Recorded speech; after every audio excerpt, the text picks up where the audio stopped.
hold on to your butts, because we're here. Hello and welcome to Too Many Movies, the podcast where we discuss DVDs, Blu-rays, and even the occasional VHS tape. I'm your host, Tal, and I'm joined here with ZaMovieDude. Hello. No way, I already made this joke the last episode, never mind. Hello. Yeah. And Bamason. Bamason? Boy, do I hate being right all the time. Alright, dudes, welcome to the Jurassic Park Detour. We're still in the middle of Superman summer, the summer of Superman, but we're taking a little bit of a detour because we have some dinosaur movies to talk about.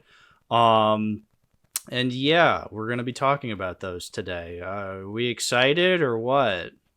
Yeah! Yeah, that's what I'm talking about. I take that as a yes. All right. There's no time like the present. We got a lot of movies to cover. Let's just get right into it. The first Jurassic Park movie, aptly titled Jurassic Park from 1993. Bamason, get us started. What are your opening thoughts on Jurassic Park 1993? Oh, where to start? The dinosaurs are not scientifically accurate, so 0 out of 10. God damn it.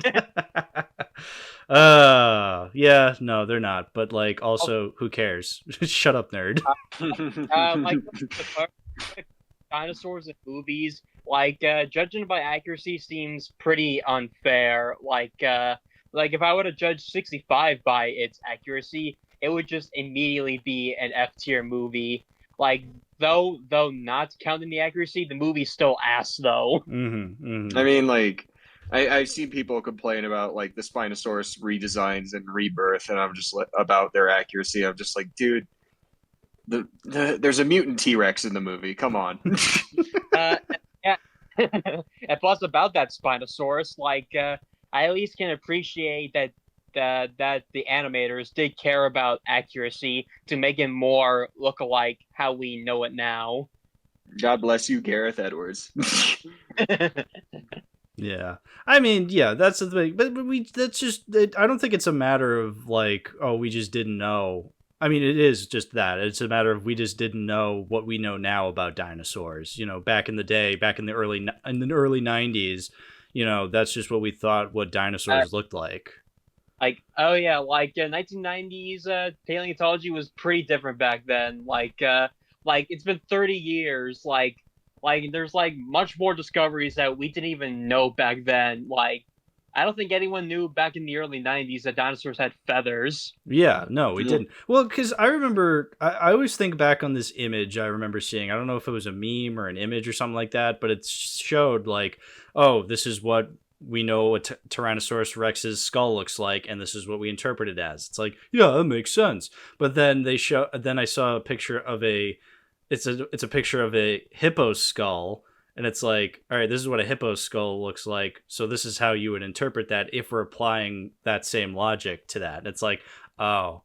Yeah, I saw those. Those. I've seen that picture before too. Yeah, and so it kind of it ruins the immersion where I'm like, oh, okay, so yeah, dinosaurs aren't supposed to look like that. Yeah, I mean, if you look back even further before the 90s to movies like The Valley of Guanji or Land of the, or what's the other Lost World movie? The actual Lost World. Yeah, the dinosaurs are standing up like we do, or the meat eaters are like kangaroos, or their spines are slanted towards the ground. Oh yeah, and the only exceptions to that were the quadruped dinosaurs like Triceratops and Brachiosaurus. Yeah, and even before then, it was so fucking weird because when you look at early drawings of stuff like Megalosaurus or Iguanodon, which are the first dinosaurs that were discovered back in the 1800s, I want to say. Yeah, seems about right. But keep in mind, those are the first ever discovered. So the people back then knew shit about them. So of course they would think of them as giant lizards or something. Yeah. I mean, they were the first ones to ever officially be recorded because there's no doubt that people in medieval times saw dinosaur skeletons, because where do you think mythology about like dragons come from? China, right? Oh yeah, China as well. in China. Yeah. But we're not here to talk about this nerd shit. Get the fuck out of here. I'm on summer vacation, bros. I don't want to be learning about dino shit or nothing. I want to talk about this awesome movie called Jurassic Park.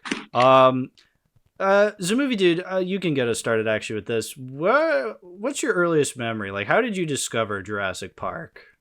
My memory's a little bit iffy on that because I believe I watched it at a very young age. I can't remember if it was before or around the time that World was releasing, but like I honestly got little to nothing about that. But like when I think of the movie overall, honestly, what more needs to be said? No way, we're making a whole podcast discussing what we have to say. Never mind. But like, okay, but seriously, what a masterclass of a movie in every way possible. Yeah. Like I cannot think of a literal thing wrong with it. Like acting, cinematography, directing, the score, the dinosaurs. Like it's got everything you want in a blockbuster and more. Blockbuster for sure. Yeah. Yeah. Bamason, what are your earliest memories of this movie? Like, how did you discover it, if you can even remember? Well, I discovered it by I think I was like 9 or 10. I was discovering my love for Spielberg movies like Jaws and whatnot. Yeah. And I once found a late night showing on like TV of the original Jurassic Park. They got to like the scene with the T-Rex in the paddock, like breaking out. Mm-hmm. I remember that scene scared the shit out of me. I was definitely a little too young to be seeing that, but I'll do you one better. That scene still gives me the creeps a little bit now, and I'm an adult. I was definitely a little too young to see it. I was more when I was growing up, dinosaurs were definitely like in the realm of like documentaries or like kid friendly stuff. So seeing like a more scary version of a T-Rex, like a dinosaur I grew up with, just like actually eating people, it scared me, but I was fascinated by it. And I bought the 3 movies. I remember the exact covers. I think all 3 of them were like collector's editions with like I remember the covers for the first one. It was like of the T-Rex's snout like sticking out from half of the cover with the logo like to the left of it. Right. Okay. Yeah, and I watched it like over and over again and became utterly obsessed. I remember when it re-released in theaters in like 2013 for its like 20th anniversary, and oh my god, it was amazing. Yeah. Oh yeah, I still remember I saw the movie in theaters for the 25th anniversary, and I can say that it is a true marvel of a movie. Yeah. You keep saying you're like too young when you first saw it, like at 9 or 10, and yeah, I guess realistically, yes, you would be too young, because obviously the movie's rated PG-13 and you're watching it at such a young age. But honestly, I think I mean I watched it when I was like 6. I think I want to say I was 6 years old when I first watched the movie, and yeah, I was terrified by it, but I loved it. So I honestly think this is one of those PG-13 movies that I think you should be watching when you're very young because it totally rules. It's like a gateway movie. It is very much a gateway movie. Like I remember my little sister being younger than me and she being, terrified by the T-Rex scene. Like that's a core memory of her like screaming her head off and running out of the room when that happened. But you know, she's an adult now and she considers Jurassic Park to be one of her all-time favorite films because, you know, even though it had an effect on us at a young age like that, it's an effect that we respect greatly. Yeah. Same thing with like I mean, with Jurassic Park age-wise, I think it's just a balance because, like that first half of the movie gives more of a whimsical sense of what everything is going on, and then by the time like the power goes off, and then T-Rex and the Raptors escape. Like, it just becomes a semi-horror movie, and I adore for that tone shift. I think another scene that also really affected me was Nedry's death. Oh yeah, Like, the scene with the Dilophosaurus. Newman. like, like I can't Yeah, believe no wonder you're extinct. I can't believe he has to drive all the way down to the docks on a Saturday, all the way to the dock. Yeah. No, I mean, because even as a kid, I knew, oh, this Nedry feller, he's up to no good. Even still, when his death scene happens, you're like, Jesus, that's brutal. Like I mean, it's nowhere near as brutal as like something in the book. Well, okay, yeah, fair.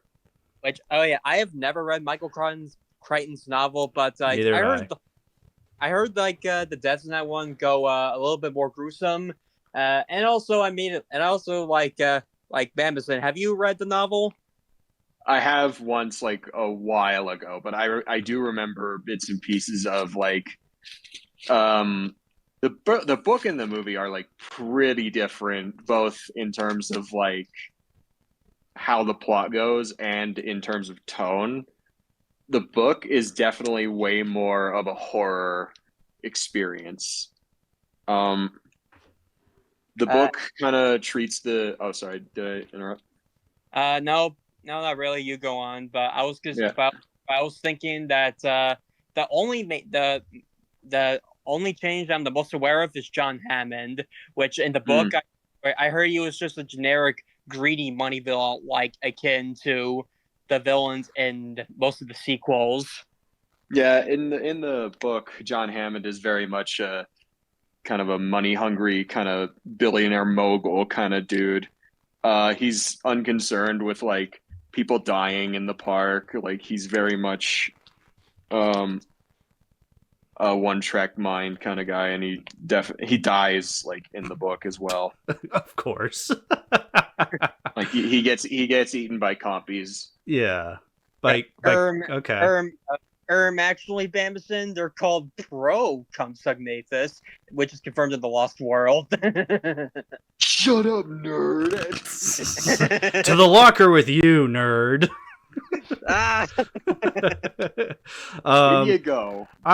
That's actually interesting that like Hammond, because let's talk a little bit about Hammond right now, because honestly, okay, so from the sounds of it, yeah, the book depicts him as kind of a typical greedy mogul billionaire kind of character, and that's something I actually really love about Jurassic Park the movie, is that that's not Hammond. That's not the Hammond we see. We get this actually kind, very, very endearing character who, yes, is a bit kind of out there and oblivious when it comes to what is truly important at first, because he's clearly just like, oh, this will be great for the kids. This will be great for people to watch. I wanted to give them something that's not an illusion. And that's all well and fine, but people are dying. I love that human side of Hammond. Yes. Like, or human, I guess. Yeah, you need Hammond to be a human character, because I think it would have been so easy to make him this unlikable billionaire character, because especially just because we've seen so many depictions of that in so much media, especially nowadays, and that's fine because you can do that right. You can do the nice billionaire right, and you can do the evil billionaire right. Like you can do both kinds of characters. You know, my thing isn't really that, oh, if he was evil, that would make it bad. It's like, no, if you make it not good, then it's bad. Whereas I feel like this movie, they make him a nice guy, but they make him an interesting nice guy. And I like that by the end, he has learned something. And he's not just, this typical greedy, rich businessman. He does have a heart, and he does have, he does have bigger purposes for this park than just, oh, it'll make a lot of money. Yeah. I like that flash, like the scene in the cafeteria where he's having the conversation with Ellie, where he was explaining the whole thing with his flea park, like how no way flea circus, and then he just wanted to give everyone something that wasn't an illusion, something people could see. Mm-hmm. And Yeah. Like I like how they don't make him, like you said, like outright evil like he is in the book. In the book, he's just very unconcerned with the people dying around him. Like even with his grandchildren in danger, he's just like, I'm gonna start from scratch with a new park after this goes under. Yeah. In the movie, he's definitely it isn't it isn't evil that like caused the park to go wrong. It's a bit more of his passion makes him kind of blindsided to the flaws of his park, and he's also. I mean, look, he's not dumb. Like, no, he's not. But like Ian Malcolm also pointed it out. Like that power he has, like he compared it to a child discovering his dad's gun, which honestly pretty reasonable comparison. Like you have no idea what you can do with a gun as a kid. Yeah, he's not stupid, nor is he all that incompetent, but he's definitely more in the naive sense. Yeah, you know what I mean? Yeah, naive is a perfect way to describe him. He's so focused on wanting to make so much good, but yet like everything else that revolves around that just leaves him a little bit blind. Like, I mean, like look at Dennis Nedry, like, and also and like it was confirmed that he was working for Biosin specifically, right? Or InGen. Or was he was working with like Herb Engine. Go on. Oh wait, no, I see what you mean. Yeah, so Nedry is double crossing Hammond by getting the embryos in the Barbasol can and then giving them to Dodgson. That's the plan. Yeah, so he's I don't know if he's necessarily working for Biosin. He just wants to screw over Hammond. He's look, probably like Dodgson and Biosin probably going to give him a lot of money for the embryos because, like, of course, other companies would want to do what it did. I think it's interesting how Nedry's motivations are definitely they're not outright explained. They are picked up through the dialogue. There's that whole argument with Hammond where he was just like, "I will not have another financial debate with you, Dennis." Like, I think it's a simple exchange like that where that really layers the whole dynamic that Nedry has with InGen and John Hammond. Like, totally. There's no need for overwhelming exposition. It's just you can definitely tell that there's history between the two, and it's not a very nice history. Yeah. Thanks, Dad. Yeah, thanks, Dad. Yeah, Dennis, our lives are in your hands, and you have Butterfingers. I love that line delivery. Yeah, I love. One of my favorite Hammond lines comes from when he's arguing with Nedry, and he goes, "Look, I don't blame people for their problems, but I do expect them to be responsible for them." You know, like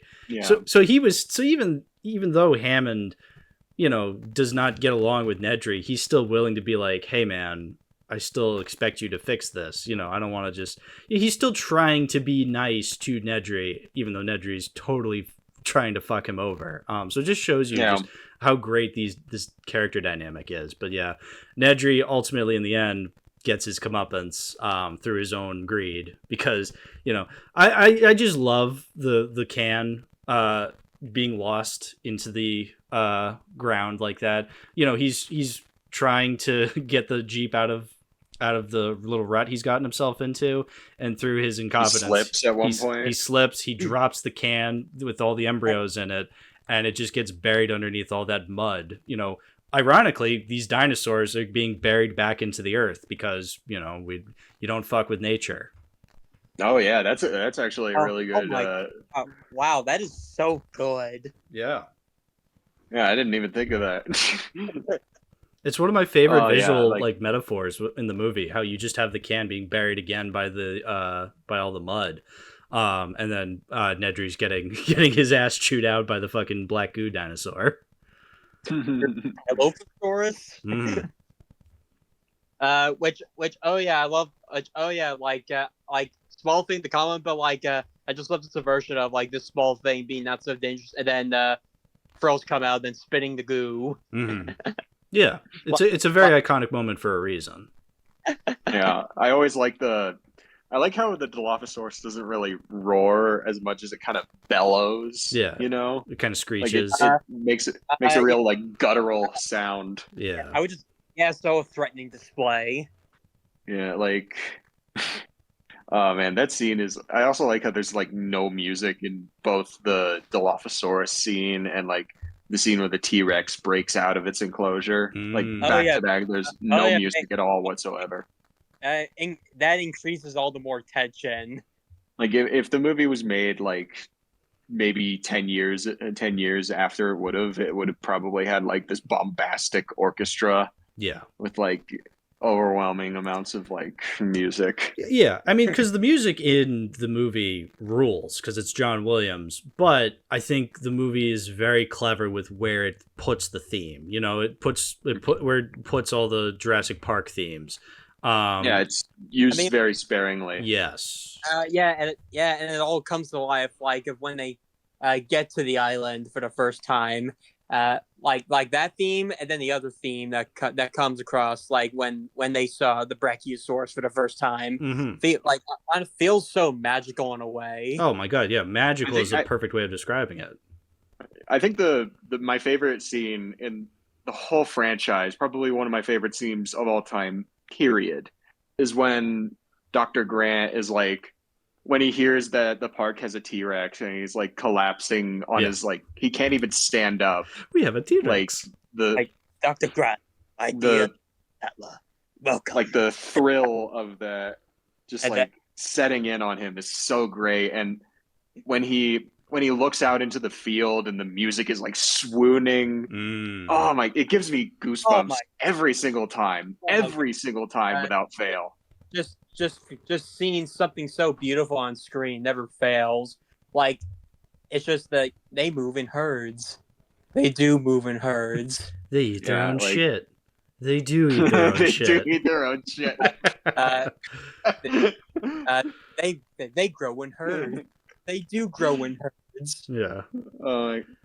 The Nostalgia Critic episode. Oh my god. I remember that I'm a motherfucking T-Rex. I'm a motherfucking T-Rex. T-Rex. Oh yeah. I forgot I can't do that. But when I was referencing, Ted 2 made a reference to Jurassic Park with, instead of dinosaurs, it's weed. Oh, it's all weed. There's so much weed. Oh man, like can we talk about like the relationship between Ellie Sattler and Dr. Grant for a sec? Yeah, let's talk about the three main characters, because I think it's safe to say the three, maybe Jeff Goldblum less so, but he's still a major player. But yeah, let's talk about because we talked about Hammond, we've talked about Nedry. Let's start with Alan Grant, Sam Neill's character. Alan. Yeah, Alan. Yeah, not yet, Minion. Not yet. I think he's a very fun protagonist to have, because I don't think he's definitely not as eccentric as Jeff Goldblum's character is, and as we'll see, when you kind of put that eccentricity at the very forefront of your main character, it gets old very fast. I like how reserved Dr. Grant is, because but you still give him a character arc of, getting along with the kids. A bit small, but it's such an effective one, because most half of the movie, they're trying to survive on the island from the T-Rex, which over time, the trust of Alan and the kids just feels so realistic to me. Totally. I love it. Yeah. One of my favorite scenes has to be when, at the very beginning, when he's telling that snot-nosed little brat about raptors. And the velociraptors. Yeah. More like a 6-foot turkey. He's like, all right, little boy, I'm about to drop some truth bombs on your ass. All right, little boy, prepare to go to bed with nightmares, because you're gonna be disemboweled. All right, little boy. You're gonna wish you watched the beginning of Finding Nemo growing up, but not the first 5 minutes of Finding Nemo. Did you know that Nemo had a mother? Had.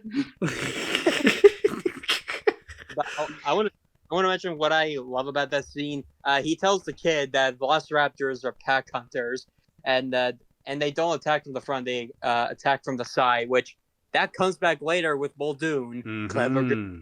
Clever girl. Yeah, that's what I love about it. Yeah. Is it at first it's just it's this really funny kind of creepy scene where he's explaining just how brutal raptors are. They'll come at you from the sides, and then that plays in later on when Muldoon's about to shoot a raptor and one comes in from the side and he's just like, clever girl.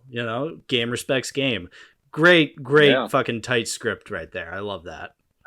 Yeah, beautifully written. It's like so simple, but so well executed. Yeah. Another one of my favorite Grant moments, though, and this is just because it's funny, is when he and the kids come across the electric fence and he goes up to it and he holds it and he pretends to get electrocuted. Yeah. He's like, ah! I swear, every time I rewatch it, I get the small mention that he's not getting it, but yeah, he is. Yeah. That's really. That's not funny. I like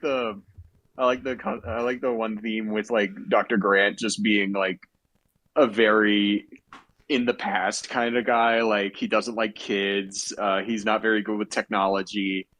There was that scene in the beginning where he has the raptor skeleton on the computer and he touches it and then the computer just goes out of whack. Yeah. I don't know. Small characterization like that really adds a lot. Yeah. Especially with the whole thing with the kids. I find it interesting how there's an arc with a paleontologist who usually surrounds himself with relics of the past, kind of getting over this, a new generation or a new future. You know what I mean? Yeah. Well, there's literally that scene when he's with the kids in the tree and they're falling asleep, and he's looking at his raptor claw that he's had the whole movie, and he just throws it off the tree because he's like, I don't need it anymore. Yeah. I've seen them. I've seen them for real now. Yeah. And those real memories are forever gonna stick. Yeah. Also, Dr. Grant is just such an MVP when it comes to facing off with the dinosaurs. Guiding away the T-Rex with the flare. I think my favorite scene, one of the more underrated ones, is later on in the movie when the raptors are in the visitor center. I think it's after they get the power back on. They're crawling through this air shaft thing, and then one of the raptors' heads pops up in the air shaft, and then Grant just kicks it in the face. Nice. Yeah. Yo, badass, but also trying to stay alive, folks. Yeah. Truly. I also love how he's in that mentioned that T-Rexes can't see can't see anything when they don't move, he does that when scream for a little bit. Yeah, no, that was a great moment. Yeah, where it's just their sight is based on movement, and they're just standing there, and the T-Rex head whooshes over to them, and it's just well, I guess it can't see us. He's just breathing in their faces. Oof. Oof. Even more tension is because most of the time that the T-Rex is actually real animatronic wise. Yes. Yeah, we can talk a little bit about that. How, this movie, we often bring up how whenever we talk about CGI as a narrative, as a conversation, we always like to say Jurassic Park used CGI back in the day. And it's but it was an amalgamation of using CGI, but also still using those animatronics. It was kind of a marriage of both, where you use the CGI where you needed to, where you wanted to have a scene with a full body dinosaur, but when you wanted those close-up scenes, you used an animatronic. Yeah, even then the CGI was used very, very sparingly. Because I think there's only 50 visual effects shots in the entire film. Okay. And what do appear I honestly would say that most of the CGI shots hold up phenomenally. Yeah. Even the ones that don't hold up so well, I can't call bad. Yeah, they're CGI. You can obviously tell when it switches to the full body CGI T-Rex model and then the actual animatronic T-Rex model. But you still respect kind of the effort that goes into kind of combining the two effects into one character. And so you don't mind as much because you know there's like passion being put into both versions of the character, you know. It's still, I'd say it still ages very, very, very well. Yes, it does. Like it never gets old. Like even like just like whenever we like the like any shot of like I don't know like of the T-Rex in full CGI form, I still get the sense of terror as much as the practical one. Yeah, because I feel like even in later Jurassic movies, you get full body CGI that I will admit does look better, but I don't feel the same passion was put into it. It just doesn't wow me as much as the dinosaur in the original. There's something about that, even though I know it's early CGI and I know it's CGI the whole time when it's fully CGI, I don't know, I'm just far more impressed with it in this movie. I think another thing that the movie nails that the others don't really quite get right is scale. Like the scene with the Brachiosaurus when they first arrive at the park, like they do a full ground level shot like of the Brachiosaurus just like without cutting, and you really get a sense of like just how massive it is. It's big. And I mean, we are to the character size, and like seeing the Brachiosaurus for the first time, like I mean, yeah, we do get the sense of how big it is, and then we get the wide shot, of the Brachiosaurus like feeding on the trees on its hind legs, and then stomping on the ground, which like, yeah, this thing's a titan. We're gonna make a fortune with this place. Totally. Like Fallen Kingdom director or writers, when the Brachiosaurus did the same pose again. Totally. Ooh, in due time. Yeah. We'll get to that. There's some other characters I wanted to talk about. We could talk a little bit about Dr. Sadler, Ellie, Admiral Holdo herself. I don't have a ton to say. I do like Laura Dern in this role. I think she plays the part fine. But yeah, no, I think that's all I really have to say about her, though, is I like her. I don't know. Do we have any other thoughts about her? I like the chemistry she has with Dr. Grant. Yeah, okay, let's talk about that angle, yeah. Which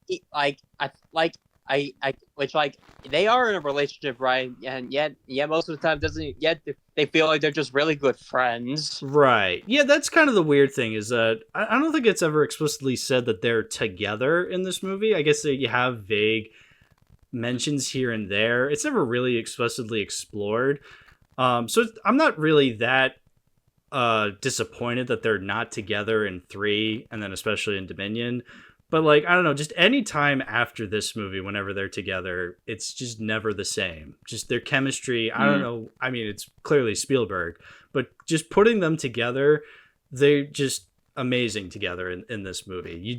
They're so likable together. They work off each other so well. And yeah, like by the end, I don't really necessarily need them to kiss for me to be like, oh, this is great. This is perfectly satisfying. Just, I think the way they end the movie. Absolute cinema. Yeah. Just having them together on the helicopter and him holding the kids as they're sleeping. Like, that's all I really need, you know? Yeah. And plus that's a sign that Alan's character arc is complete, and that's really sweet. Right. Exactly. Yeah, no, I really like their relationship in this movie. I think they have an amazing chemistry. Just one of my favorite like relationships in any movie, really. It's just so good. Yeah. Oh man. I think another thing we should discuss is Ian Malcolm. Ooh. Ian Malcolm is like, yeah. Remind me to thank John for the lovely weekend. Remind me to thank John for a lovely weekend. Jeff Goldblum on this movie.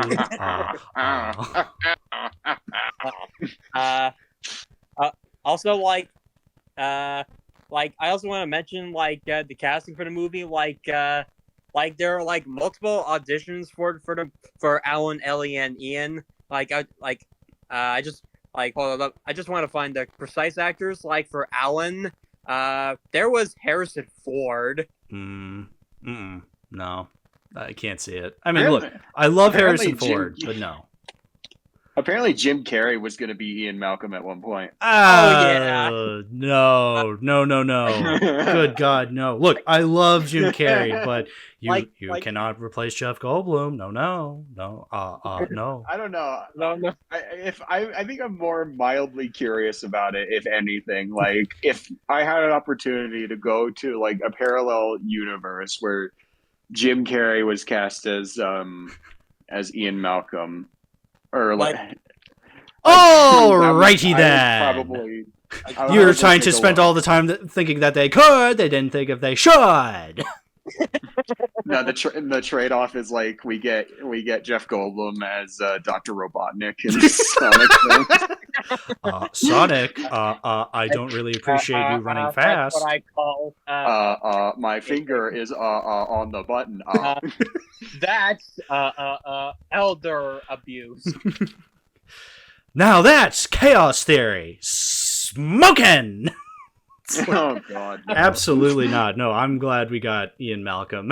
we got Jeff Goldblum as Ian Malcolm. I cannot imagine any other actor portraying these characters. Well, yes, I adore Jim Carrey's comedy, but like, I personally don't think anyone else other than Jeff Goldblum could fill the role. He is too good. Yeah, I think Ian Malcolm definitely needs like some sort of, I want to say, kind of seductive kind of nature to it. You know, that they have him shirtless like later on in the movie, and you can't do that with Jim Carrey. Come on, no, he's definitely more of a rock star. And plus, he's like more comedian, if you know what I mean. Yeah, because Jeff Goldblum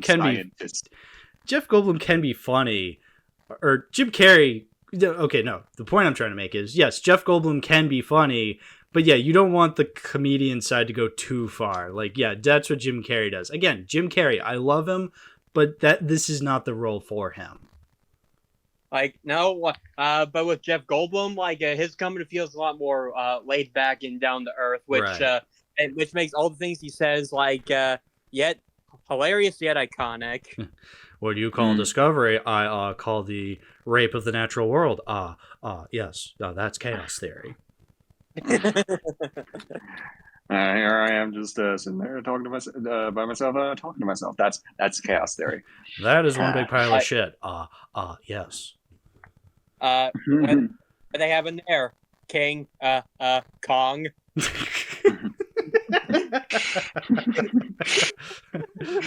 A little comedy for me, Goldblum. I feel like 40% of this episode is just going to be us referencing the Nostalgia Critic. No, I'm also referencing Wendigoon's Jeff Goldblum impression from Creepcast. You know, Hunter. What would you do if I was under a tractor, Hunter? Boom! God creates dinosaurs. God destroys dinosaurs. God creates man. Man destroys God. Man creates dinosaurs. Jeff Goldblum inherits the Earth. That's chaos theory. That's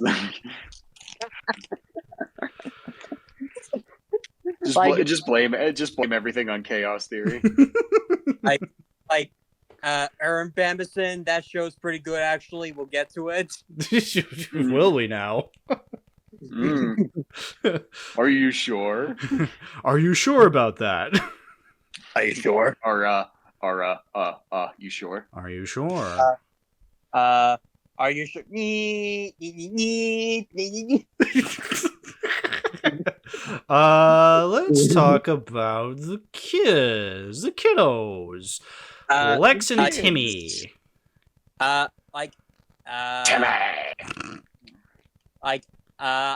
actually think they do a good job in terms of child acting wise. Yes. Yeah, I'm never annoyed by these kid characters. Like, yes, they're screaming. I feel like a lot of people have kind of a problem with Lex and how she's always screaming her head off. And it's like, yeah, correct. They're surrounded by man-eating dinosaurs. Of course you're going to be screaming your head off when you're like, what, 13, 14 years old? So... I mean that's still a little bit old for a kid, but like that's still a natural feeling of when you see like the most dangerous carnivorous dinosaur to have ever lived. Exactly. I feel like in terms of like the kid characters that come within these franchises, Lex and Tim are definitely the best ones. Absolutely. Because I mean, like, there's not much of a competition there. You got you Like, got Kelly and you got Kelly. You got you got the kid from Jurassic Park 3. You got the screaming Lockwood kid, and then you got the nephews. Yeah. No, Lex and Timmy trump all of them. They're just such fun characters to have around. Like I don't know. I guess their main compliment is just like they're just kids, and I really like how they just like well, just act like kid characters. Yeah, I think the thing I can also definitely commend this movie for is that it definitely didn't feel like the kids were safe at all. And like you don't even need dinosaurs to show any sort of danger. Like the electric fence scene. Oh yeah, the electric fence scene. I think my favorite scene involving them is definitely the raptors in the kitchen scene. Oh, dude, that's an iconic scene. Yeah, no, oh my god, fucking what are the raptors gonna do? Open the door? Fucking cuts to them turning the fucking knob. It's like, no, oh shit. But you're right. Oh shit. Yeah, but you do bring up a good point with that, Bamason. The fact that, the kids never feel safe. That is something I've realized in a lot of movies. Whenever you have kid characters, it's like, oh, we don't want the kids to die, so we're not going to put them in that great a danger. But here, there's actual stakes and tension, because it's like, fuck, are the raptors actually going to get little Timmy? What? We got velociraptors that are pretty established to be pretty smart pack-hunting dinosaurs, and then also last minute the joke about opening doors, and then boom, they can open doors. Like that's actually kind of terrifying to think about. The sounds that the raptor made, like before it opens the door, you see its like snout at the window, and it's just like breathing super loudly. Oof. I don't know, just that's chilling. Gets you. Oh man, hyper aggressive raptors wouldn't want to be around any of those. Yeah. But the kitchen's great. The scene is great. They're just trying to hide from the raptors as quietly as they can, and even at times outsmart the raptors. Mm-hmm. Yeah, I love that. Even as an audience member, I still fall for the oven mirror thing where you see Lex across the kitchen and you think she's like right there, but it's her reflection off of the oven because they're stainless steel, so like you can see her from the other end. It's like, oh shit, it gets me every time. I'm just like, fuck, that was close. I guess where I'm always convinced that like she does that right in front of the raptor when she doesn't. I think the scene that still gets to me is like when Tim is like trying to lock the one raptor in the freezer, you can see like its claws sticking out from the door. Yeah, I'm imagining like putting myself in there, just like I'd be screwed because like I'd be scared of like the raptor's claws like getting at my hand or something, and I wouldn't be able to close the door in time. Yeah, no, it's truly tense filmmaking right there. Like Spielberg, just an amazing director when he actually cares. Which is most of the time. Right. Wow. Yeah. I'm just trying to think of other things I want to talk about. I love talking as the Mr. DNA. I just love his accent. How he's just like, we extracted some dinosaur blood from the mosquitoes, and we filled in the DNA. Animals that went extinct millions of years ago, like dinosaurs. Dinosaurs. That whole scene with Mr. DNA also like does like explain how the whole cloning process works. Just like again helps us first feel really charming and whimsical before power goes out. Yeah, but it's also not a bad. I just wanted to say it's also not a bad idea for how they bring about cloning dinosaurs. Like I remember being a kid and being like, oh, they just extract blood from the mosquitoes. Yeah, that makes sense.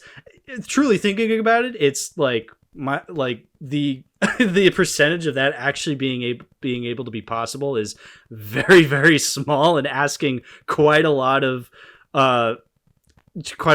just like, subduing your logic with that. But it's like, I still think for what it is, it's quite clever, and it's like, yeah, I like that. I like that as the explanation. Sorry, Bamason, you go ahead with what you were going to say. I think the one specific thing that kind of confused me with the scene where they present like all the methods with cloning is like, you remember how in the scene you had John Hammond standing there with like lines and on cards and whatnot, and then there was the other John on the screen. Does that mean John would have to be there for every single tour doing this, or? Oh yeah. Well, hello, John. Hello, John. Hello, John. Hello, John. Yeah. Hello, John. Which I don't know. Like that's great. If he does want to do it every tour, I respect the commitment. Yeah. I don't know. I guess that's not something you're supposed to think about, but like, I guess it's that's cute. just me nitpicking. No, that is a total nitpick, but I understand though, because it's just like, yeah, that would be funny to think like, oh, I guess I have to be here at every performance then. I told you I am a bit naive. I didn't think this one through. I may have gone too far in a few places. John, you went too far in a few places. What you call John? If John was generic villain, it's right behind me, isn't he? John, you accidentally created the Gungans.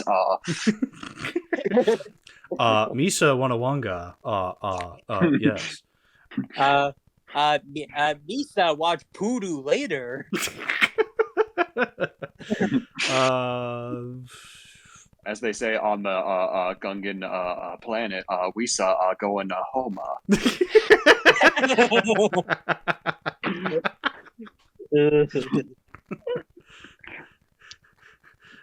Big gooberfish, huge OT. There's always a bigger fish.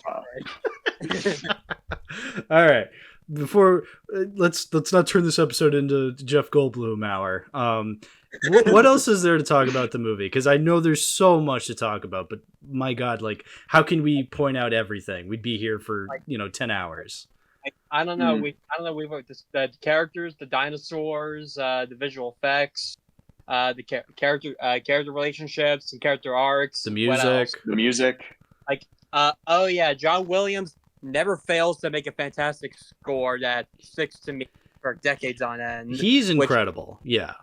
He's great. He definitely doesn't phone it in. No, not at all. Like when I was doing, I never became a film buff until recently, a few years ago. Probably when I first got Letterboxd, and then probably later on, I was looking at what films he composed. My God, this guy, he has so much range. Just look at examples of course, Jurassic Park, and then there's Schindler's List, Star Wars, Jaws, Home Alone, E.T., Tintin, Close Encounters, Superman, the 70s movie, Born on the 4th of July, you know what point I'm making. He has so much range in terms of the music. Yeah, I think he did a great job in this movie. John Williams writes a great score. Must be a day that ends with Y. Yeah, the music has been stuck in my head all week. It's just such good music. I can never forget it. Yeah. I think what is there anything else with the first movie? Because I'm struggling to think of what else. I know. Later on, I'm just going to be like, oh, I should have talked about that. But at the same time, this is just a movie we're going to continue to revisit time and time again. So even if we what's the best death in the movie? Okay, we best can do death. this for each of the movies. Okay, best death. Yeah, I have my answer. Yeah, I think for me it's definitely Gennaro's. Oh yeah, no, lawyer on the toilet, absolute best death. It's the fucking best. It still has a little bit of goofiness to it, but it still feels a little tense with the T-Rex standing right in front of it. Yeah, I will say my second place would have to be Sam Jackson's death. Because you don't even see it, but just seeing Laura Dern getting the arm on her back and just being like, "Oh, Mr. Arnold," and then turning around and it's just a severed arm. That had a huge impact on me as a kid. I was like, why didn't anyone tell me? Like that's actually scary. But like, I think probably my favorite's gonna be Muldoon because of the raptor setup that we talked about. Sure, yeah, clever girl. I think another iconic scene for me is just the opening scene with the loading the raptor into the gate, and you have like Robert Muldoon going like "Shoot her! Shoot her! Shoot her!" Yeah, great moment. I quote that all of the fucking time. Shoot her, please. Shoot! Yeah, no.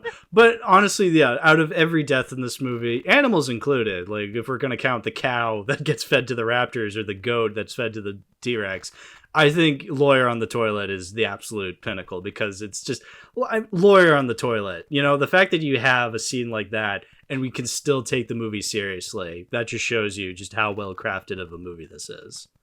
In 48 hours, I'll be accepting your apologies. I'm sorry I took you on as a client. Like, don't mess with the T-Rex that wants to eat fries. Mm-hmm. But put the fries in the bag, bro. No, we'll get to that. Instructions unclear. I put locusts in them. We'll get to it later. We'll get to that later. Yeah. I guess I'll ask this right now. Do we have Jurassic Park physically? You know, because I do. I bought it on Apple in a bundle. Like I rewatched all the movies on Peacock recently, but in terms of like, I do have Jurassic Park and World on DVD. Yeah, I have it on a nice steelbook that I have with me. I'm traveling, but I brought my Jurassic Park steelbook with me because I believe in the podcast that much. And yeah, no, I love the design of this steelbook. It's like green, you got the red Jurassic Park logo in the middle. It's also a limited edition. Oh, look at this. It says right there on the steelbook, it says limited edition. I've never noticed that. But it has a very comic book style to the front cover, you know, just to have all these iconic scenes just in like in these little panels. It's great. I love the design of this. This is awesome. Yeah. I don't know what I honestly love art like that sometimes whenever it comes to like those steel books and some movie posters. Mm-hmm. Like you know, like of course, like one's being made like years after the movie. Like you can't spoil everything in the poster first try. Yeah. But anyway, I just asked like if we own it physically because are we keeping it for the collection? Are we adding it to our respective physical media collection? That's what Jeff Goldblum wants to know. Checkmate. Jurassic Park is never leaving. Yeah, no, this is a total slam dunk for me. It's like, why would I ever not have it in the collection? I'm absolutely keeping this Blu-ray with me. When I return home from vacation, it's going right back into the shelf next to, I don't know, whatever other movies I've talked about on the podcast. That's where it's going. The other movies that start with J. Mm-hmm. I assume you keep it in alphabetical order. Not yet, Minion. Not yet. I just don't have the space for an alphabetical fucking shelf. I want to though. That is the goal. To eventually put it in. All those were alphabetized. Like I have a lot of DVDs already, and putting them in alphabetical order is just going to take a little bit much time out of me. Mm-hmm. Yeah, but someday, it will absolutely be in the J section there with what else? What have I talked about that's also a J? You know, before we move on to the next movie, let me actually halt everything. Let me find what's in the collection that starts with J. I'm sorry, I don't know why my thoughts automatically went to Just Dance. No, wrong. No. It's like you eat pieces of shit for breakfast. No. Okay, I have the answer. It'll go there with Jack Frost, 1997, Jaws, Jimmy Neutron Boy Genius, Johnny Dangerously, and Joker. So there you go. It's in good company. you forgot the most important one. What's that? Jackass. Jackass isn't in the... I haven't done a Jackass episode yet, actually. Okay, but before we move on, and I know how to start the next segment. Final thoughts on Jurassic Park. Like this, like over time, like this became like when I was a young child, like this just became like half charming, half horror movie that I will never stop growing to love. And then currently now it's one of my all-time favorite movies. I will never stop loving it. Bamason, any closing thoughts? It goes right next to The Jungle Book and Justice League. Okay. In great company. That's great. That's very great company, Jungle Book and Justice League.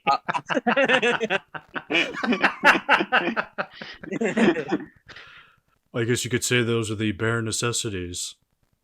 I want to be like you. Wait, Bamason, tell me, do you bleed? Oh God. T-Rex, I don't want to alarm you, but some main characters are in danger. Well, you know what? Speaking of Jeff Goldblum, No, wait, I know how to start the segment. how do you know? Okay, Mr. Smart Guy, you start the segment. Yes, like, Hal, you've seen every single Steven Spielberg movie, right? No. Then any ones that you consider bad? Yeah. Like which ones? Well, there's Ready Player One. That was pretty bad. No, it was not that. I mean, I'm not a big hater of Kingdom of the Crystal Skull, but I mean, that's not one of his best. You know, it's just kind of there. And I've always wanted to see a movie from 1997 where Jeff Goldblum's the main character. What? Oh man, you weren't even gonna say Always? Oh right, Always. I completely forgot about Always. I'm not even kidding. That's not a bit. I genuinely did forget Always. Oh yeah, I didn't watch that one yet, and I heard that and 1941 are among his worst. Yeah, they're pretty bad. You know what? I'll give The Lost World that, because we're in the Lost World segment now. It's not 1941 or Always, but it's not the first movie either. So, no. Yeah. I think we could all agree that this one is a downgrade from the original movie in most aspects. Oh yeah, no, this is when the franchise begins to be bad. Yeah. And we start to see a lot of bad tropes that we get to see in a worse form later on. Which is kind of impressive because, the movies get really bad from here, and this is one of the better movies, and it's also still a gigantic piece of shit. I don't like The Lost World. The Lost World is like, I definitely consider it the second best, but it's like, I don't have much to say on it. Because I wouldn't. It's just kind of a nothing movie for me, you know.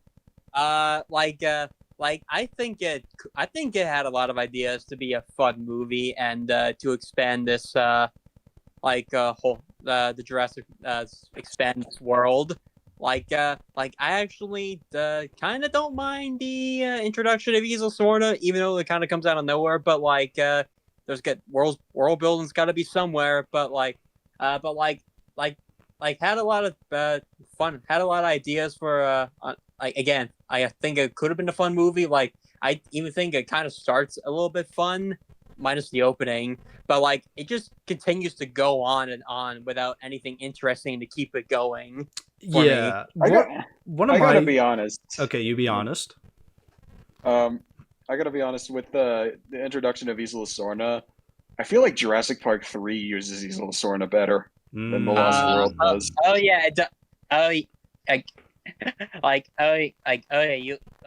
comments in our Jurassic Park 3.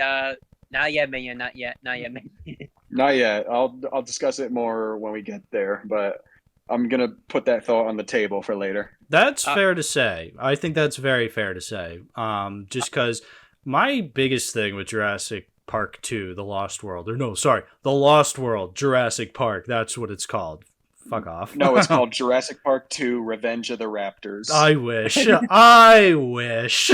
That sounds awesome. No, You can't. no, You can't hold a raptor in a closet. They're too smart. This is To Jurassic Return to the Park. Ugh. Anyway, no, my thing, I really don't feel the same passion for this world as I did in the first movie. Even straight down to the directing from Spielberg, it feels very lifeless. And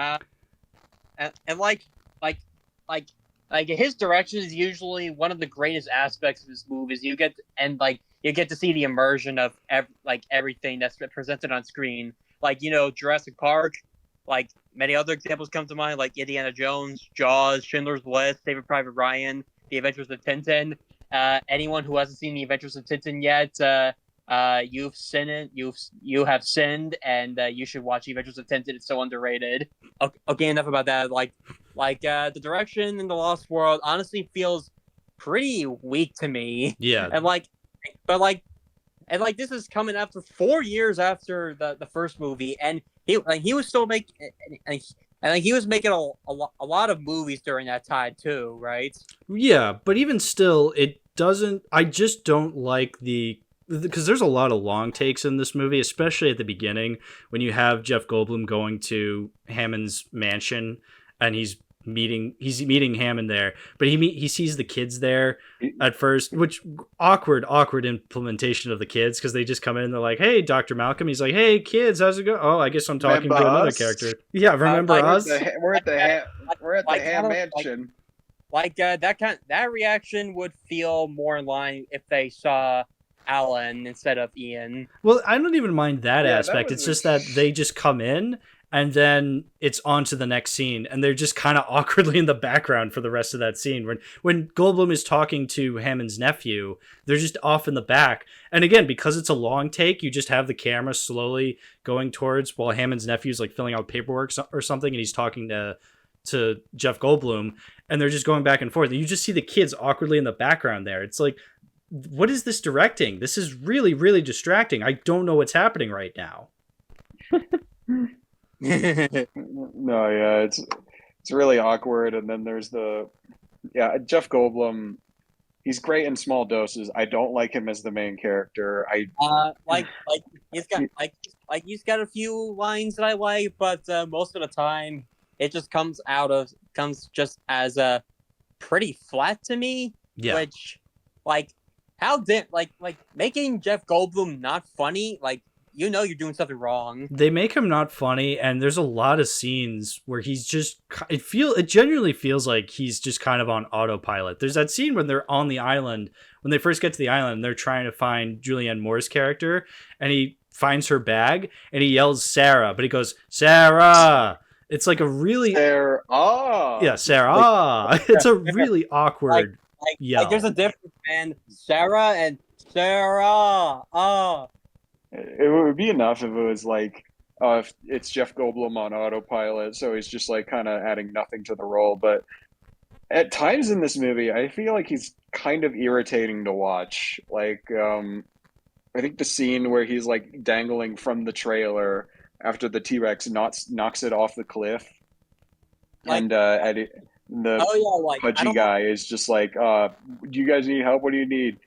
And they just order through a McDonald's menu, and it's just I'm not gonna save you if you're not gonna take this seriously. Yeah.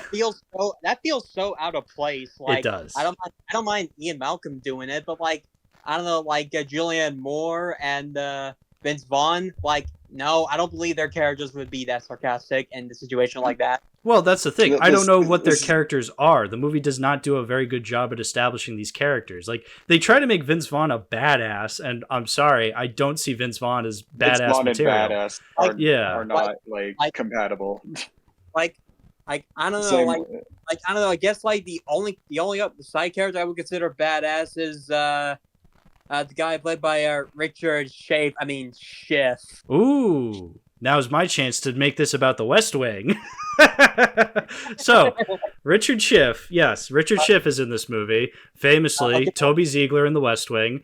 And he's one of my favorite characters on the West Wing. Just absolutely one of... Now, look, I love The West Wing unconditionally, like one of my all-time favorite shows now. I love all the characters. So to say like, oh, Toby Ziegler is one of the best characters, that probably doesn't mean a whole lot to the uncommon eye because they haven't seen it. But let me tell you, just what an incredible performance over 7 seasons of this television show. And he's resorted to chubby schlubby dude in Lost World that kind of dies, and you're just like, oh, okay, whatever. Oh, he's the guy. Oh, he's the guy that gets ripped in half by the 2 T-Rexes. Yes. Yeah. Oh my God. That is the communications director at the White House in the West Wing. Bruh. Yeah. Like, again, you wouldn't think that if you just watched it. Again, this whole year on the podcast has been just, oh, Richard Schiff is just kind of there in a movie. Meanwhile, on the West Wing, he was one of the most compelling actors I've ever seen in a television show. You know, because he was in Man of Steel, he's in this movie, and it's just like... He's in Wakanda Forever. Oh, is he? Fuck. Yeah, he plays the U.S. Secretary of State. God damn. Oh, yeah, I want to get back to his character in the movie, but, like, first, you said he was in Man of Steel. Yeah, he was in Man of Steel. Okay, but his character in the movie, like, honestly, he feels like the only side character who was badass, because, because when the trailers got knocked over, he had to pull them up with his car all by himself. I like that part, and then the T-Rex just came in and kill him. Which speaking of that scene, that just brings us to a whole nother diabolical situation that we'll get to, right? Yeah, because then the T-Rex is just rip him in half, and it's like, oh, I guess he's dead now. That's okay. I'll talk about how they got here. How they got here. Yeah, so I really don't like the story, how they're just like, oh, there's another island with dinosaurs on it. It's like, oh, that's convenient. We never heard anything about it in the last movie. This is all new information to us this movie. Again, I appreciate world building, but feels really out of the blue when considering that John Hammond started it all there. Or did he? Yeah, the movie really gets caught in semantics, where it's just like, oh, the dinosaurs are displayed at Isla Nublar. In the first movie, it was the dinosaurs are made and displayed at Isla Nublar. But no way, the dinosaurs were bred on Isla Sorna, and then they're brought over to Isla Nublar. I don't that kind of just feels a little bit unnecessary, having 2 islands where people are probably gonna die just trying to get some of the predatory dinosaurs in cargo ships. We'll see. We saw how that went later in the movie. Right. Well, my thing is okay, why are we going to this island? Oh, we have to go save Julianne Moore's character. It's like, okay, sucks, but why? I don't know this character. Why should I care about us going to this island? She's Ian Malcolm's girlfriend. And also, John says that she has been there by herself for a few days, right? Mm-hmm. Going by yourself on an island full of dinosaurs, including the T-Rex. She's a little bit quirky, I guess, even though that's never really established that well. She just comes across as kind of annoying. She's kind of a dumbass. Yeah, she's incredibly dumb. I don't know. We discussed how John Hammond was a bit naive with his passions. This character is just a flat out dumbass. Yeah, she sucks. She was interacting with the Stegosaurus, and the parents got mad because she took a photo with the camera light, and then later in the movie, and then the scene right after, she says, "Don't interact with the wildlife. We're just observing." Hypocrite. Yeah, bitch. What you talking about? Shut up. I can't stand her. I feel bad because I do like Julianne Moore. I think she can be a very good actress, but this is obviously not one of her strongest roles. Let me see. I don't know if I don't know. She's not an actress I have a high opinion on. She's got her great roles. Unironically, one of my favorites from her is in Crazy Stupid Love. That's a really funny movie. I haven't seen that one yet. There was also The Big Lebowski in May December. I hated watching May December, but she was fantastic in it. Great actress, not so good performance. Not so good character. Which the performances I think are fine all around. There's also Ian Malcolm's daughter, which She, What purpose does she serve besides killing a raptor? I Zero. think it's funny how she's like the only character who killed a raptor on screen in this whole franchise. That is funny because at least the scene where she kills the raptor is hilarious, where she just uses gymnastics because, you know, at some point early on, she had an off comment about, oh, I'm not going to gymnastics camp or whatever, you know, like, I guess that's sort of supposed to be a callback, but the movie did a terrible job at establishing it as a callback that it just seems kind of random. And it's just ridiculous seeing her do gymnastics later in the movie and then being like, hey, raptor. Hey, just, hey, you. yeah, hey, you. Libre. Yeah, no, and I found her pretty obnoxious early on when she's just like, oh, you should be grounding me, Dad. It's like, what is this? Why are we establishing this now? You know, making Dr. Malcolm like a deadbeat dad, especially because it doesn't really go anywhere. Like, I guess they have turmoil as father and daughter, but I don't know. I just don't care. I honestly don't think the filmmaking makes me give that much of a shit about their relationship. And also, she just sneaks on anyway. So any argument they had at the beginning is kind of pointless because then later on, she just goes with them anyway. I hate that in movies when you have characters just arguing like, oh, you're not to go on this adventure. It's like, obviously they're going to go. Why are we wasting our time? We're just adding more minutes onto the runtime for no reason. This is already a 2.5 hour movie. Come on, let's move it along. Yeah. Really? Was it really that long? It's like 2 hours, 10 minutes or something. Okay, like it's not an ungodly boring movie, unlike another movie in the franchise we'll get to. But I don't know, but like this one just kind of drags as it goes along because like it just gets a little more dumber and spectacle. Yeah. Like, especially when they introduce the like soldiers that are not really soldiers, but like the mercenary characters. You know, you have like this big group of mercenaries coming onto the island, and it's weird because the movie tries to villainize them, being like these crazy gun-toting characters trying to kill off the dinosaurs. But like, man, exactly. Yeah, they literally have the main characters just like, oh, look at them, they're being so evil towards those dinosaurs. Meanwhile, the main characters cause so many deaths because they fuck over the mercenaries, and so it's like you guys are worse. I don't know. It's fucking PETA. Yeah, like I don't know.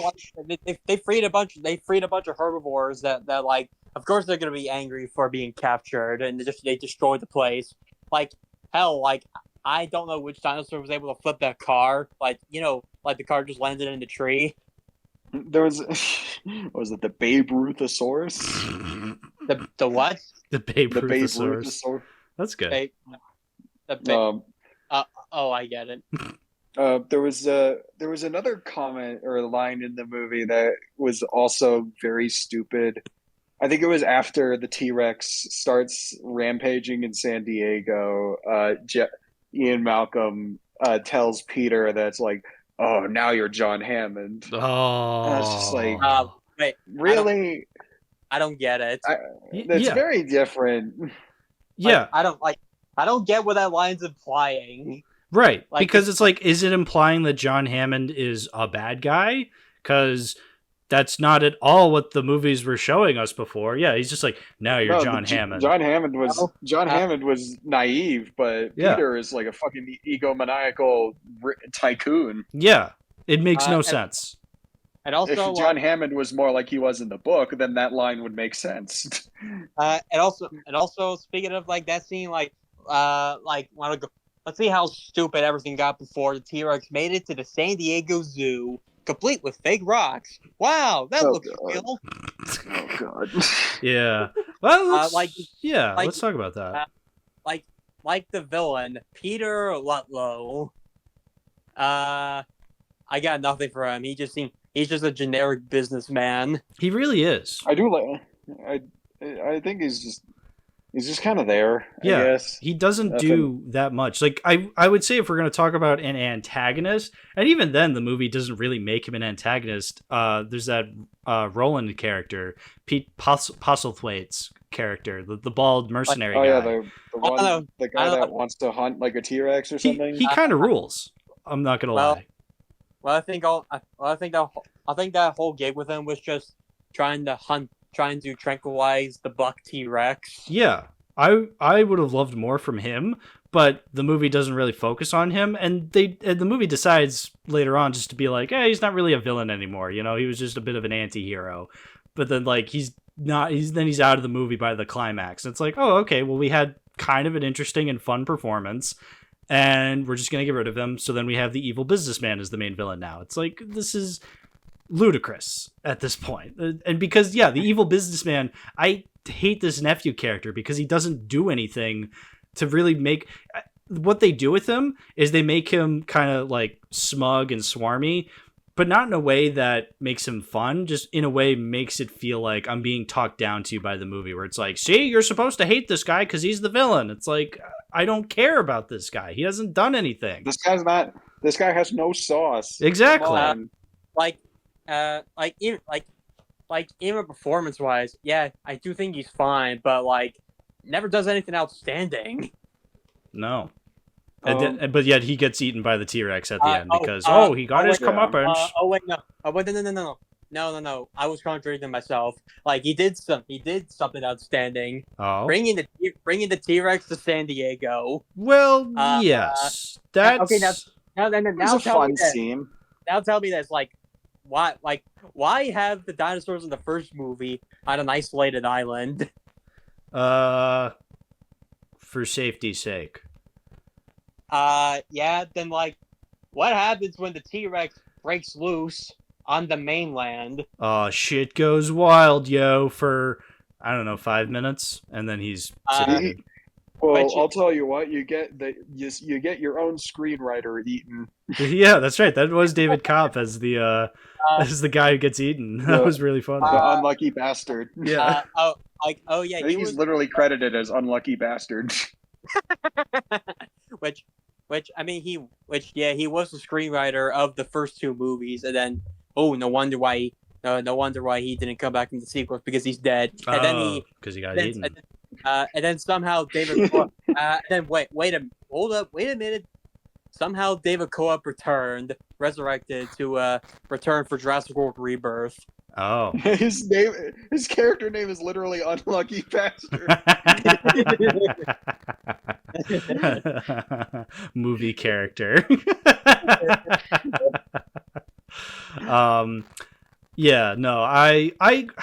I wish I liked the San Diego scene more, because it would be really cool to see a T-Rex fuck up San Diego. That should be so much fun.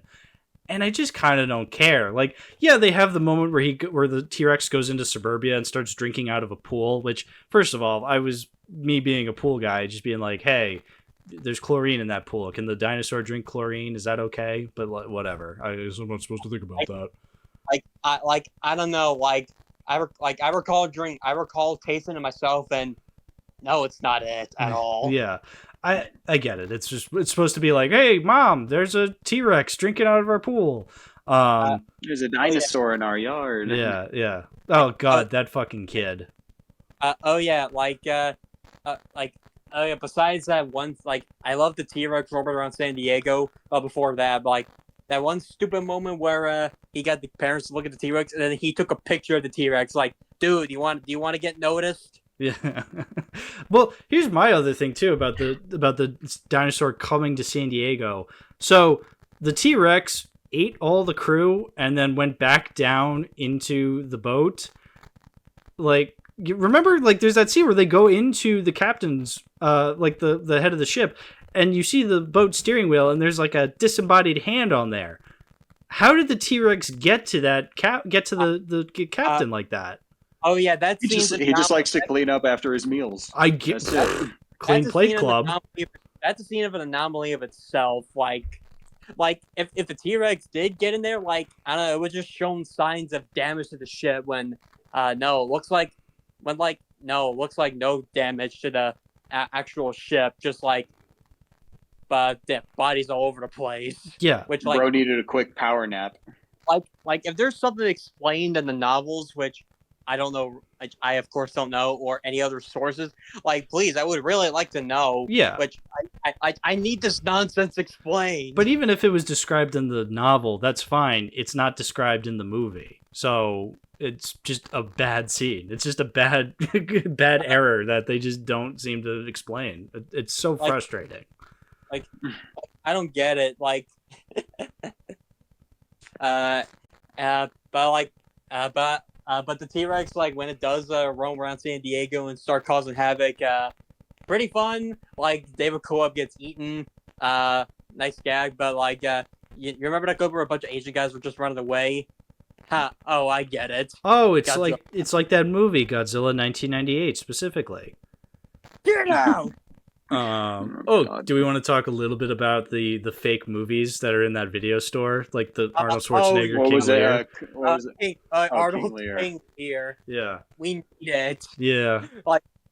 Can we get this as Arnold's grand final role in a movie, please? You could. I mean, King Lear is literally about like an aging king, and you know, kind of dividing his nation among his kids. I actually don't remember what King Lear is about, but it's about an aging king. I know that much. So Yep. Arnold could definitely play it. Yeah, Like he's not retired, right? I don't think so. I don't know. Like he was in a Netflix series recently. Oh, Uh, perfect. wasn't that a document? Wait, you were talking about the documentary about himself, right? I have no idea. No, I'm talking about Fubar. Fuba? Fupa? Fubar. Arnold, I have a fupa now. I got my extended stomach. Arnold, your fupa is sticking out. It's disgusting. Arnold, your Fuba is showing. Yeah, this is showing Jeff Goldblum. Yeah, I'm looking Is that a Fuba in your pocket, or are you just happy to see me? I'll be fupa back. Hasta la vista, baby. Yeah, but I looked, and no, he has not retired yet. Okay, that's good. We still got a couple more years of Arnold. I mean, and plus, like, I wonder if he's gonna come back as a governor and be like, Lightning McQueen must be found at all costs. Oh God! As long as he doesn't. Sorry, go ahead. I'm going to turn into a Jeep now. Okay, we gotta stop before it becomes Arnold Hour. Yeah, that's right. We don't want Arnold Hour. But anyway, as long as he doesn't come back as the Terminator, we'll be fine. Lost World. I don't like this movie. I feel like talking about it has not made me like it anymore. In fact, I probably like it less the more times I think about it. I really don't like this movie. Again, some things are cool. I like seeing Richard Schiff. I like the San Diego scene, kind of. I like the character of Roland. I wish they did more. I fucking despise Vince Vaughn's character, though, so it really balanced itself out. Did the Psycho remake really make you turn on him that much? No. Well, maybe. What have I actually seen Vince Vaughn in that I actually like? I don't know. You guys talk about some things. Let me find some movies I actually like Vince Vaughn in. God. I'll just say he's better at comedy. Yeah, Vince Vaughn is not a good serious actor. Like he's Vince Vaughn in action and Vince Vaughn in horror don't mix. Like, oh my God, I still can't get the fucking scene of him Vaughning it in Psycho. All right, bad news, guys. I've only ever seen him in 2 movies, and that's The Lost World and Psycho. So, sorry, Vince Vaughn, you suck. Where he's Vaughning it. He's Vaughning it. Oh my! I'm Vaughning all over the screen. Yeah, the Lost World, not very good. I'd rather have it lost in the trash. I don't have anything left to add. Lame and disappointing sequel in every way. Yeah, no, I used to be kind of okay with this movie. Like, I actually do have a memory of watching it at a sleepover. Oh God, have I ever told this story actually about me at the sleepover? So, how lore. So there's this. I think I was like 9 or 10 years old. I went to the sleepover, and we did a lot at the sleepover. This was a great sleepover because like this was for a kid's birthday. We went to the movies. The next day we went to laser tag, and then obviously we watched The Lost World after laser tag. But in between was pretty. This is pretty embarrassing of me. So obviously the night before I had eaten a lot. Like while at the sleepover, I ate a lot. Like a lot of Doritos, dude. It was a lot. So much so that in the middle of the night, I vomited into my sleeping bag. Like projectile vomited. And I was very embarrassed.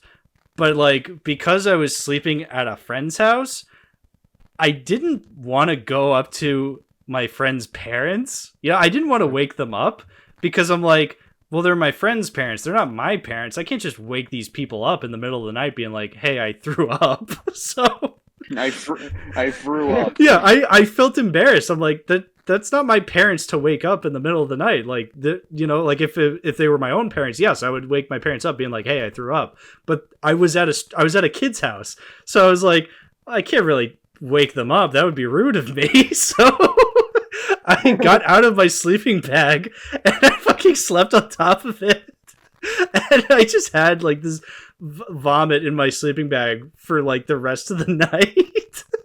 And so then when I got home the next evening after watching The Lost World with friends, I got home and my mom opened up my sleeping bag. Was like, "What the hell is this?" I was like, "I'm sorry, Mom." The Lost World made me do it. Oh my god.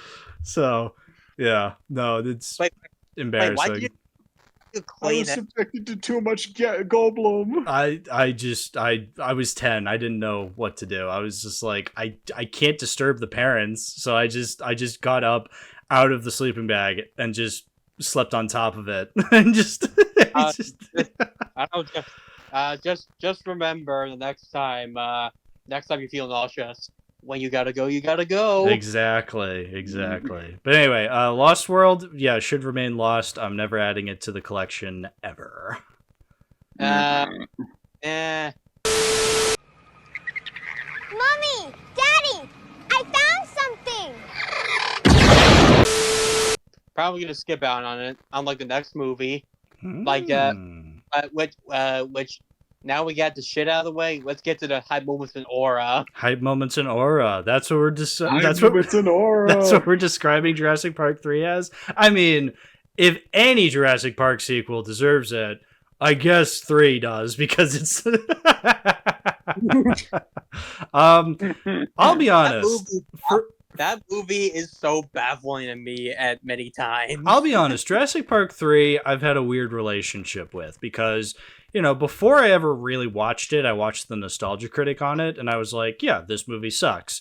Then I actually watched it for myself, and I definitely did not hate it. I thought, okay, this isn't actually that bad. It's not good. I acknowledge it's a bad movie, but it's not like the worst thing ever. I did have a much better time watching through it than I did The Lost World. I think rewatching it again, my thoughts have slightly gone down. I'm not as surprised and kind of willing to admit it's a fun time.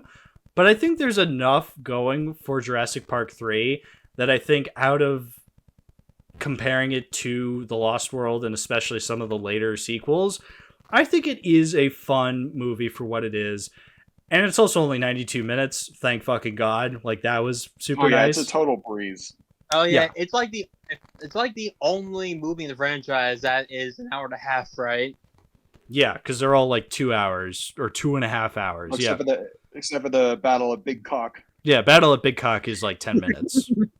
Not even feature length. Right, exactly. Yeah, SMH. But yeah, 3 is, it's interesting because it's a very low stakes kind of movie. It's basically just, oh, this kid goes missing, and so his kind of rich parents hired Dr. Grant to help them get him back. And that's it. Well, except they're not rich. They're just painting tile. You're forgetting that he hires 3 other guys, including Cooper, my beloved. Cooper, your beloved. Yeah. One of them's played by Michael Jeter. I think that's Mr. Udesky. I always think about Michael Jeter because he's one of the inmates in Green Mile that he's the one that gets like really brutally dies on the electric chair. Like it's a really scary scene, but Michael Jeter, he rules. Yeah, I think it's funny how because like I think Udesky has like one of the more brutal deaths in the whole franchise because like I remember the visual of the raptor digging its claws into his back. Ooh, and just like screaming. Oh my god! And then when the other characters see him, like I see, like there was slight movement of him that like, no, the Raptors are not done with him. Yeah, they're like using him as bait. Yeah, that was a pretty cool scene. It's a trap. They actually set a trap. Like that shows how intelligent the Raptors are in that movie. Which like the Raptors, like the dinosaurs still serve as a great threat in the movie. Mm-hmm. Especially the Mohawk Raptors.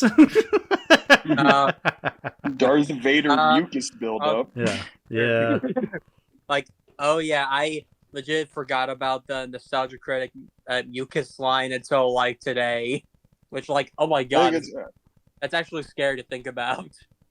I think it's funny because like the Raptors make that exact same noise in the first movie and no one brings it up. Yeah, it wasn't until Jurassic Park 3 that we decided to make fun of that. Yeah, so Doug, be smart about what you're talking about, man. Yeah. Like, speaking of those quilled raptors, kind of funny during that Alan scene, like he sees that raptor in his dream, and did you see any quilled raptors in the first movie? No, the Mohawk Raptors seem like a movie invention for this one. Yep, which makes it more funny because he doesn't even know what the Mohawk Raptors even look like. Yeah. I guess you could make the excuse that the dinosaurs having feathers were starting to become more widely recognized, and Dr. Grant is a paleontologist, so he is gonna be like thinking about feathered raptors. I think they only had one kind of raptor puppet, and so they used that for that scene. I don't know. I'm trying to add something to the Alan scene. No, you're totally fair for doing that. Well, let's talk about the Alan scene because it's probably at one point I think this was seen as one of the most infamous Jurassic Park moments, and I gotta be honest, it's funny. You know, like it's a funny scene. Why are we getting mad at it? You know. I think it's funny. It's really funny out of context. Yeah, it's incredibly funny. I don't like if funny in or out of context of the movie, it's still like extremely funny because like just like it's not even that bad or anything. It's just like Alan. Well, because like my thing is that people get mad at it because it's ridiculous, but it's like it is in a dream sequence. Like it's not. Yeah, it's not like it actually happened. It's not like like there was an actual raptor on the airplane going Alan. That would be ridiculous. Compared to like what happens later on in the series, this is probably bottom of the barrel. Because like if that scene were to happen in real life, it would feel akin to a 2018 movie. Which a one? Certain 2018 movie. Oh, I know. Probably Ready Player One. Incredibles 2. Not yet, Minion. Not yet. Yeah. All answers will be revealed. Yeah. Spinosaurus. The Daffy Duck Bill was dinosaur. I remember what are you talking about? Spinosaurus doesn't have a bill. Well, because it looks like Daffy Duck's bill. I was on the Jurassic Park. We'll call it a beak or just a mouth. Okay, all right, Bamason. Anyway, sorry. Continue. I remember I was online in the Jurassic Park fan community before World came out, and 3 was like the big punching bag for the fan base. I remember everybody was so pissed off that the Spinosaurus killed the T-Rex. That was the big kind of controversy. Big controversy. Like, I don't know. It's kind of funny to me, which like, I don't know. It's just the movie establishing that the Spino is a bigger threat than the T-Rex. Like, it's kind of like a weird way to do it, but like, sure, okay, nothing to get mad over. Yeah, exactly. Yeah, the fan base was really mad about it. Yeah. Luckily, I think it's funny thinking about in hindsight. Luckily, nothing bad ever happened after Jurassic Park 3 that the fans could get mad at. No, sir. Mm-mm. And not a single fuck was given that day. Exactly. Yeah. No, Spinosaurus, I don't mind for this movie. I mean, it does look ridiculous because the fucking snout is just so zigzaggy. It looks ridiculous, but like, whatever. I remember it more than any of the baddie dinosaurs in the next 3 movies. I think it's it's a cool design. I like the Jaws reference that it does later on when they're on the boat. I do think the Spino does its job as the main threat in the movie. Like, it doesn't appear that much, just in a few scenes where it just chases the characters. Which, good job in the movie's part. But I also want to say, design-wise, I like it, but I say it's a relic of the past. Which Spinosaurus is still kind of a poorly understood. We don't fully understand Spinosaurus yet, and compared to nowadays. Yeah, I remember watching a lot of the bonus features. They weren't shy about how they wanted to replace T-Rex. The reason why actually the Spinosaurus was so prevalent in Jurassic Park 3 especially was because of the one of the scientific advisors that were on the movie, Jack Horner. He was on the other 2 movies. Yeah, funny coincidence. Sorry, I have no choice but to make that reference.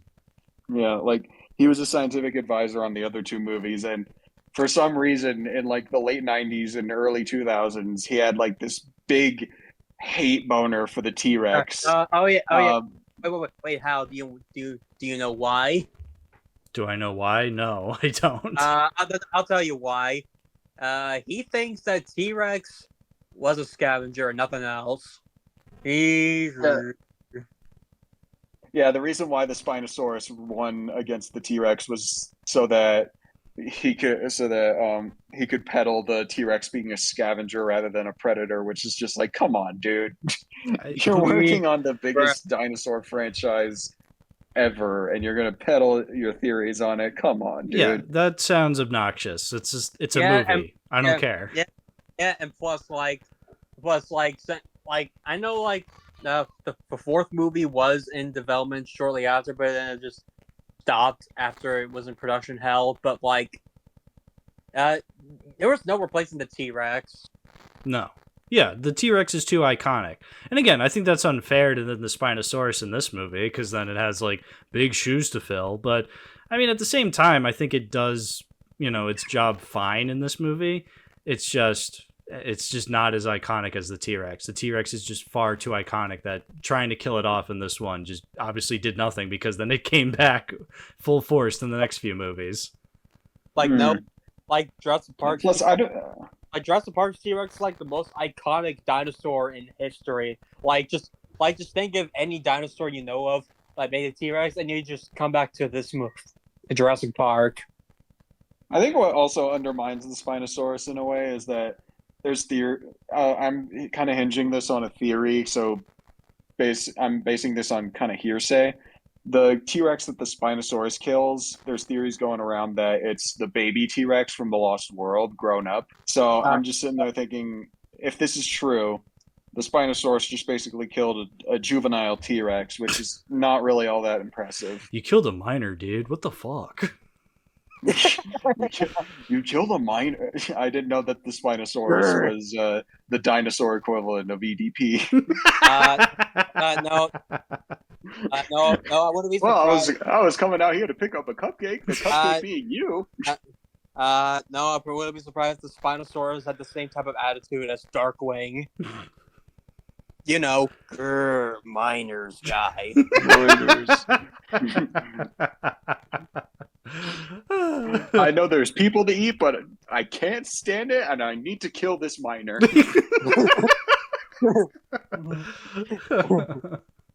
Oh, man.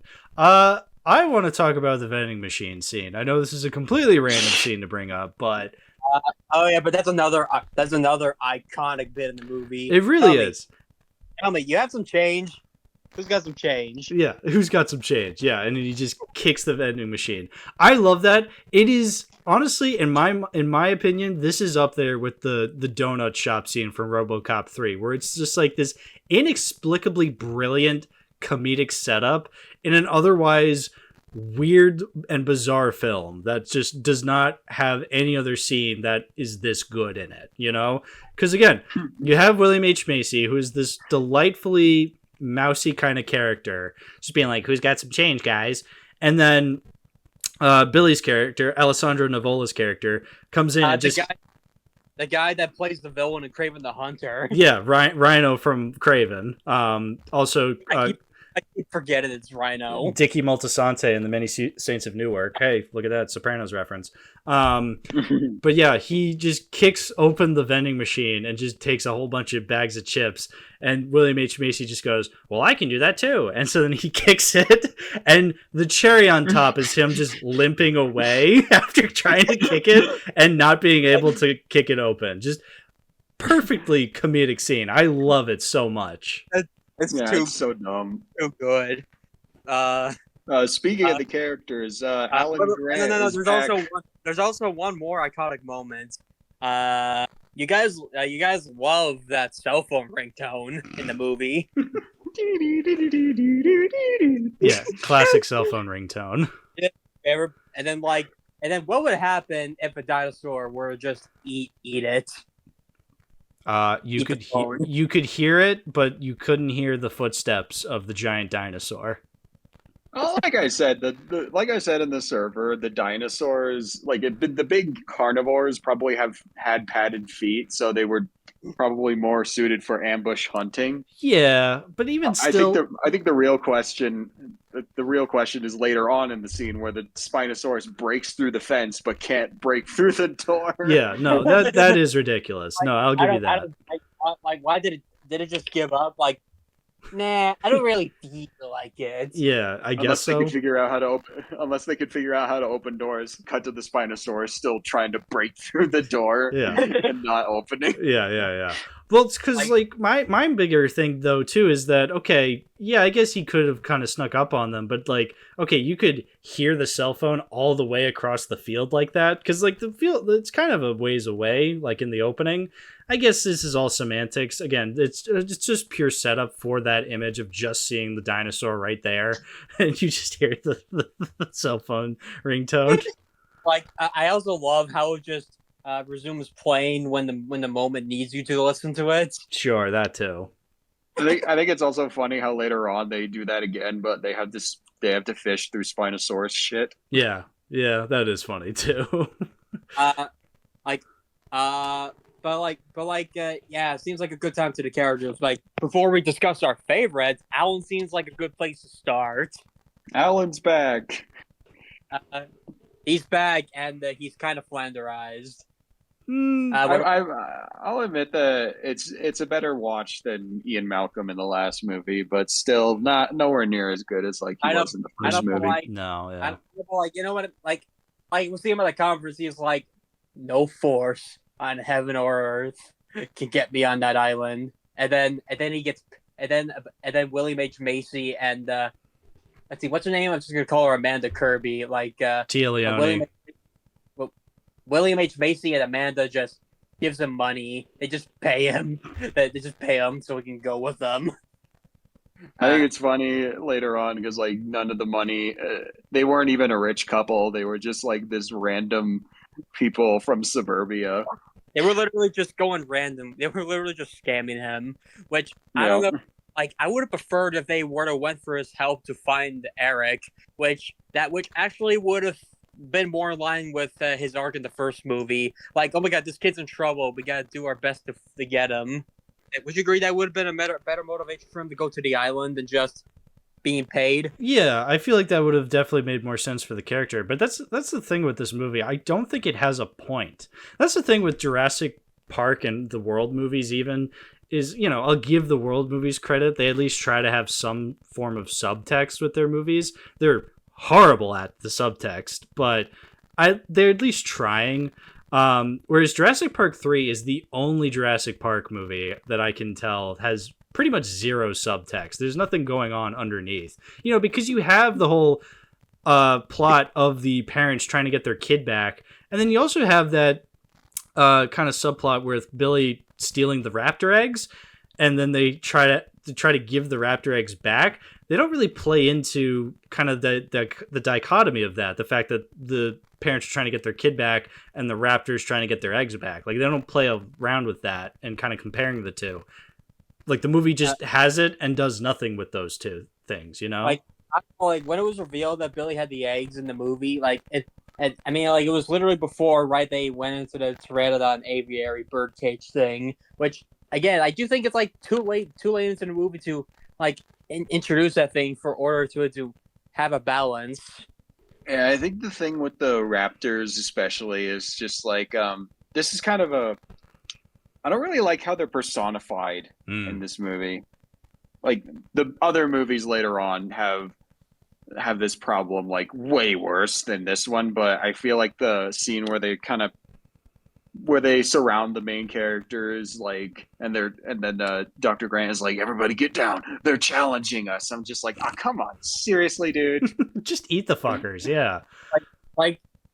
I don't know, I actually don't mind this because actual animals, they're not mindless killing machines. They just want what's theirs, which is eggs. Yeah, but there's the aspect of them being almost cartoonishly too human or too clever. Too clever, yeah. There's that scene where they go to the lab and Tia Leone looks at that tube and one of them is just, you see the head, frozen. But it's just frozen in place. It's like, how would the dinosaur know to just stay frozen? Why is it staying frozen? That makes no sense. He's just aura farming. Yeah. I guess he was just waiting for someone to be there. I guess. No, because before they got to the lab, we see the raptor running into it. Right. We see it running in the background. Yeah, exactly. So it's moving around. So I don't know why it's remaining frozen.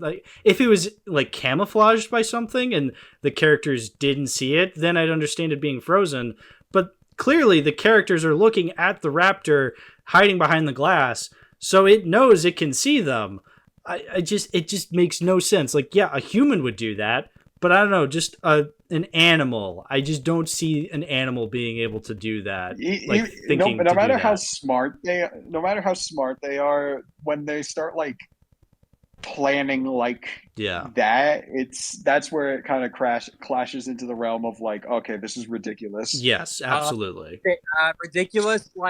You really think that's as ridiculous as calling out a name on an island where gigantic carnivores can eat you when they hear you? Oh, that's ridiculous. Yeah, when she's just like, that's definitely ridiculous. Eric!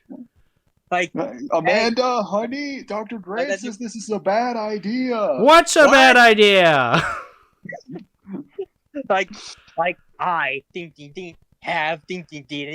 have a very bad idea. Dr. Grant says that's a bad idea. What's a bad idea? That's true. Yeah, no, Tia Leone in this movie kind of sucks, and I feel bad because she's not a bad actress, but she's just kind of. It's rough watching her. Let's see, acting wise, it's all fine, but her character's just really stupid. Mm-hmm. I think the scene where where she just flat out turns into a cartoon character was when they find the parachute in the tree, and then Ben's corpse just flies right in front of her, and she's just spazzing out. Yeah, that scene's funny because he was left there to die. How did Eric get down? Did Ben just sit there for the whole time? Yeah, I guess he's just I'll just hang around. It's not that hard to get out of a stuck parachute, I mean, unless he was fatally injured on the tree, which maybe he got stabbed by one of the branches or something. I don't know. I guess he was just hanging out there to dry. Fuck you.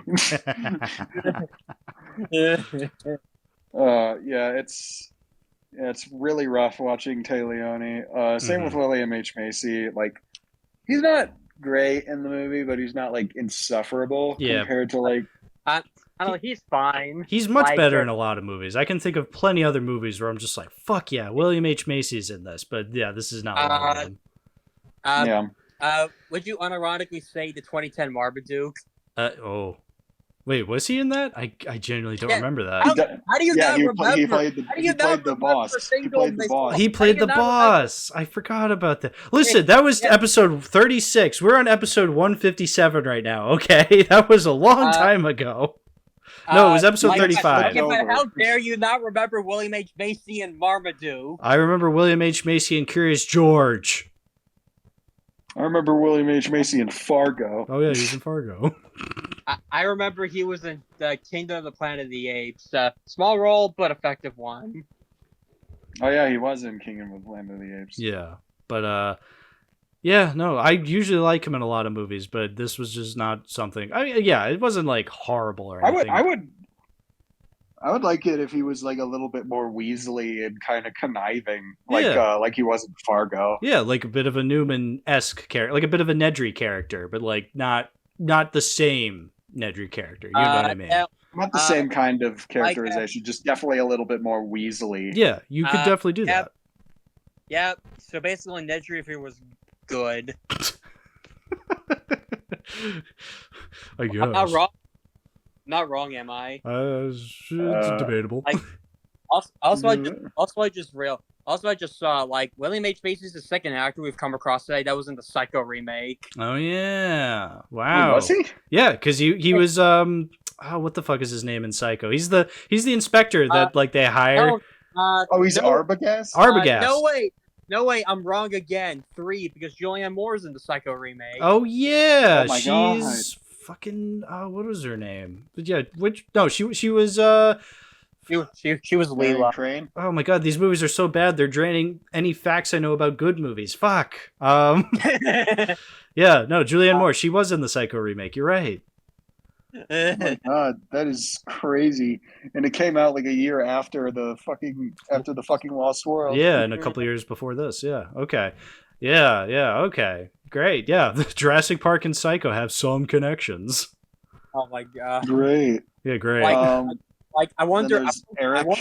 I wonder if Viggo Mortensen's gonna appear in a Jurassic Park movie. That day is not today. Okay, but like, okay, but who else is there? Eric. He's fine. I was gonna say John he as Cooper. Oh yeah, Cooper, your beloved. Yeah. That's Cooper. That's Cooper. I don't know why. I have no idea why. I don't know. That line delivery just makes me laugh. Yeah. That's Cooper. That's There he is. Well, speaking of funny lines, because this also applies to Eric. Eric has been in quite a filmography, I must say. Because yes, he is in this. I think he's most famous for being in Sixth Sense, because he was like the bully kid that like shoves Haley Joel Osment into the haunted closet. But we can't forget about, his greatest movie credit, and that being in Barney's Great Adventure, Which Barney appears in the movie as well. Yeah. Do you think that was intentional, or did they just do that because Barney's a dinosaur? I don't know. I haven't seen I think they just did it because Barney is a dinosaur. Right. But Barney's Great Adventure gave us the greatest line of all time in the form of salmon. I don't want to hear it. Salmon. If it's a masterpiece like you say, then I'd rather go into it blind. Well, I gotta tell you, I haven't seen Freddy Got Fingered yet. I've been trying to go in. I know nothing about that movie. Freddy Gets Fingered. How dare you! How dare you! Oh, here, let me make it up to you by giving you some salmon. Oh, damn it! All right. Let me see. What else is there to talk about Jurassic Park 3? Honestly, not that much. Yeah, To be honest. it has its moments. I definitely think this is a much more easier film to get through than Lost World was. I used to be Team Lost World. I'm full on Team Jurassic Park 3 now. What of us? Yeah. What of us? I'm not like in love with the movie though. I don't think it's as funny throughout as maybe I'd like it to be. Again, the vending machine scene rules, the fucking Alan scene rules. Like I like those scenes. That's Cooper. That's Hello? Cooper. Yeah, that's a great scene too. I'll admit to that. I just don't think it's as funny bad as maybe some of my all-time favorite funny bad movies are.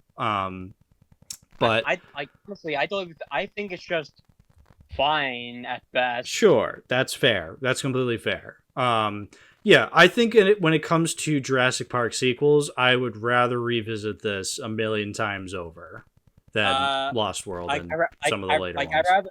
I'd rather feel baffled and entertained and laughing unintentionally rather than just being kind of bored. Sure. Yeah, no, I completely agree. Bamason, anything to add to that? Yeah, that's Cooper. there he is. Follow my moves and sneak around. Be careful not to make a sound. No, don't touch that. Yeah, is there anything we need to discuss before getting right into it? I'm not doing an intro because we're still technically in the same episode, so... Oh, we've been stuck in time loop we've been stuck in a time thing for the past week? Yeah, we've been frozen in time for an entire week. We've been in We've been frozen in purgatory. time. Yeah. And we've been awakened on cryosickness on a Saturday. Yep, on a Saturday.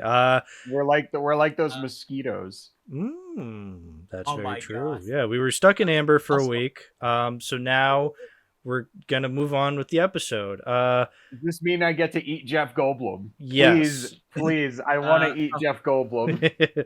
Also- I'm very delicious. Oh yes, and then since I watched Independence Day in the meantime, you know I've come to realize a similarity between Jurassic Park and Independence Day. They were both made in the 90s. No, both movies, he said, must go faster. I noticed that too when I watched Independence. I mean, I've noticed that every time I've watched Independence Day. Yeah, there is a moment when Jeff Goldblum goes, must go faster, must go faster in Independence Day. I'm like, is that a nod to Jurassic Park? It's like when Kong Skull Island came out, there was a reference to Samuel L. Jackson saying, hold on to your butts. It's an iconic film. Well, speaking of iconic films, Jurassic World. Hey, wait a minute. This new Jurassic Park movie from 2015, the long-awaited legacy sequel to Jurassic Park, it's now called Jurassic World. We're in the Jurassic World discussion now. What a Jurassic World! Welcome to Jurassic World. Yeah. You know what? I'll start things off by saying at least we don't have any legacy characters in this one, except for BD Wong. He's the one carryover from any of the previous movies. Actually, you see Ian Malcolm book. One of the characters on the tram to the gate of Jurassic World, they're reading a book by Ian Malcolm. Yeah. So. Well, okay, if we're going that far, there's a statue of John Hammond in the park.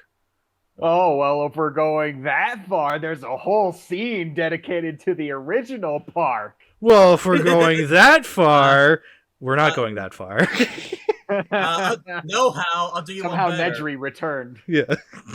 I wish. No, I'll do you one better. There was a skeleton of the Spinosaurus in the movie, so there. Really? I must have missed that. Where's the Spinosaurus skeleton? It's like in the main display of like the, you know, where they have like all the restaurants and it's like the lobby square, the town square. Right. Town it's square. right there. Okay. And one point the T-Rex smashes through it, so it's kind of like a fuck you to Jurassic Park 3. Revenge. Okay, but I have something to say about Henry Wu. Honestly, he could have just been replaced with another scientist character and nothing would change. Oh yeah, absolutely. His inclusion is unnecessary. You're just like, oh, Purely it's arbitrary. purely arbitrary. You're just like, oh, we have this guy from the first movie, and he's evil, sort of, now. It's like, oh, okay. I guess He's this franchise's Dinkelberg. Dinkelberg. Whoa. I wish. I wish it was Dinkelman. Dinkelman. Oh God. Wait. It was the toy that Boog Open Season had. Oh, I right. remember. Yeah. Oh, classic open season. But we're not here to talk about Peak. We're here to talk about I Jurassic can't believe World. I remembered that. I can't believe I remembered the bear's name. Jesus Christ. Well, because open season is cinema. But anyway, we're not here to talk about cinema. We're here to talk about Jurassic World, which is not cinema. Fine. I mean, look, I'll be fair. I actually did not hate Jurassic World upon rewatch. I didn't like it. I'll say that. It was not good. It's not a good movie. But I definitely did not hate it as much as I have hated it in the past. I feel like I've been very harsh towards it. For good reason. Like, I still stand by a lot of my criticisms. And trust me, I'll go through some of them. But like, yeah, no, I don't know. I guess maybe because we've gotten such worse movies in recent years that I'm kind of nostalgic for this kind of bad movie, you know? Would this kind of bad movie be so different from like today's interpretation of like a bad movie? Like, oh yeah, like the audience in the 2010s, or more so the early to mid 2010s, they weren't ready for how bad shit got yet. But right. But for this movie in particular, I think it's fine now. Yeah, it's fine at best. It's not a good movie, because I still stand by. I think, because I was through watching it, it has a lot of similarities to something like The Force Awakens, and I feel like, because they're very safe legacy sequels where they're not meant to piss you off in any way, but that's kind of also a big disservice where it's like there's really nothing spectacular about it either. But I feel as though Force Awakens gets away with this far better and is actually a much better film. Not by much, like, it's off by like a half star in my score rating, at least. But yeah, I think Jurassic World, I still think the problems persist. It's just, I'm not as angry with those problems anymore. I'm frustrated, but at a point where I'm like, I've already complained about these for years. I'll go over them here, but still, you know what I mean. Yeah.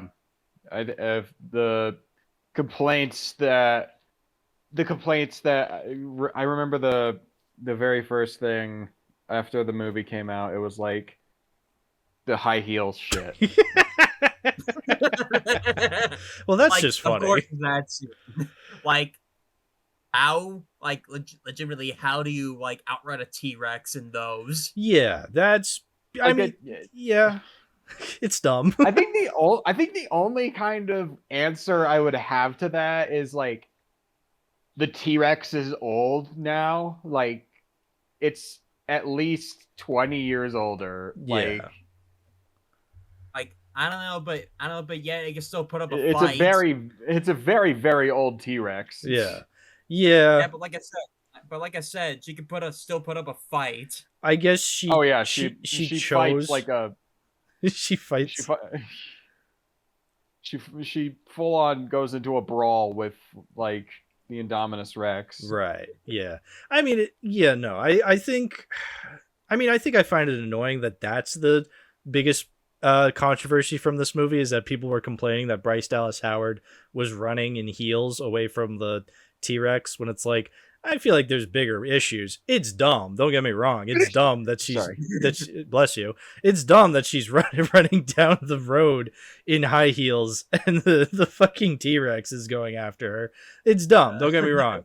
But I feel like it's kind of Hollywood dumb you would also see in cheesy action movies that came before that are still beloved to this day. It's one of those issues that I feel like you can pick apart and criticize, but it's not something that, if it were taken out of the movie, that would all of a sudden fix it, Yeah, I think at best, like, the problems in this movie are kind of like Pacific Rim problems, where it's definitely you definitely have to suspend your disbelief a lot Sure. in order to kind of enjoy it. But Yeah. the moments leading up to it are kind of like a hell yeah moment. Yeah, that's true, because the ending, which we'll get to.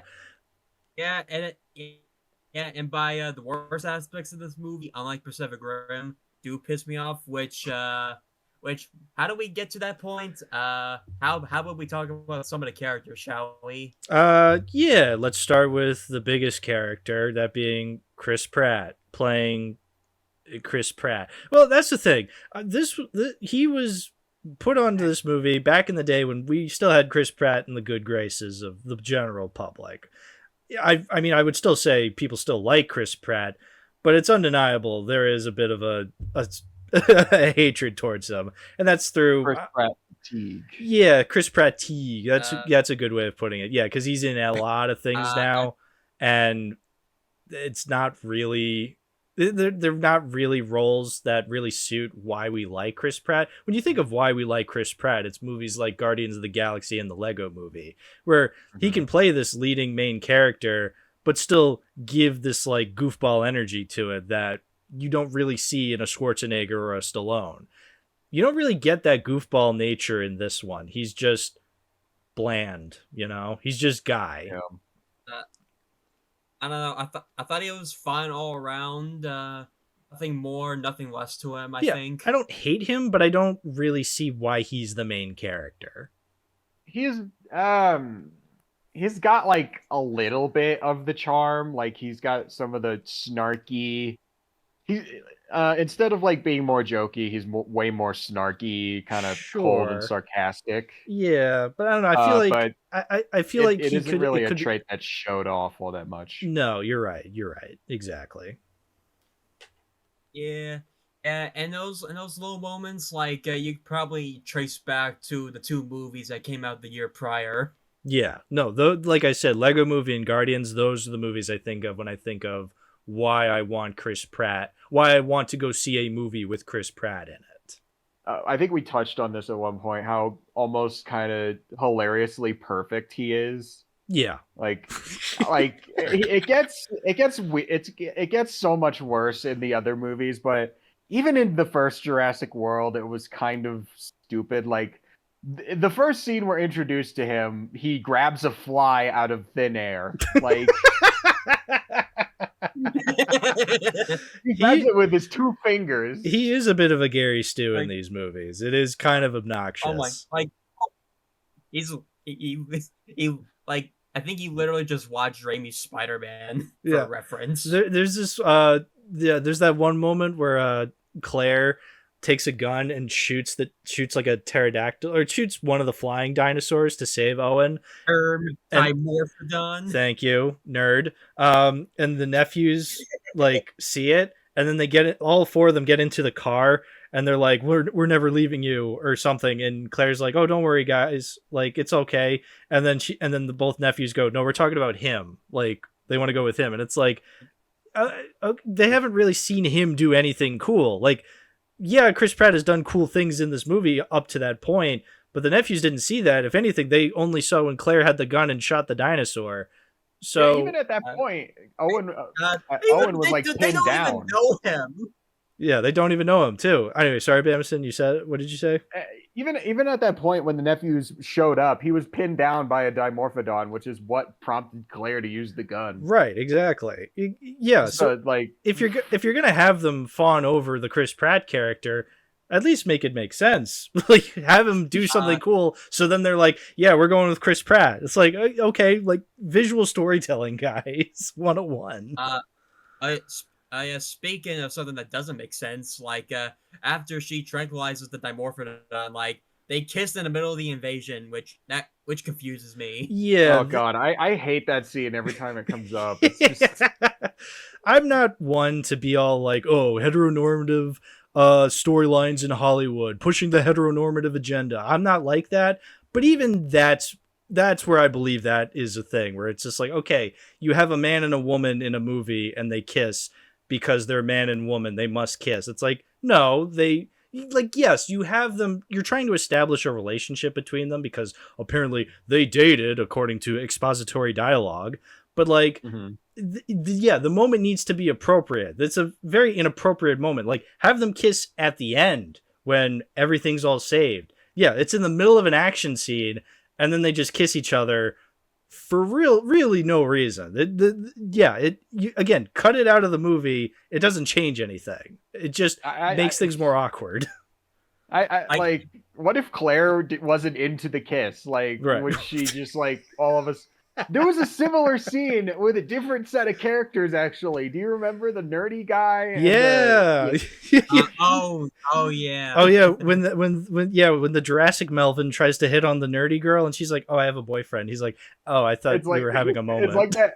It's like that comic of the guy who goes up to this girl at work, and he's like handsome looking, and then he's saying like, I gotta find the comic. Is it the HR comic, the one where it's just like, it's the HR comic, looking good, sweetheart? And she's like, "Oh, you're so sweet," and then it's the ugly dork-looking character, and she's like, "Hello, human resources." Is literally that. This movie is literally that. Look, look, I get it. I guess out of the two, I'd rather be kissed by Chris Pratt than the Jurassic Melvin, but still, like, consent is consent.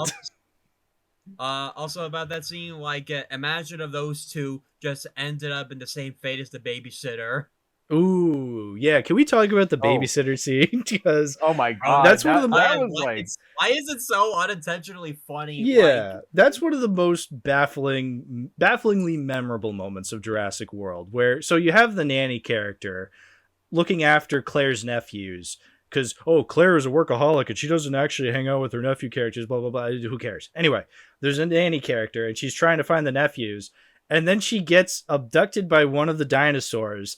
And, even when I first watched the movie, I'm like, I know where this is going. She's going to be lifted up because they're flying with her. Then she's going to be dropped into the water and into the giant waterosaurus's mouth. What's the dinosaur's name? Mosasaurus. Thank you. Hey, dropped into the Mosasaurus's mouth. It's like, okay, that's what they're going to do. They don't do that. They fly her around for a little while. They drop her into the water. She drops in.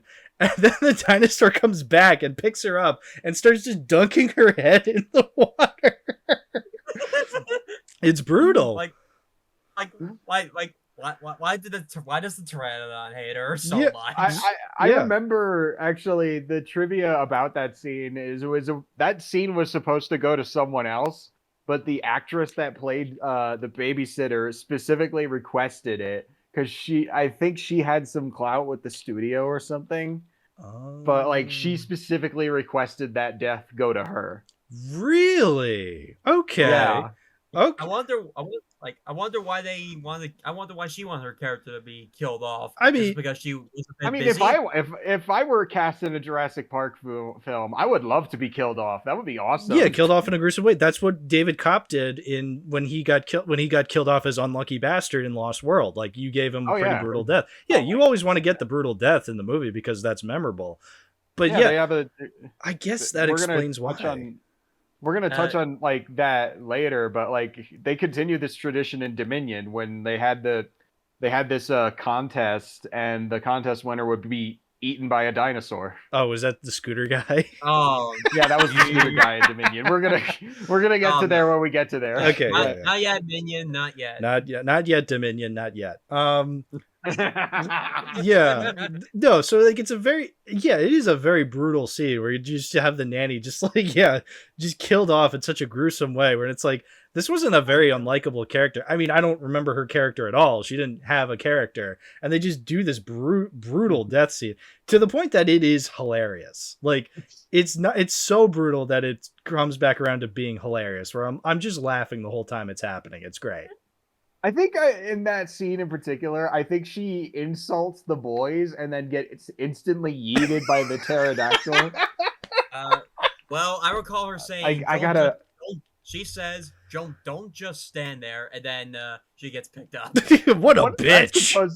What is that supposed to do? Just like, what are they supposed to do? Yeah. Don't just stand there. Do something. Yeah. Get involved. Do something. Do something. Do something. Yeah. So, yeah. Again, it's a really funny scene. I think it's definitely a highlight in the movie. I appreciate its inclusion. It's why it's my letterbox banner for the movie. It's a great scene. What do we think of the Indominus Rex? So that's the big bad dinosaur for this movie. Every movie gets its own bad dinosaur. You know, you had, I guess, did this really start with the Spinosaurus in Jurassic Park 3, would we say? Yeah, kinda. Yeah. Honestly. Okay, so it's the big bad dinosaur. So we get this one is Indominus Rex. I would like to say something like Sure. I like the concept of this movie, how it's like, what if the park opened and it's running successful, but of course, then some guy comes in like, my name is Wu. I made Indominus. It was difficult to put the pieces together, but unfortunately, something went so wrong, and now I can't do anything but okay, a little sidetracked, but I like the concept of the Indominus Rex being this hybrid of not just the T-Rex, not just the raptors, but a whole shitload of dinosaurs. And I also love how they display its intelligence throughout the movie to make it a true threat. Yeah. I mean, it's not a bad idea for it. I mean, it's a bad idea in universe, so they're just like, we are gonna make the most evil dinosaur ever. Oh, it outsmarted us. Fuck, we didn't see this coming. It's like, all right, yeah, you deserve what happens to you from then on. Okay, but though some of the reasons kind of stupid. Like Claire says that people are not interested in the normal dinosaurs anymore, which, Yeah, that's weird. I mean, I get, and I don't. There's that part when they're introducing the Indominus Rex, and again, going back to the Jurassic Melvin, his name is Larry. That's Jake Johnson's character. Jake Johnson, famously Peter B. Parker in Spider-Verse. So he sucks in this, but he went on to do good things. So good for him. But anyway, he. The point of his character is he's supposed to be like one of those purist Jurassic Park fans, because he's just like, oh man, that first park was legit. What you're doing here is perverse, which that always annoyed me because it's like, dude, the first park never opened. What do you mean the first park was legit? Were you there? Yeah. Blood thinks he's on the team. Were you talking about the movie? Are you talking about the park or the movie? Well, were you the kid? Yeah, I mean, he's supposed to be talking about the movie. That's the meta angle of it. But it's like, again, it makes no sense in universe. And so, yeah. I guess the only explanation is that he would just be one of the kids. Yeah. He was actually Timmy the whole time. That's why that's why he's so good with computers. Actually, no, it was the girl. Yeah, Lex was the good one with the computers. Don't think about it. But he goes into that whole rant about like, oh, why not just make it the Tostinosaurus, make it the Pepsi dinosaur. It's like, all right, Verizon Wireless. Yeah, Verizon Wireless presents the Indominus Rex. That annoys the shit out of me because it's a multi-million-dollar movie studio trying to critique multi-million-dollar companies. It's like, slow your roll there, buckaroos. You have no say in this horse race. I don't get it, but that's somehow not the worst thing it tackles.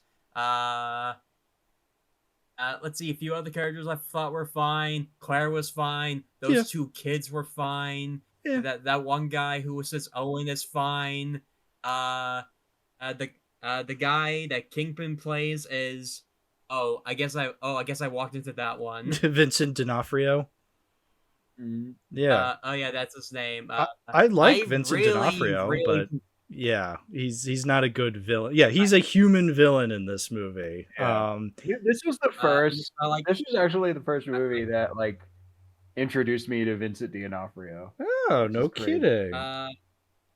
Let's see. I think it might have been for my two, because to be fair, I haven't seen him in that many movies. He was in Men in Black as the bug guy. He was Orson Welles and Ed Wood. But we're missing the most important one. He was literally Private Gomer in fucking Full Metal Jacket. Yeah.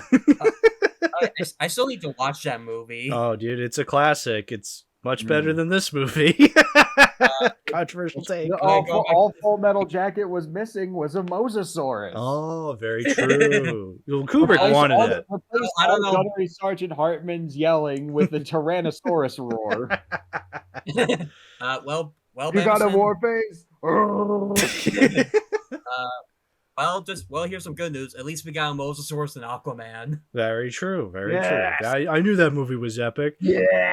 But anyway, yeah, I'm glad we brought up Vincent D'Onofrio's character because, yeah, he's obnoxious. Because go ahead. Oh, sorry. Sorry. Like, I just wanted to say that, like, I don't mind his acting. Like, I just hate everything that revolves around his character. Absolutely, yes. Like, he wants to use the Velociraptors for the military, which in an age of modern warfare with, I don't know, guns, drones, snipers, what good is a Velociraptor gonna do? Yeah, it's so stupid.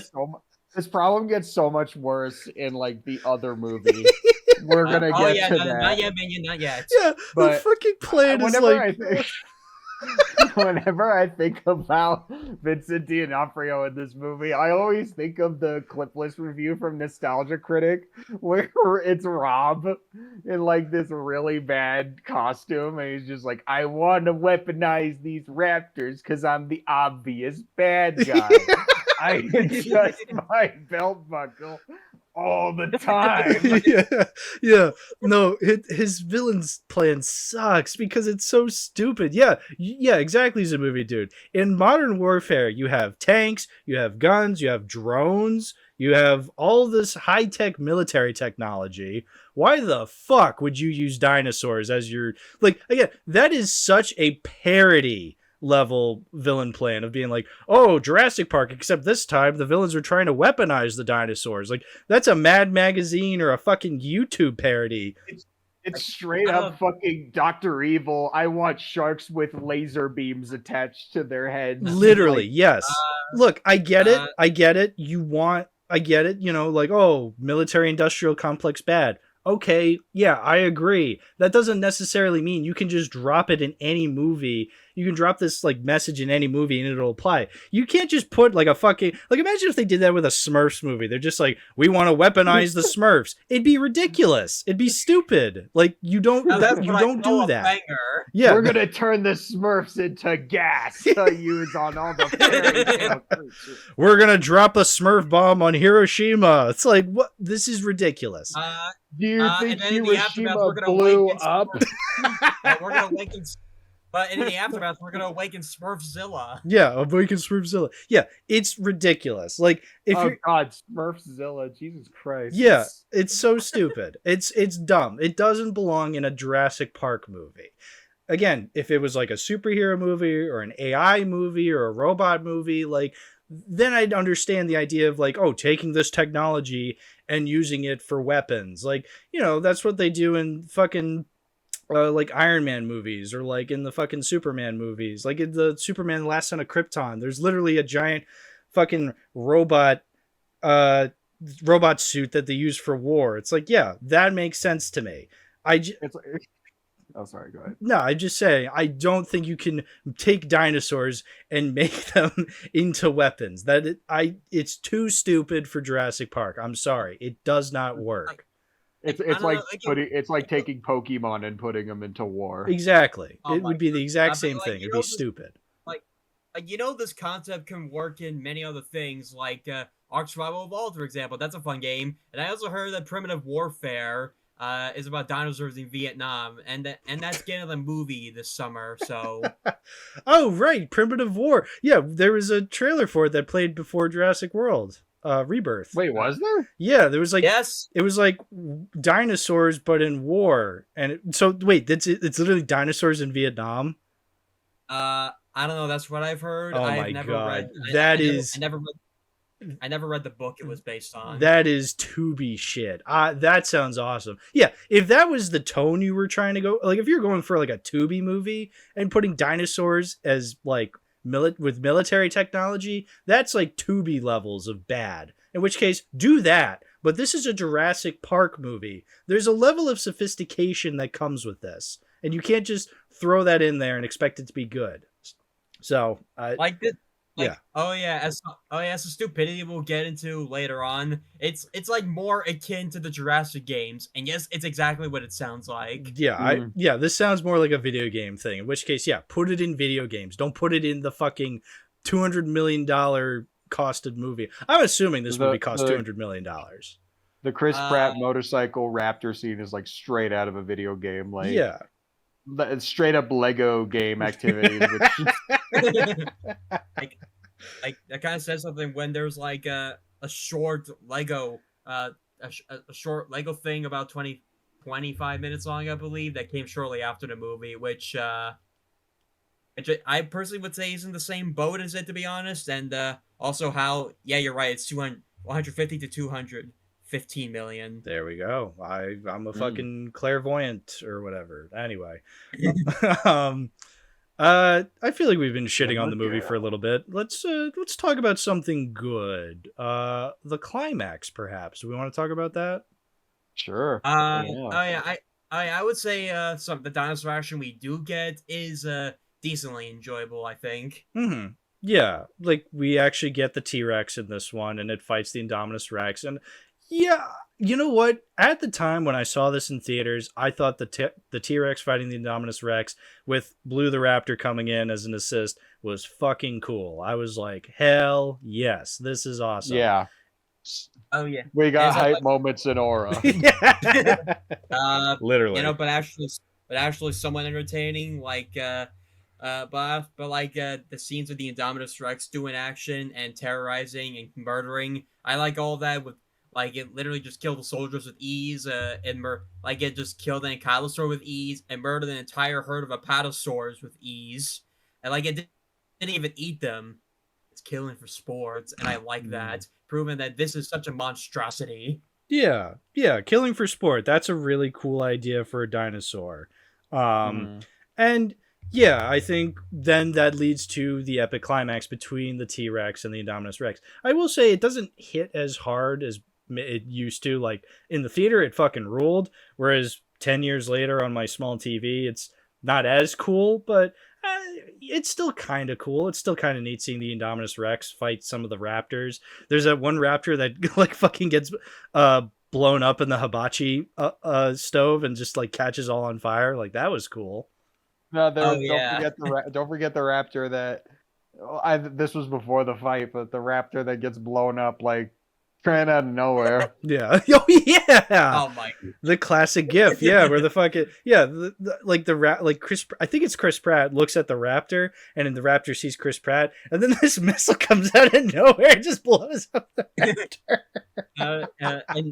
And sadly, the third raptor doesn't get any treatment like that. Yeah. What happens to the third raptor? I don't even remember. I don't know. I guess the pressure from the Indominus's bite force just crushed it, I guess. Ah, very true. It ran away like a pussysaurus. No, it just crushed him. It just threw him away. Oh, literally crushed him. Yeah, probably. I don't remember, but whatever. Yeah. I like the scene with the ACU. That was the squad that was sent to catch the Indominus Rex. Yeah, all the people that got killed in the forest. Yeah. That was cool. It was a cool scene. I like the kind of tension in the build-up, like with the forest is like all silent, and then he looks around, and then the Indominus was just there the whole time, camouflaged. Yeah, and then just him just screaming, "It can camouflage!" I don't know. It just goes so hard. It's so awesome. Sure. I think it's funny though how you brought this up before, but like the people being blindsided that it can camouflage, like they didn't put the genes of cuttlefish in there. It's just like I think at one point Masrani was confronting Wu about all the DNA the Indominus has, and it was just like what purpose do we have for a dinosaur that can camouflage? And then Wu is just like, oh, we put cuttlefish genes in there so it can grow up in like a hotter environment. Mm-hmm. Yeah. Kind of last minute, Henry. Yeah. You know, like I don't know, like generally the only information of what it was made of throughout the movie before it was revealed about the cuttlefish and the raptors was only just the base genome is T-Rex and the rest is classified. Yeah, but again, like, okay, you're putting all of this DNA in there and you don't think to explain that, you know, because like it's all there. And you know what else is there? Like it's more than just those. There's Carnotaurus, Giganotosaurus, Majungasaurus, Rugops, Pycnonymosaurus, Chromosaurus, Via Venator, there's Xenosaurus, Deinosuchus, Tree Frog, and Pit Viper. That's a lot of creatures. Yeah, that's a lot of fish. Damn it. Yeah. It's just I feel like they like I said, they just put in they were trying to make the most evil dinosaur ever, and then it just blew up in their face. It's like it's so obvious that this was going to happen. Like I don't know. I feel like what would have made it more terrifying is if it seemed like they were in control. We're like, oh, I was thinking about this. Wouldn't it have been cool if, the Indominus Rex escapes and it starts causing havoc, but that's sort of part of the plan. Like they saw that like being a possibility. So they have like all these fail safes put into place. And it's only when it really gets to like the final fail safe and it still gets away, then it's like, oh shit. Now shit's fucked. It's like, I don't know. I may have gone too far in a few places. Right. I don't know. Because I feel like the dinosaur gets out of containment so easily. And it's like, okay, we've had 3 movies already to show just how fucking feisty these dinosaurs can be. You'd think we would have like so much precaution to make sure these dinosaurs wouldn't escape. And if they do escape, we have precautions on top of precautions if they escape. No, it feels like nothing was learned from the first 3 movies. And we're just still in like, you know, they can escape and cause havoc in the easiest way possible. And it just annoys me because it's like, I don't know, you know, we've had 20 years since the last one when this came out. You'd think we would have learned to do something different. And I guess, again, like I said, this is a very safe movie that just shows you why that's kind of a bit of a disadvantage for the movie. Because it's like, it's too safe. It's too familiar.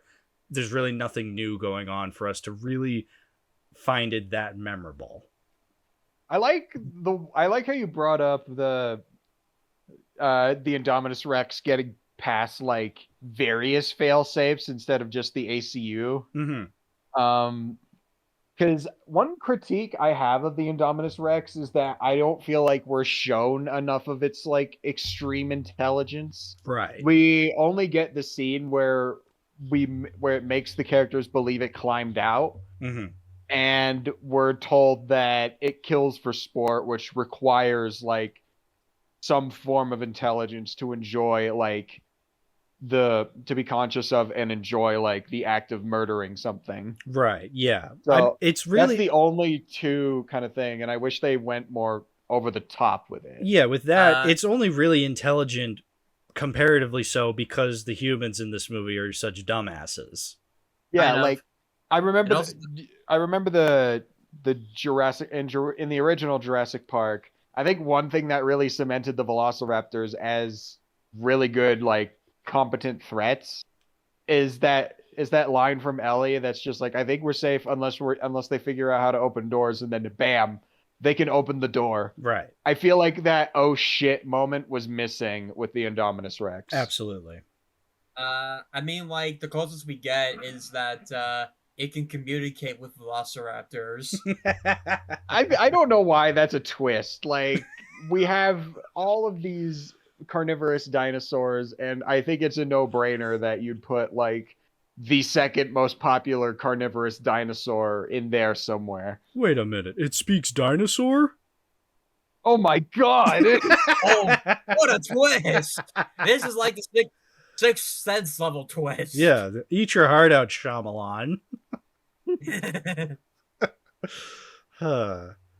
Yeah, that's the thing. I think the problems with this movie have been talked about for years now, and it's still not a great movie. I don't like revisiting it very often. I probably have a few more watch throughs of it in me for the rest of my life, but not as often as the first Jurassic Park. I honestly, I was going back and forth. I think I have it kind of placed higher on my Jurassic Park rank, above 3, just because I was less pissed off with this one as I was 3. I feel like maybe moving forward, though, 3 will be seen a lot more favorably than this one. There was definitely a point in time where this movie was my favorite movie ever made.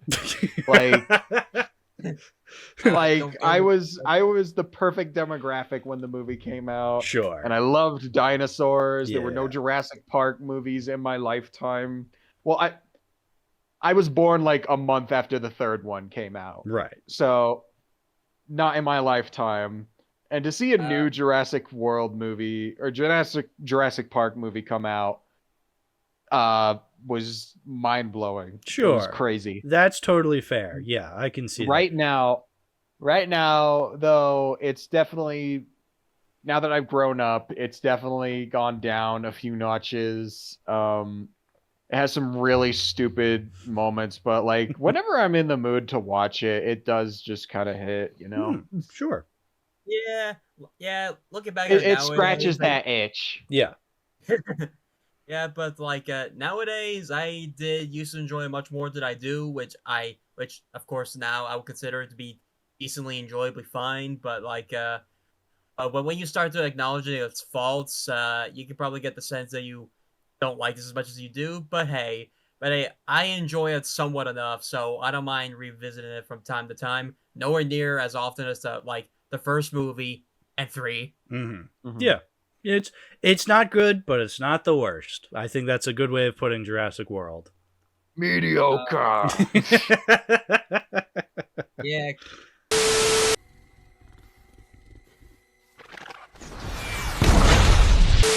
Yeah, kind of. So I think I know how to start off the next one well. Okay. You got high moments in aura? We got stupidity that makes you want to kill yourself. Yes. Fallen Kingdom. Or should I say Fall Off Kingdom? Or should I say Failing Kingdom? I called it that one time. I was pretty proud of that. Good for you. This movie, man. Yeah, Fallen Kingdom.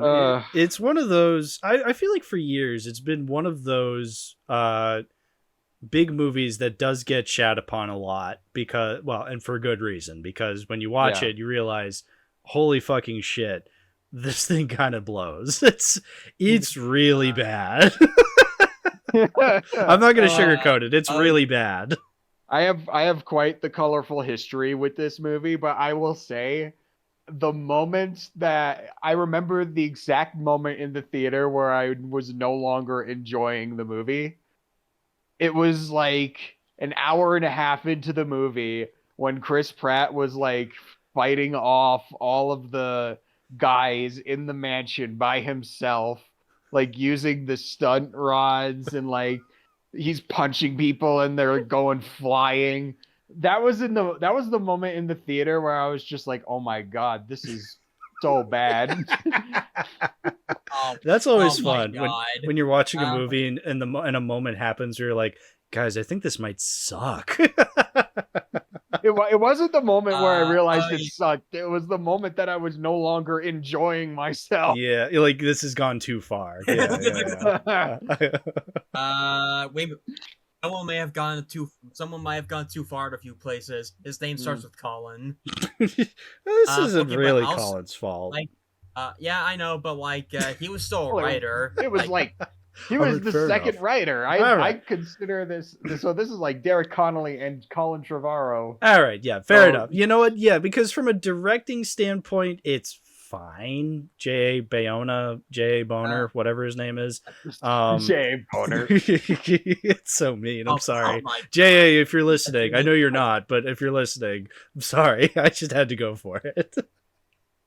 I'll say before my history, I I heard that he does well when it comes to I know he directed something called 2 horror movies beforehand, and I heard that's where he's best at. I heard that The Impossible was good, and I have seen let's see, what's that one movie in the snow? That one was phenomenal. Society in Snow. The Snow Yeah, movie. Society.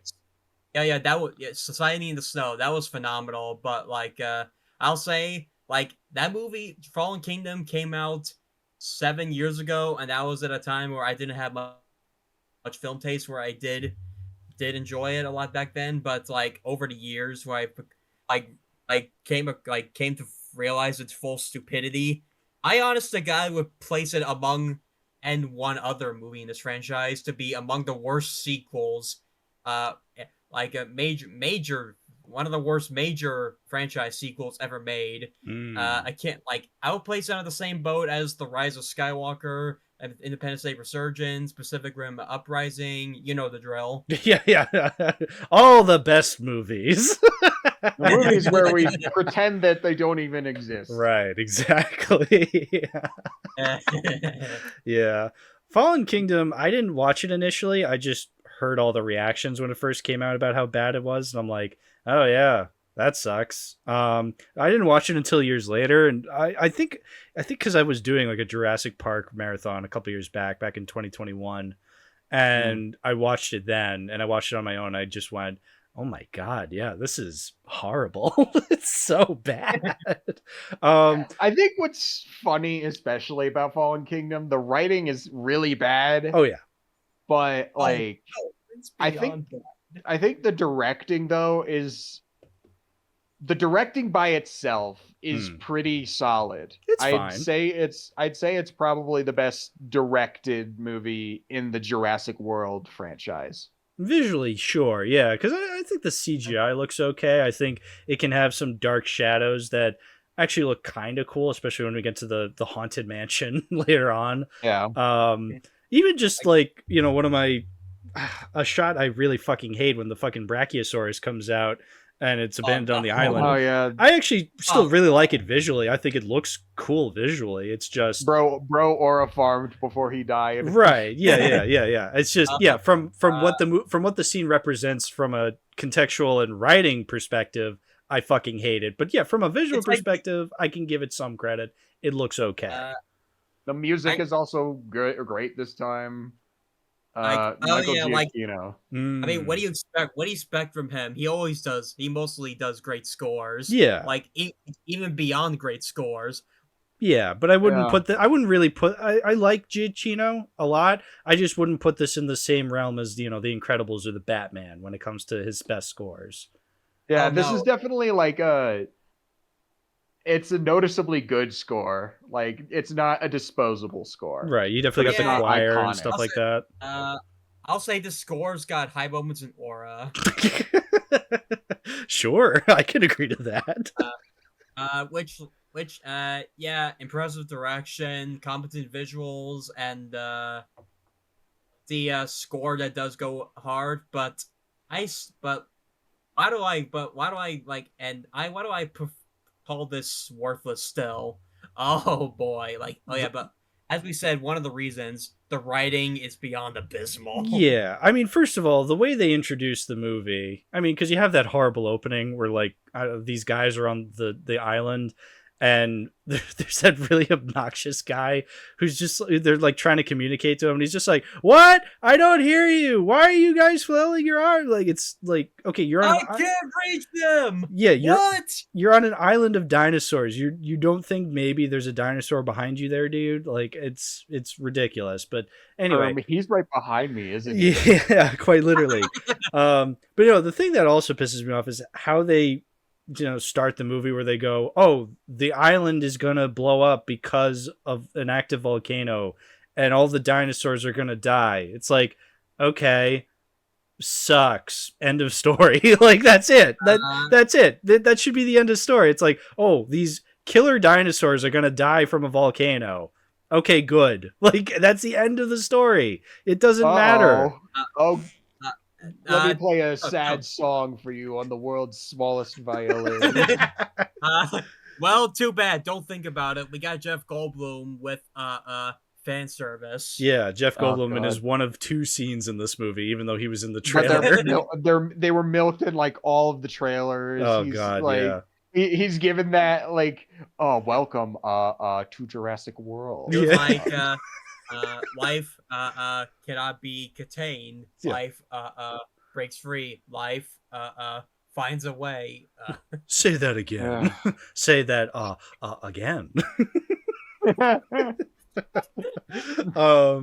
Yeah, but then it's like, okay, I guess that's the story. We got to go save the dinosaurs off the island because Isla Nublar has a volcano on it. It's like, we can't just recreate these dinosaurs. That's the thing. They're just like, oh, we got to go save these dinosaurs.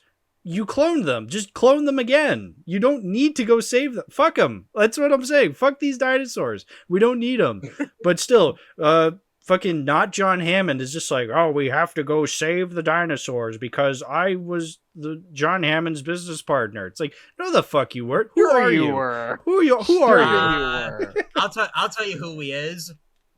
I am the guy that says that was his mistake. Yeah, James Cromwell. It is the guy, Professor Callahan from Big Hero 6. So look, I love James Cromwell. He's a Cromwell actor. Oh, there you go.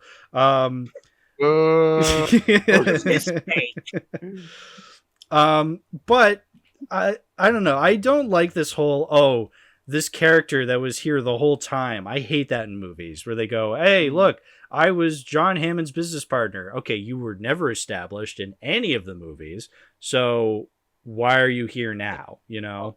Also, wait, you know what makes this retcon even dumber?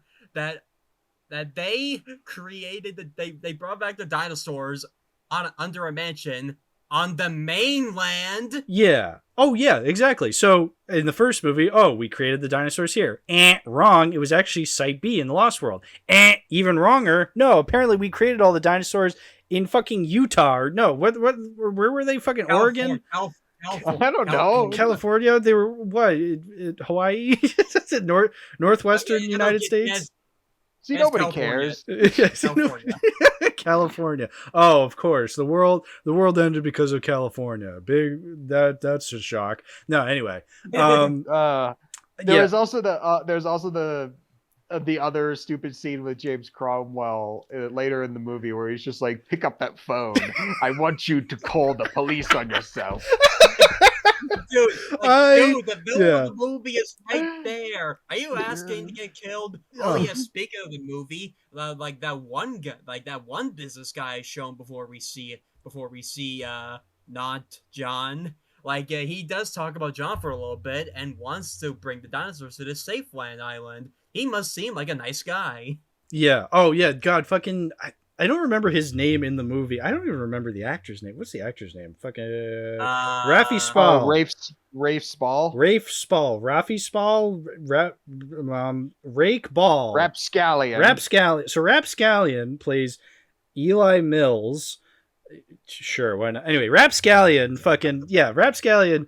He enters into the movie going like, because Ellie like looks at a painting of John Hammond and he goes, look, it's John Hammond, but you already knew that. Like, first, what a terrible way to introduce this character, telling me what I already know. But yeah, you're right. Also, you said Ellie, not Claire. Did I say Ellie? Yes, you did. Why did I say Ellie? Has fucking Bryce Dallas Howard played a character named Ellie? Wait a minute. Is it Argyle? No. God damn it. Goal! She is called Ellie in Argyle. God damn it. Oh no. also Argyle. Even before Argyle was made, it's worming its way into pop culture. Yeah, fucking. Anyway, all right. I'm just calling her Ellie the rest of the movie, because the rest of the episode, because fuck it. Praise her Argyle. Praise Argyle. Anyway, so he goes. So Rapscallion meets with Ellie, and Ellie's just like, we want to save the dinosaurs because she's part of, like, I don't know, Dinosaur PETA or whatever. And he's like, I agree. We're going to fund you guys to go save all the dinosaurs, but you got to bring along Chris Pratt. Why? Fuck it. He was the main character last movie. He's the main character this one. He's got a contract for 3 movies. He must get his money. Yes. They gotta bring him because they're gonna try to save Blue the Velociraptor. Right, of course. His unbreakable bond with movie, Blue the Velociraptor. This movie started the trend that I really, really hate with the with how they portrayed the raptors. It made them too human. The raptors are way too human, and it kind of pisses me off. even like Jurassic World introduced the concept of a bond between human and raptor, but they were still portrayed as unpredictable and dangerous animals. Right. But in Fallen Kingdom, Blue gets fucking promoted to actual character. We may have gone too far in a few places. Yeah. Yeah. I think they were jumping a shark in a little bit in that area, which I didn't mind that whole bonding and hand thing in the first one, but it's starting to become redundant here, and also like I also swear to God, like whenever Chris Pratt does the hand thing, I get the feeling Rose not Hiccup. Yeah, it got really obnoxious seeing Chris Pratt do the hand thing. I guess maybe because, he did it like a couple of times in World, and then it became a trend online. You remember like that, the summer of 2015, a bunch of zookeepers were taking pictures of themselves with that. Yeah, it was cute. It's like, yeah, it's cute. Cute reference to the movie. And now they just doubled down and have him do the hand thing like more often throughout the next 2 movies, and it's really obnoxious. I think Dominion is way worse with the hand thing. It is they absolutely make everybody do the hand thing. Not yet, not yet. Like, might as well just play Forbidden Friendship in the background. Then put the fries in the bag. Yeah. So, we're also introduced to 2 other characters. So obviously the nephews didn't come back for this one. Oh well, I don't really miss them. Whatever. But we're introduced to fucking dinosaur vet lady and Justice Smith's character. Wait, Hal. Oh God. Hal, can you remind us and the audience of how do you feel about Justice Smith in this movie?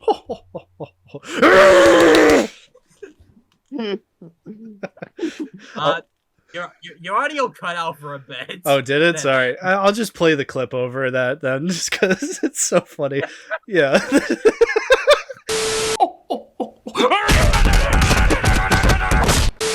I love that clip. I love that I screen shared it. It's like I would place it among my favorites, along with Boomer Will Live. Yeah. Yeah. So for those who don't know, I'm talking about the clip from the Nostalgia Critic review of Fallen Kingdom where he gets fed up with Justice Smith, because Justice Smith in this movie is really obnoxious. I feel bad for the guy. I know he's trying to be the like geeky Melvin character where he's just like, I have my glasses and I'm really scared to be on this island full of dinosaurs, but he just takes it too far where he's really, really obnoxious. And there's that clip in the Nostalgia Critic review where he just goes and he just starts punching the character. he isn't even punching it himself. It's just a PNG of his fist. Yeah, it's great. It's so funny. I don't blame you or Doug. He's like so annoying. He is. Yeah. See, not a T-Rex. That was just better. Yeah, he screams like the fucking Nostalgia Critic. Yeah. It's annoying. Like, he screams like the fucking Critic. Oni plays, dude. Nostalgia Critic. How's that funny? I don't get it. Why am I here? Why does it look like Vegas? Why do these dinosaurs look like Vegas? Why are the dinosaurs? There's a scene of I think the pteranodons fly to Vegas in the post-credits scene. I don't know if it's Vegas or like actually France, but this movie does have Vegas. What about Boomer? Boomer is like really dead. No. But oh man, what were we talking about? Oh yeah, Justice Smith. Yeah, I don't like this character. He sucks. Yeah, bad. But anyway, I mean that's what basically the first half of the movie is like. Oh, we gotta go save the dinosaurs. Why? Like, get the dinosaurs They back. deserve a chance to live, even though we got multiple points by Ian Malcolm saying that they shouldn't have been brought back in the first place. We've also had 4 movies showing how dangerous the dinosaurs are. So it's like, all right, enough of this PETA hippy dippy bullshit. I don't care about the dinosaurs. But We're just here to see people get eaten. right, exactly. And then oh, what do you know? The twist, actually, Rapscallion was a twist villain the whole time, and the hired goons he has, led by Buffalo Bill from oh yeah, he's in that movie. Oh god, yeah, Silence of the Lambs, you Buffalo said Bill. goons. I said goons. Yeah, hired goons. They're hired goons. I'm trying to bring back proper gooning. Bamason. Who the fuck are you people? I thought I hired goons. When did we start jerking off? Oh, so that's what he meant by it puts the lotion in the basket. Also, wait, I made a list of the stupidity in this movie, and you know what happens shortly after the twist is revealed? What's that? Like there's one action scene where Claire and Justice Smith are in this that they're in this place and they got locked in, and then a dinosaur called the Baryonyx shows up, and the room starts filling up with lava, and then when the Baryonyx tries to attack him, lava hits him, and he survives. Yeah. It has lava-proof skin. There's another very dumb thing, like when the There volcano was lava in the next scene, or something that happens around the same time. It's like a little after. Well, it's. Are you talking about where Chris Pratt is like moving away from the lava, paralyzed in the most cartoonish way possible, and then his hand touches the lava? It's like later on where he starts running again. He tries to get in the gyrosphere, but it's knocked over by the Carnotaurus, so he can't go in. So he has to outrun all of the volcano smoke and ash, which would literally turn him into a skeleton. Like that shit is really high. And at one point engulfs him. He'd be fucking toast. Well, he would be cooked. I mean, it's like what literally. It's like what Miyamoto said. He's so cool. Also, how something. Also, when you're talking about the movie the other day, you brought up how the T-Rex literally did nothing but like save the main characters and eat the villain. Yeah. Yeah, literally the T-Rex in this movie does nothing. Like, again, you could cut the T-Rex out of the movie. But it does the poster shot. Yeah, it does the poster shot. Yeah, oh my god. I think, Bamason, I think you brought this up. All the T-Rex does in this movie is pose. Yeah, it really annoys me. It really fucking annoys me. Yeah, how it just poses. Like, bro, who are you posing to? Yeah, yeah. Oh, maybe there's a camera somewhere taking a picture of me. Well, if that stupidity wasn't enough, there was also a scene that happened around the same time where the Carnotaurus shows up and then they fight the Sinoceratops. Why would they be fighting each other when a volcano is erupting? You guys have better things to worry about than just fighting each other? Yeah. Really, really, really lame. I just, it's so stupid. And can we talk about a little bit about the Brachiosaurus being left behind? So they save a bunch of dinosaurs. I don't think they save all of them, but clearly they shouldn't have been able to, because there's like 1 million dinosaurs on that island. And I think they only have 30 in the mansion or something like that. Clearly they didn't save that much. But we have to make it a point to show the Brachiosaurus coming onto the dock being left behind.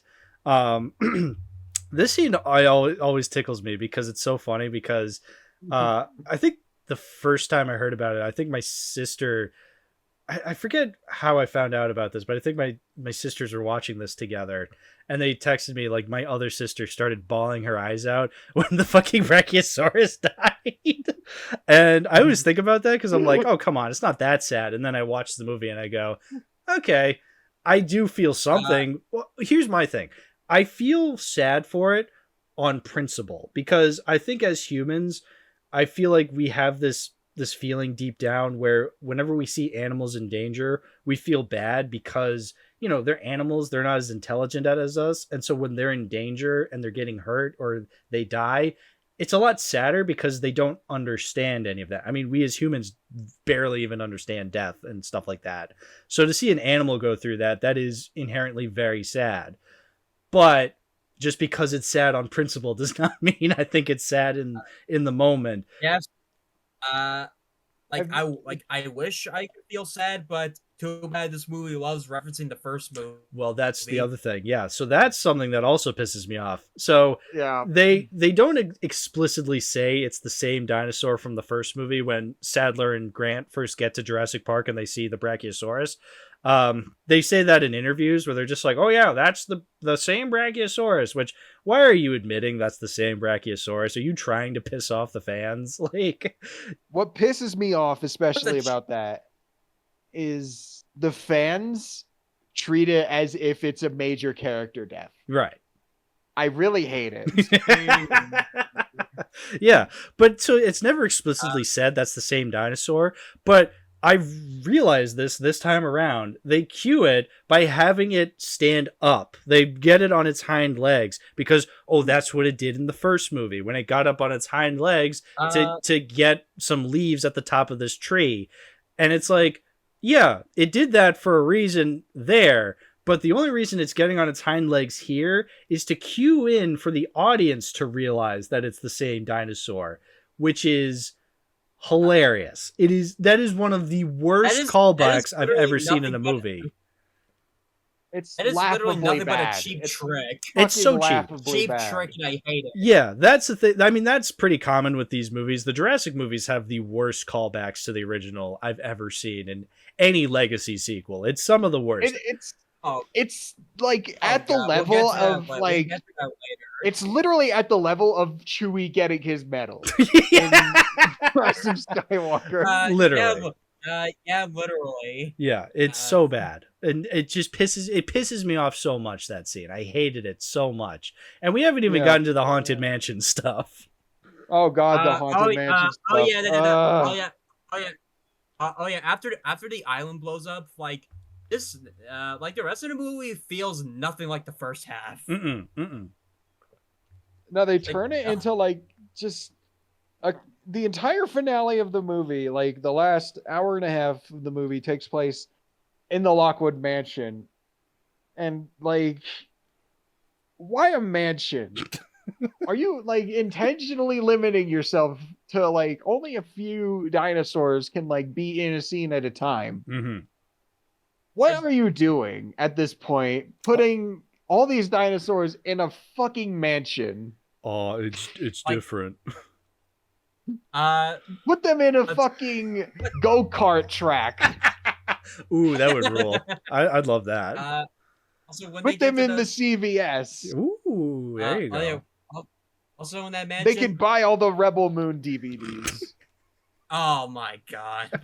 Okay, but also about that scene, like when they get to the mansion, like I swear, it has the stupidest cage system imaginable. Like they have a cage with brick walls and metal bars. Brick walls and metal bars.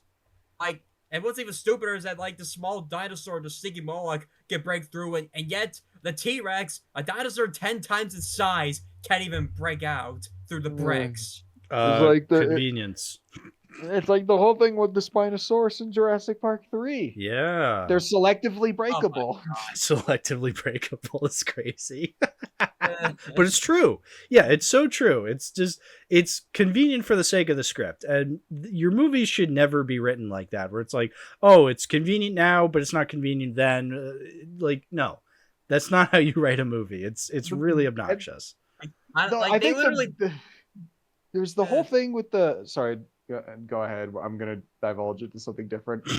Oh, sorry. Like they did the same thing with the Sticky Moloch twice in the movie. Like there was escaping from the cage, and then when they needed it to come back, they needed to like go into the whole auction section and fuck everything up. Speaking of the auction section, holy shit! What a terrible idea. Well, because here's my thing. Man, I don't think I don't think the idea of selling off dinosaurs to rich people is an inherently bad idea. It makes more sense than fucking making velociraptors into military weapons. It's like, Look, yeah. Here's the thing. In that scene, when they bring out the Indoraptor and then they start bidding on it, Wu is just like, "Oh, what are you doing? You can't sell this." And then the boss man is just like, "Oh, it's okay. We can make more." And then Wu is just like, "So will they."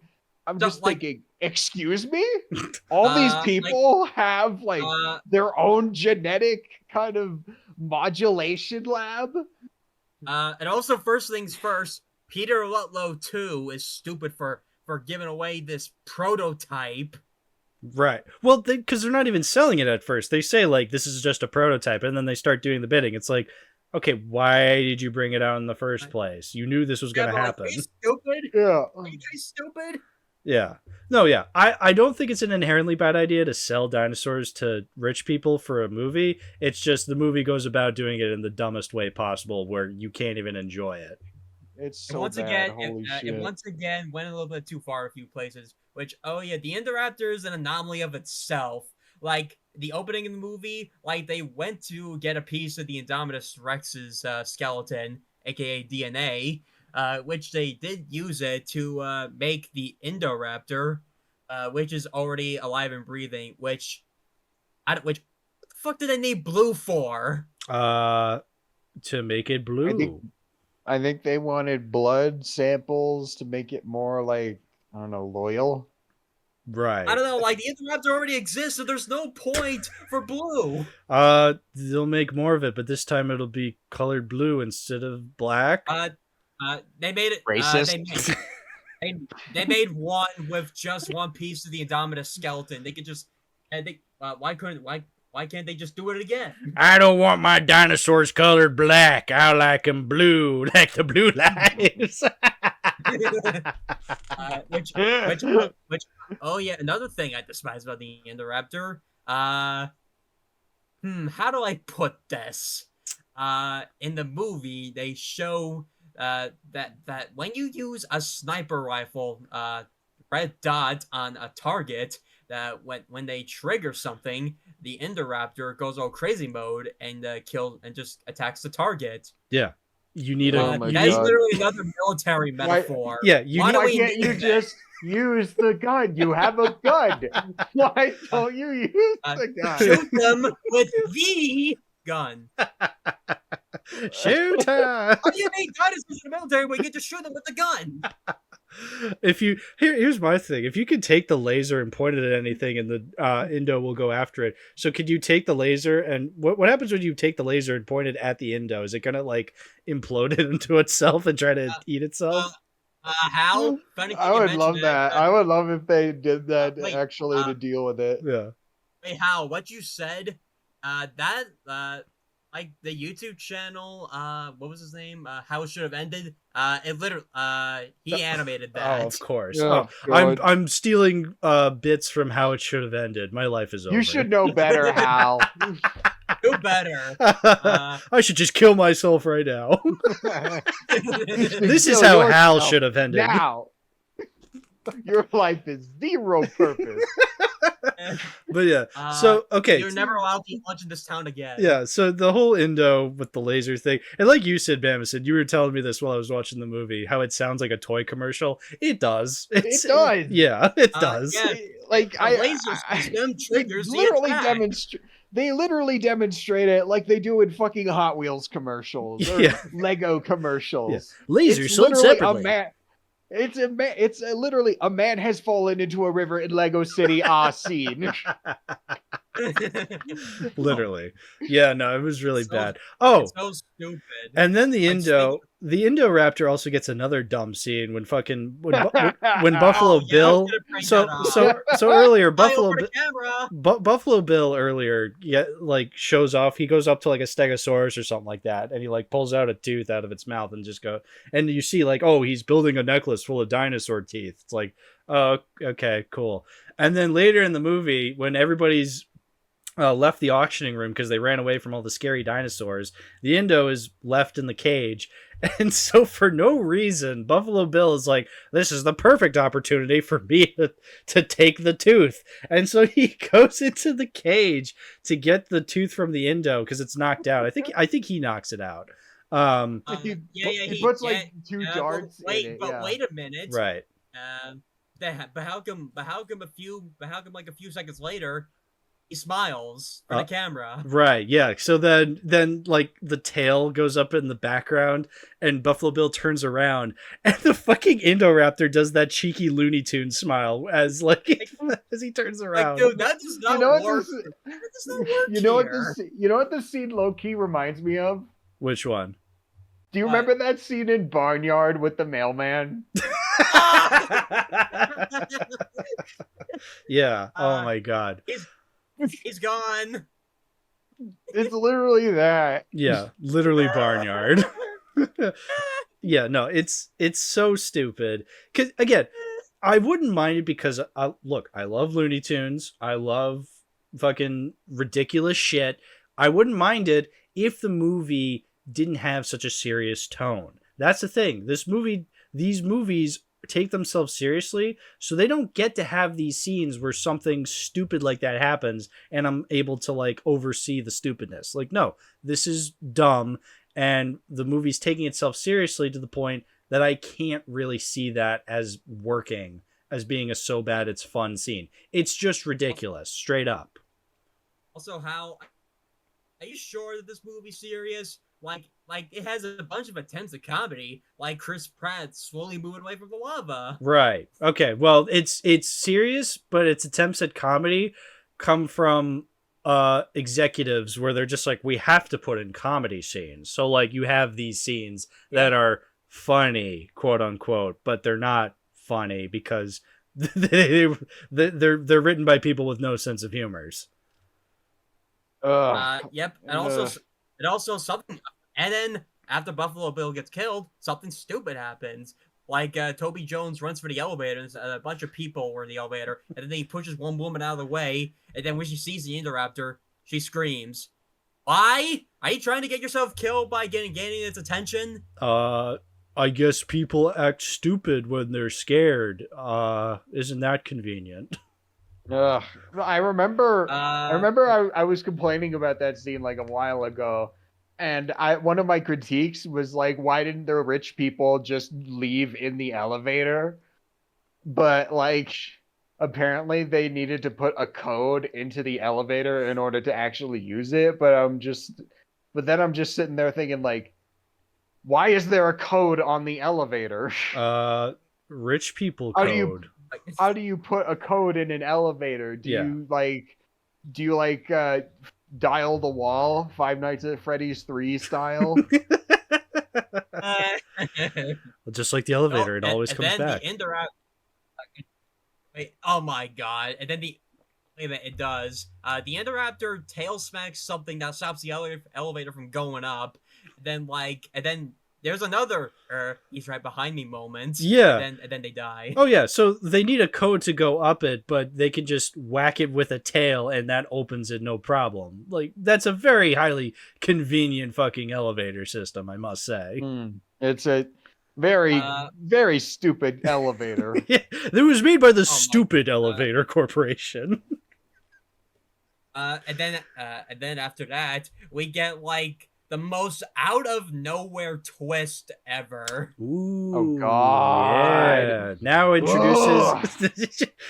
introduces Clone Girl, who's been in the movie the whole time. She's the required child character in any Jurassic movie. You have to have a child character. I guess because they know, kids go and watch these movies, so they have to have a character for the kids to relate to. And plus the first movie had kid characters. Okay, whatever. So we have little girl who's just little girl, but then the twist is she's actually a clone. 'Cause she's Lockwood's daughter. Now, yeah, why is this a twist? Why are we cloning humans in this dinosaur franchise? I don't know. I'm not that against the idea of introducing human cloning. It's like, okay, you introduce dinosaur cloning, I guess cloning humans wasn't that far behind. Fine, whatever. But they don't do anything with her being a clone. Like, no, like, there was no build-up whatsoever. And No. you know what's the cherry on top of it all? It was when the villain said, he had the technology. He made her again. Like, he had the technology? What kind of excuse is that? Yeah, what technology? He had this technology of cloning. Okay, so again, you have this cloning technology. You didn't need to go save the dinosaurs on fucking Isla Nublar. You could have just left them to die and just started over. If you have this technology, it's so obnoxious. But yeah, no, it's a completely out of nowhere twist. And yeah, it's stupid because it's like, all right, what is the point of this little girl being cloned? Other than, it's a twist. We could just throw that in there for random sake. Like, hey, you didn't see that coming. She's a clone. It's like, yeah, I didn't see it coming. But that doesn't make it a good twist just because I didn't see it coming. Yeah. You didn't see that coming? My God. Yeah. It's such a horrible fucking twist. Horrible Oh my fucking God. reveal. Yeah, it's really bad. I hate everything about this. And what's even worse... I No, go ahead. You don't hate everything? don't hate everything about the movie. Like, I think like I said, the directing is really good. I think one of the biggest copium that I had back in the day before the movie came out was that it looked more like a horror movie. And I was kind of excited for that. Yeah. And when I saw it in the theater, I was just, oh man, I was so disappointed. Also keep in mind, like the director did direct two. Like, yeah, those two movies were The Orphanage and A Monster Calls, and I heard the horror aspects in those movies are done really well. And then this movie, I can't even call this horror. Yeah, It's like the SpongeBob meme with the roller coaster. It is very much, yeah, SpongeBob roller coaster image horror. And it's also way too dark. Like, that's the other thing. I don't know. I feel like I get it. Horror movies have dark shadows in them, but I feel like you could still tell what's happening in horror movies. Well, the good horror movies, at least. You know, the bad horror movies, no, you can't tell what's going on. And guess what? You can't tell what's going on here. I like to think that Jason Blum got involved with this. Ooh, a little ghost producing, I guess. Okay. That's why the whole thing takes place in a house. It's a Blum house. Ooh, we figured it out. God! We figured it out. We're on to you, Jason. Human cloning. This is a real twist. Fuck you, M. Night. Oh, and M. Night Shyamalan works for Jason Blum. Well, he did at one point. Does he still do it? I don't remember. He did The Visit, and was Old produced by Blumhouse? I don't remember if it was. Me neither, but but gotta be honest. I think just The Visit then. Okay. Also, okay, wait, I gotta be honest. I kind of hate this more than anything M. Night's directed. No, and Split was Blumhouse too. Okay, Split. Before you ask, yes, I have seen The Last Airbender. I hated that less than this. Oh, impressive. Wow. That's awesome. Yeah. And we all know how pathetic of a movie that is. Oh, yeah. I'm a little teapot short. This movie is just as stupid as 10 Earthbenders moving one rock. Yeah.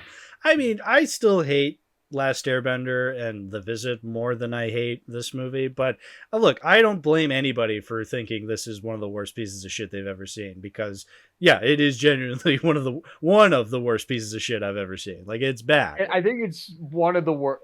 I wouldn't, if I were having a really bad day, I would call this probably one of the worst films of the 2010s. I consider it kind of that low.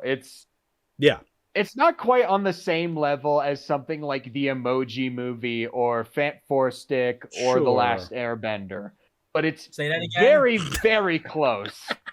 Yeah, because I think if I was, I'm already a massive fan of the first Jurassic Park, but I guess if I was like ZaMovieDude, where I'm obsessed with dinosaurs to the point that, you know, I know every single one of them, then yeah, I could see myself maybe thinking this is one of the worst of the 2010s. I think it still is.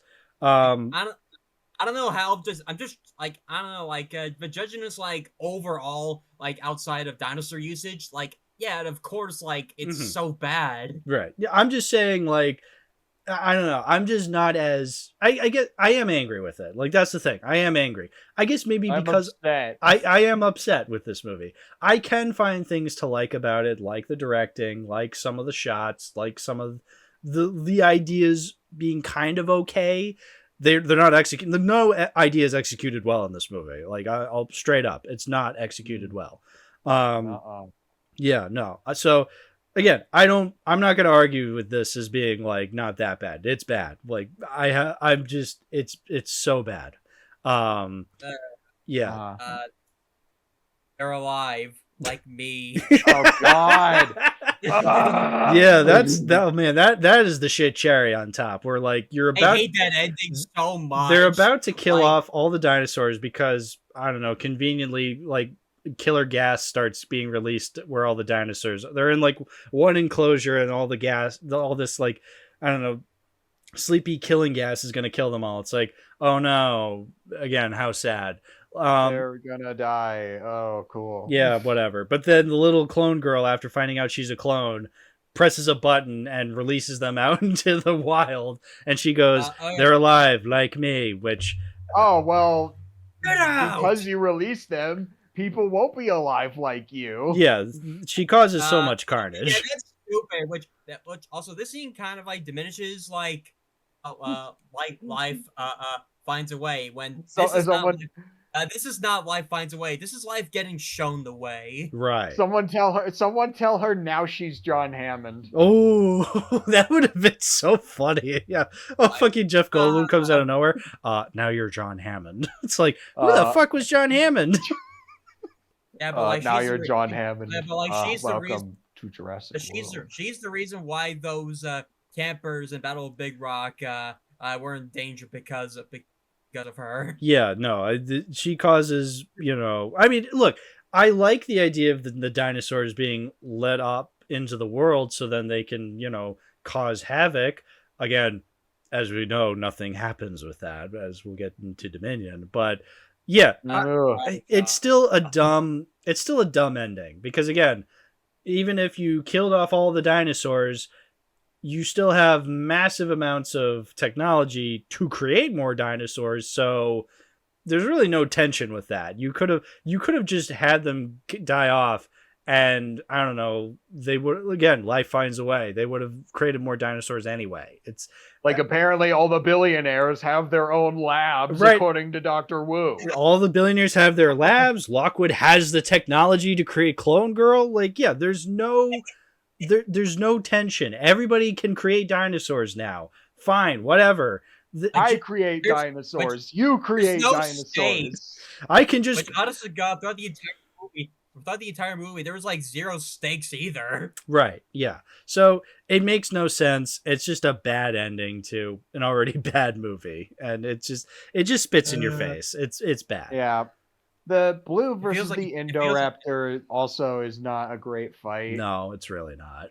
That's stupid. Like, Blue threw a creature out the window 2 times her size. She's very strong. Not you got that Karen energy. Not excuse. That's not a good excuse. No, it's not.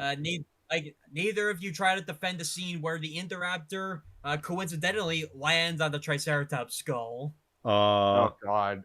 Yeah, no. I remember someone prominent within the Jurassic Park community. He predicted that ending like 3 months before the movie came out, after watching the trailer like a few times. Hilarious. Who was it? It was the Gaming Beaver. Yeah. The Gaming Beaver. Yeah, that rules. Oh yeah. You know, I can understand, like he is, like I know he is obsessed with the franchise, so no faults on him. Mm-hmm. Oh man. Speaking of faults, sorry, Sorry, this Could be movie rough. is making me. My soul is leaving my body. It's that bad. I'm getting dumber. Dumb and dumber. I was gonna say. Kingdoming Faller. So you're saying there's a chance? A chance for redemption with the next. No. Yeah. So if we're done with this movie, one of the worst sequels ever made. Oh yeah. Yeah.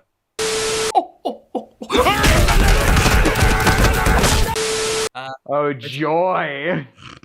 We're not done. We're not done yet. I think I know how to start up this next one with, the most baffling aspect. So, guys, tell me, what is the appeal of these movies? I would say maybe the dinosaurs. Yeah, the dinosaurs, right?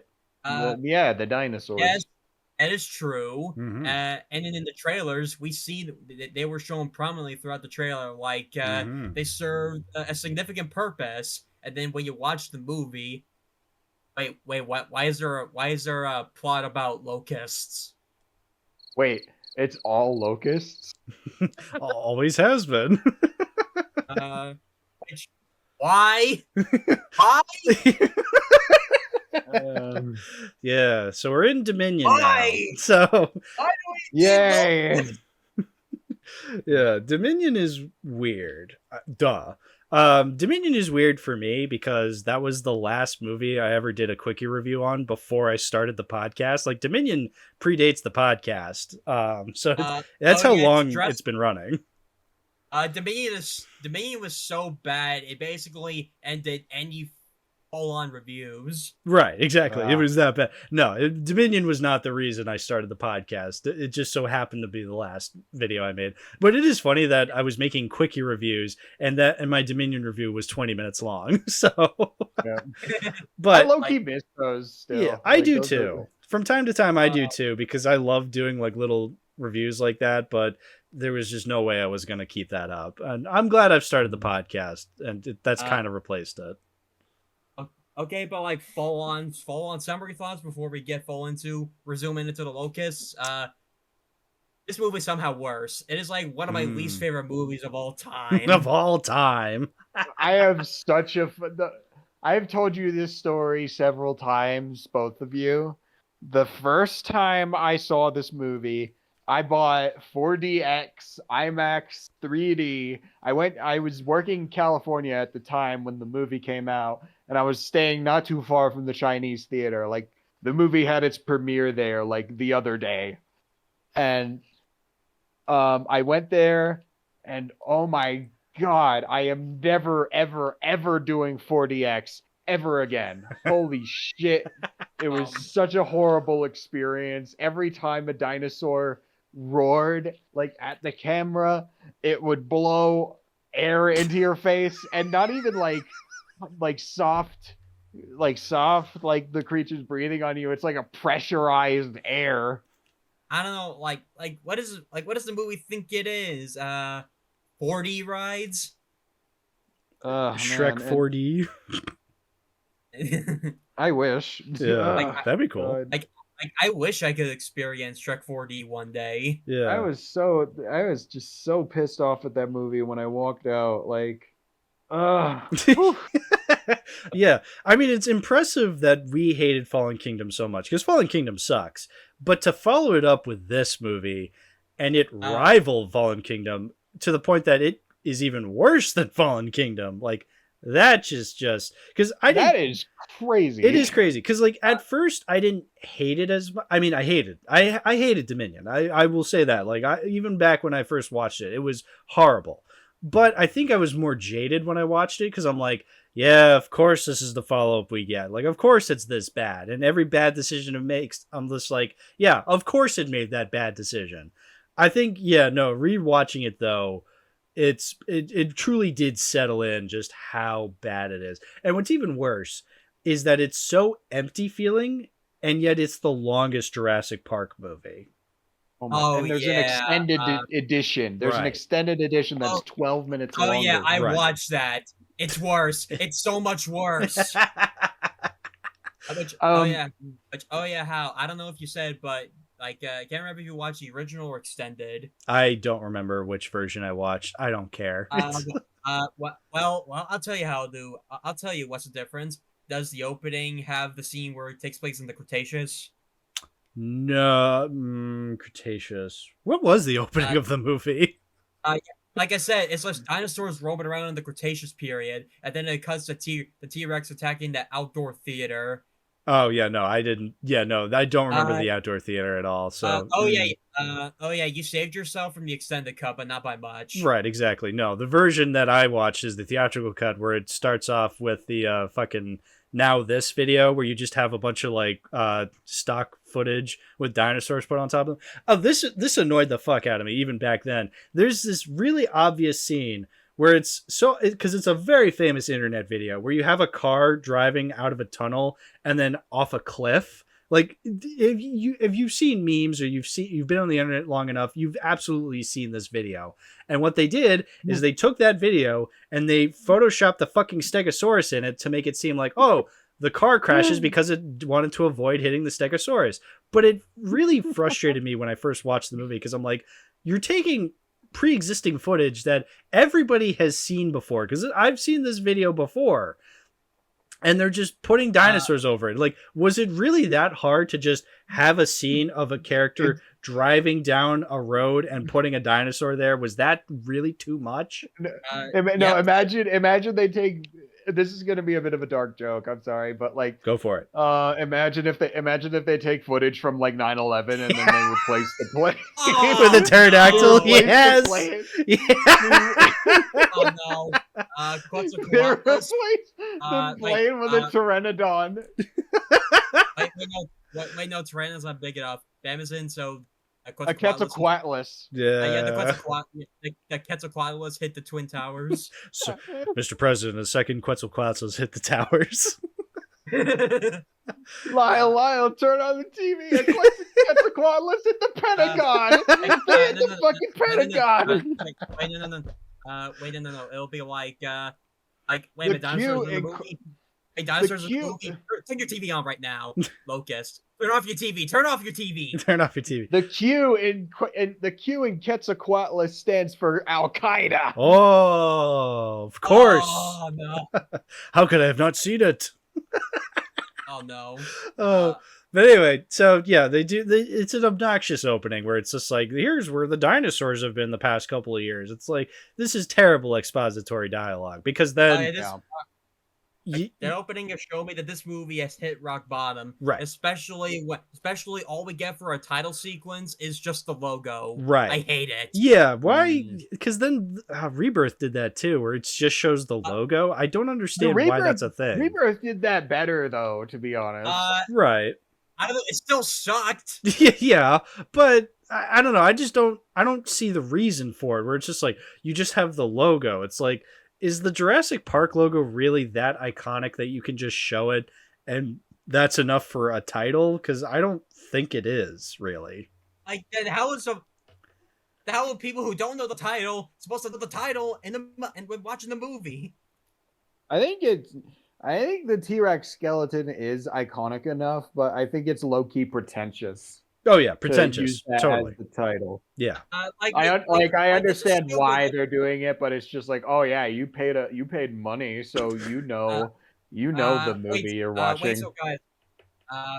Wait, guys. So imagine if every long-running horror franchise pulled that shit.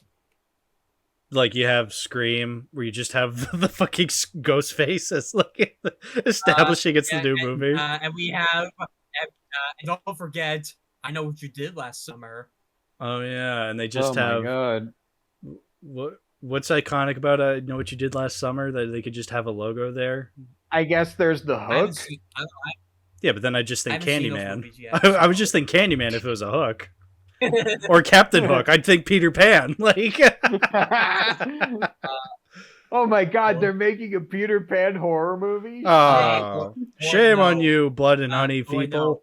You did this. You also did this. All the people that went to the theater to watch Jurassic World Dominion, which made over $1 billion. How did that happen? Me. even though for the time it came out, it was kind of impressive that it made that much money. Which it didn't even have any competition that summer. Minions came out like 2 weeks later, arguably from the same studio. Oh no, Dominion is a much different beast than Illumination. Right. Yeah, it's a dinosaur. I did want to say before we get to back to the obvious problems. First, I want to mention another reason why this movie is so horrible. It is one of the most boring movies I have ever seen in my life. Good God. Yeah. Oh my God. Yeah. This is like Exorcist Believer boring. Ooh, and if you two know about that movie. It's so funny. Exorcist Believer is so bad, but I don't remember anything about it. And yet, I think Yinsen associates me with it, where he's just like, you hate that movie so much. It's like, I don't remember anything in that movie. There was the scene where the priest came back and they were like, oh, please clap. The priest came back. Oh, yeah. Also, wait. I was in your shoes, Hal, for like the first unit of that movie. Let's see. We got another businessman movie, and I swear to God, his name completely went over my head the whole time. I legit didn't even know what the hell his name was until like, I don't know, until like a few weeks later, and it turns out it's Dodgson. Yeah. Why is the villain Dodgson? We got Dodgson here. Well, sorry, Bamason. I was just so bored I didn't care. Oh yeah, no, nobody cares. I never picked up that was Dodgson. Again, like literally while I was editing my review, I figured out that it was Dodgson because I was like looking at pictures of Campbell Scott from the movie because that's the actor who plays him. And it said, and I came across a fucking article that said like, that's right, Campbell Scott, the Peter Parker's dad from the Amazing Spider-Man movies, he's playing Dodgson from the first movie. I'm like, oh, wait a minute. That's Dodgson? Like, I didn't pick up on that during the movie. I thought he was just some random billionaire character. I mean, he is. For all intents and purposes, he is a random billionaire character in this movie. Yeah, but think about, like, Dodgson from the original movie. Like, he was just like this, like, he was like that type of guy who was just to do a job for one day and do a job and that's it. Yeah. Like, there was no other like meaning for the character besides the iconic line. Yeah, exactly. I think sorry, go ahead. No, I really didn't have a point to make there. You go ahead. I was going to make a completely different point that I don't see a lot of people talk about this aspect of the movie.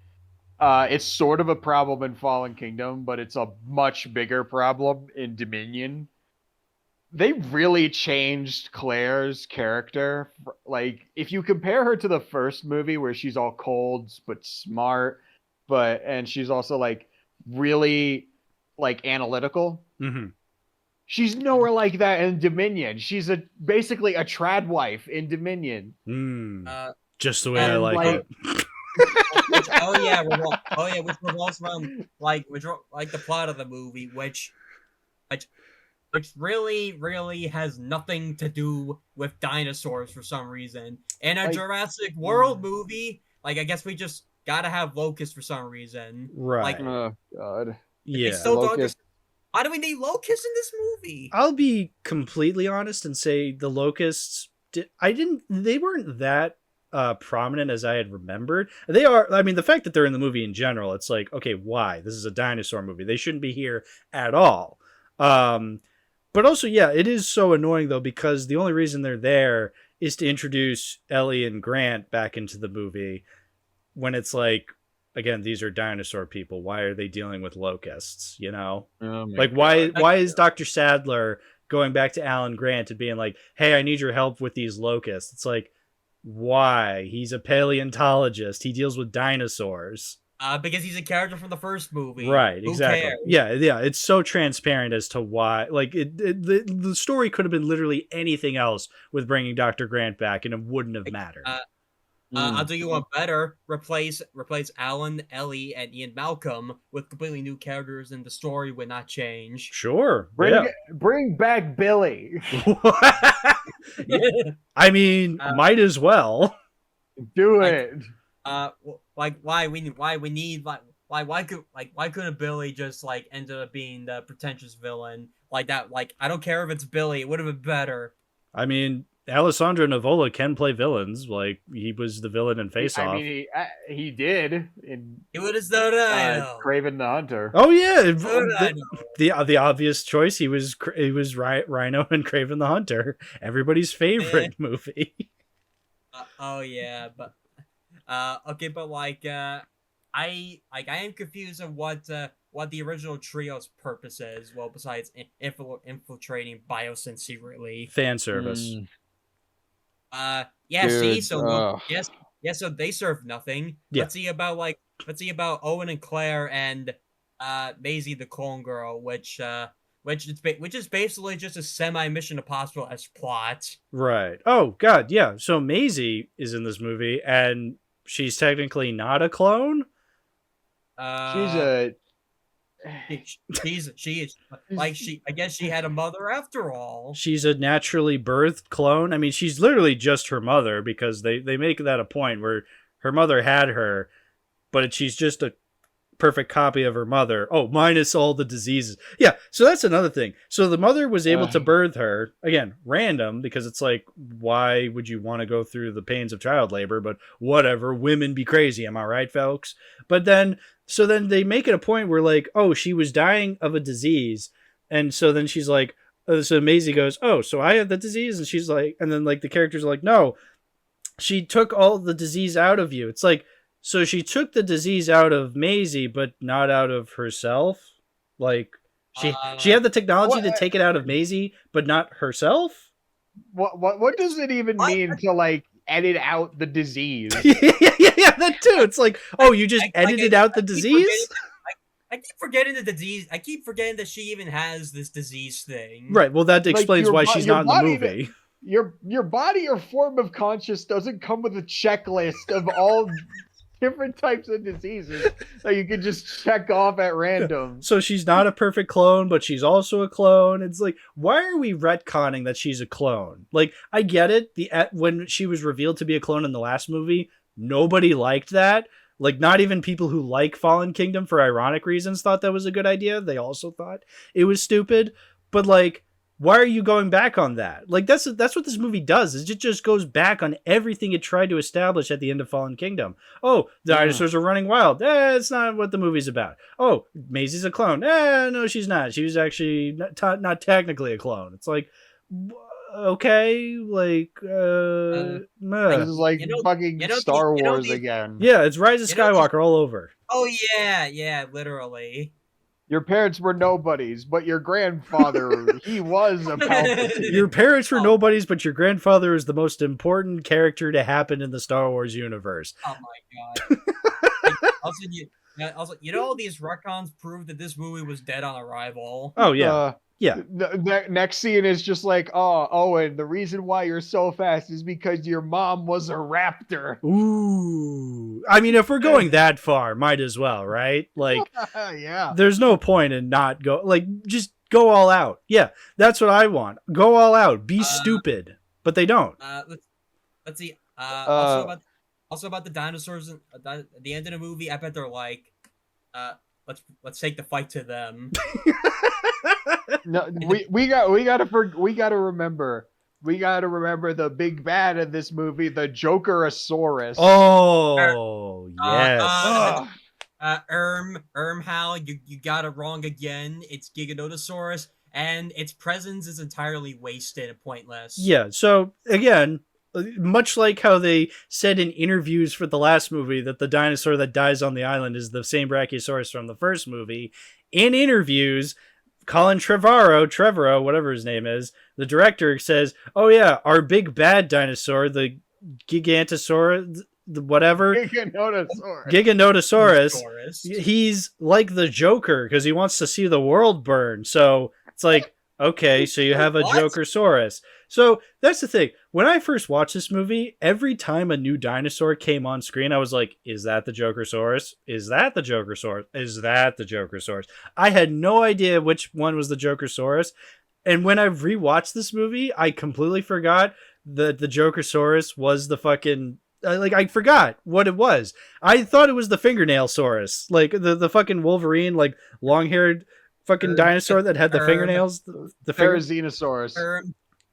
It's Therizinosaur. Yeah. Therizinosaurus. Yeah. Which oh yeah, dinosaurs. All the new dinosaurs in this movie, like the Giga, are like absolutely wasted and like serve no real purpose. Yeah. Like the Velociraptor remodel. I mean the Atrociraptors. Like you could just replace them with I don't know, guys on motorcycles chasing around Owen. The Pyroraptor, I don't know, you could just probably just replace that with a bear over the ice. Right, yeah, no, the dinosaurs serve no purpose. And again, the Jokersaurus has no presence because I keep forgetting it's the Jokersaurus. Like, at least with the Indominus Rex, I know it's the Indominus Rex. The Indoraptor, I know it's the Indoraptor. The Spinosaurus, I know it's the fucking Spinosaurus. I keep forgetting which dinosaur is the Jokersaurus. And you can't just call it the Jokersaurus and not give it, like, a kill count. Right. Even the Indoraptor had a fucking kill count. Oh yeah, you mentioned that. It has a kill count of 0. That one time, it ate a flaming locust, but it doesn't count. Even the Therizinosaurus and the Natsuceratops killed someone. Right. Exactly. So why is this the Jokersaurus? And the fairy's a blind herbivore. It was just desperately hungry for the berry to just kill the deer. Right. I thought it was like highly territorial. Yeah. I don't know. Well, that too. According to Jurassic World Evolution 2, it doesn't like any other species. Oh, okay. Okay, that's convenient. And like, I also got to bring up the fact that Grant and Sattler end up together at the end, right? Which is just like, oh my. Yeah. So that if we're talking about Chewy metal moments.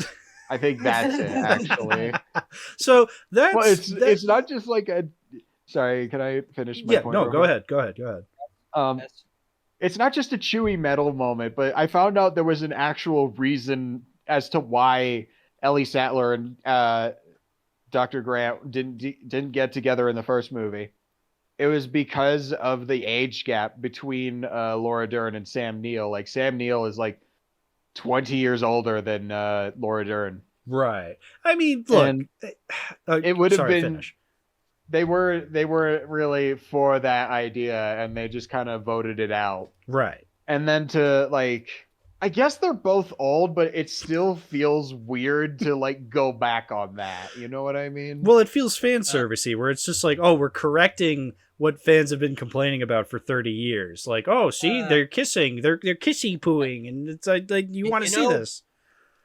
You know, at this point, you could just do what Matrix Resurrections did and just show footage of the first movie. Put the fries in the bag. Yeah. So I don't really mind the age gap, but they have incredible chemistry in that first one. But yeah, I don't need to, like I said when we were talking about the first one, I don't need to see them kiss in that first movie for me to be like, oh, they should be together. It's like, that's why I wasn't torn up when in the third one they're not together. Like, I don't really care because that's not really what the movies are about. So to have them come into this one and then, yeah, they kiss at the end, it feels really forced and in a way that doesn't feel natural for these characters, but more so for the fans to, I don't know, clap and cheer that they get to see their favorite characters kiss each other. It's like, I don't want to see that. Like it's Jurassic Park, not Twilight. Right. Come on. Welcome to Twilight Park. It was Twilight. It's kind of embarrassing. This movie needs a baseball scene. That's what's missing. Jurassic baseball. Bamason, yes. This movie doesn't deserve a baseball scene. And it's kind of embarrassing. It's kind of embarrassing how all the Twilight movies are better than this. Yeah, fan service are like 100% abysmal, but I want to go back to the Giga for a quick moment. Like, I just love how they fail to make it an active presence throughout the story, which, like, in counting the extended cut, like, it was only one, it was like, it fought the T-Rex, and it killed the T-Rex, but, like, how are we supposed to, but, like, when in the modern day, how are we supposed to know that they were the same Giga and T-Rex that fought in the Cretaceous period? And then, like, yeah, and then throughout the movie, we see in the Bison Valley, like, it fought the T-Rex, all it just did was bite the face, which, like, realistic animal behavior, you can say, but, like, this is a T-Rex that has seen so much in her lifetime. She even fought the Indominus Rex, so probably not like her to just back off like that. And then in that badly edited climax, like where they just teleport to that rooftop, where we see one shot of the T-Rex looking at the characters, and at the very next shot, we see the Giga just come out of nowhere, and they just have this badly edited fight. So that's so badly lit. And then when the Giga killed the T-Rex, or so we thought, the fairy teleported out of nowhere, and then the T-Rex woke up, and then the T-Rex just and then they both just killed the Giga because the Giga just forgot how to fight, I guess. Yeah. Fuck that movie. Yeah, no, it's a really bad climax. How you just have these two dinosaurs that we don't really care about because they were introduced in this movie, and the T-Rex, which we're honest to God sick of seeing by this point, because I forgot to mention that one solo action scene. That's how little presence the Giga had. Oh my god, I hate the Giga. It's so. Oh yeah, the only stupid. memorability it had in that scene was when Ian Malcolm threw a burning locust in its mouth, and it somehow didn't die from that. Right, yeah. The Giga, if you look at it from the Giga's perspective, he's like a total victim. Like, if you just Justice for Giga. Imagine just like going through like the worst fucking day of your life. Just like all you get is like a deer that you half-heartedly took from someone. Oh man. He's just an animal, kind of vibing. they did it so dirty. The same with all the others. Yeah. Like the other hybrid, whatever the fuck, they were at least overtly evil. The Giga was just like, oh my god. Waste. Like it was just living. Like this role was filmed in the goddamn Netflix show Chaos Theory, which that movie does what this movie doesn't.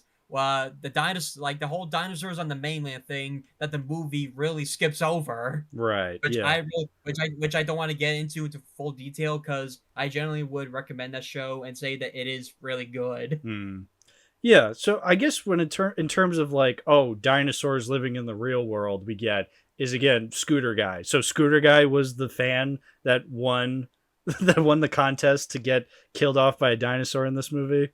Oh yeah, justice for Scooter Guy. Thank you, matey. At least his death was quick and short, unlike the nanny from Jurassic World. Oh god.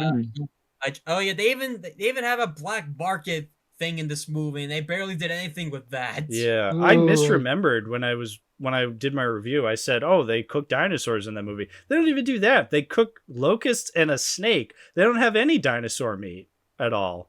It's like, okay, what's the point of making this a dinosaur black market if you're not going to sell dinosaur meat to eat? It's like, they just use them in dog fights. Yeah. Yeah, they do that. They literally have a Lycosaurus kill an oviraptor by beheading its head off, and then there's a dead dinosaur. You could just cook it. Yeah, but no, they don't want to have fun with this movie. No, it just feels like they just didn't care. Yeah. I mean, in terms of not caring, this probably has the worst callback I've ever seen in one of these movies. Like, worse than the Brachiosaurus standing on two legs in Fallen Kingdom. Well, too bad. You remember the Barbasol can? So why is that here? Why is that here? Yeah, that especially pisses me off. On top of it, Dodson's death is literally like Nedry's. Well, so just killed by dinosaurs. Yeah. So the Barbasol can pisses me off so much because the first movie establishes that, not only are you going against what the first movie set up so beautifully by having it buried back into the earth under the mud, by just having it there, it's worthless now because the embryos in that Barbasol can are worthless. Like, they've been under there for 30 years. And they even explicitly say in the first movie that the can is only good for 36 hours. And so it's worthless now. Like, you have no reason to have this can. It's literally only there for us to remember, hey, remember the Barbasol can from the first movie. That's literally all it's there for. I wonder how it just got there. Did Dodgson go to Isla Nublar before it blew up and then went to that specific spot, and I just kind of took it. Yeah, that's the other thing. How did he know that where would to be find so- it? Or Yeah, does like he how? keep like a? How? It's Does he have literally like a? buried in the earth. Or does he have like a stockpile of like all the same kind of Barbasol cans? Well, No. Does he just like collecting that shit? I mean, that would have been No, wait, that's the thing you wait. would have done. You would have just had a random can of Barbasol in the background, like a new can of Barbasol. Like that would have been annoying, but at least that would have made more sense. Whereas no, Yeah, they yeah. actively show it's like old and beaten and dirty. So like they imply that that's the can that they have from back in the day. So yeah, they actually Oh yeah, it was so It stupid. wasn't until my recent. It wasn't until my recent rewatch that I noticed it was that Barbasol can. Yeah. Fuck off. Yeah, I know. Absolutely fuck off. Because again, cut it out of the movie. It changes not a thing. So the movie would be less stupid if you took it out of the movie, and they actively chose to keep it and make the experience all the more stupider. It pisses me off so much. Yeah, it's so bad, and just like, and Owen's like more perfect than ever, more Gary Stu than ever. Very much Gary Stu, yeah, because he's putting up his hand, he's stopping all the velociraptors, and he's teaching Alan and Clone Girl how to do it. Play forbidden friendship and put the You fries made- in the bag, please. You made a promise. You made a promise to a dinosaur. Ugh. Oh yeah. Also, that's a sin when you make Jeff Goldblum not funny. Well, I mean, he's been not funny in plenty of movies, but yeah, this is just another one for the pile. He slid into my DMs. Fuck off. See that pisses me off too, because slide into DMs is not like, that's not like Riz or On Fleek or YOLO, where like they're very dumb modern slang. I mean, obviously YOLO and On Fleek is very much 10 years old at this point, but you know what I mean? Like it's modern lingo that is going to horribly date if it's used in a movie. It's going to like if a movie said YOLO, like that's horribly dated.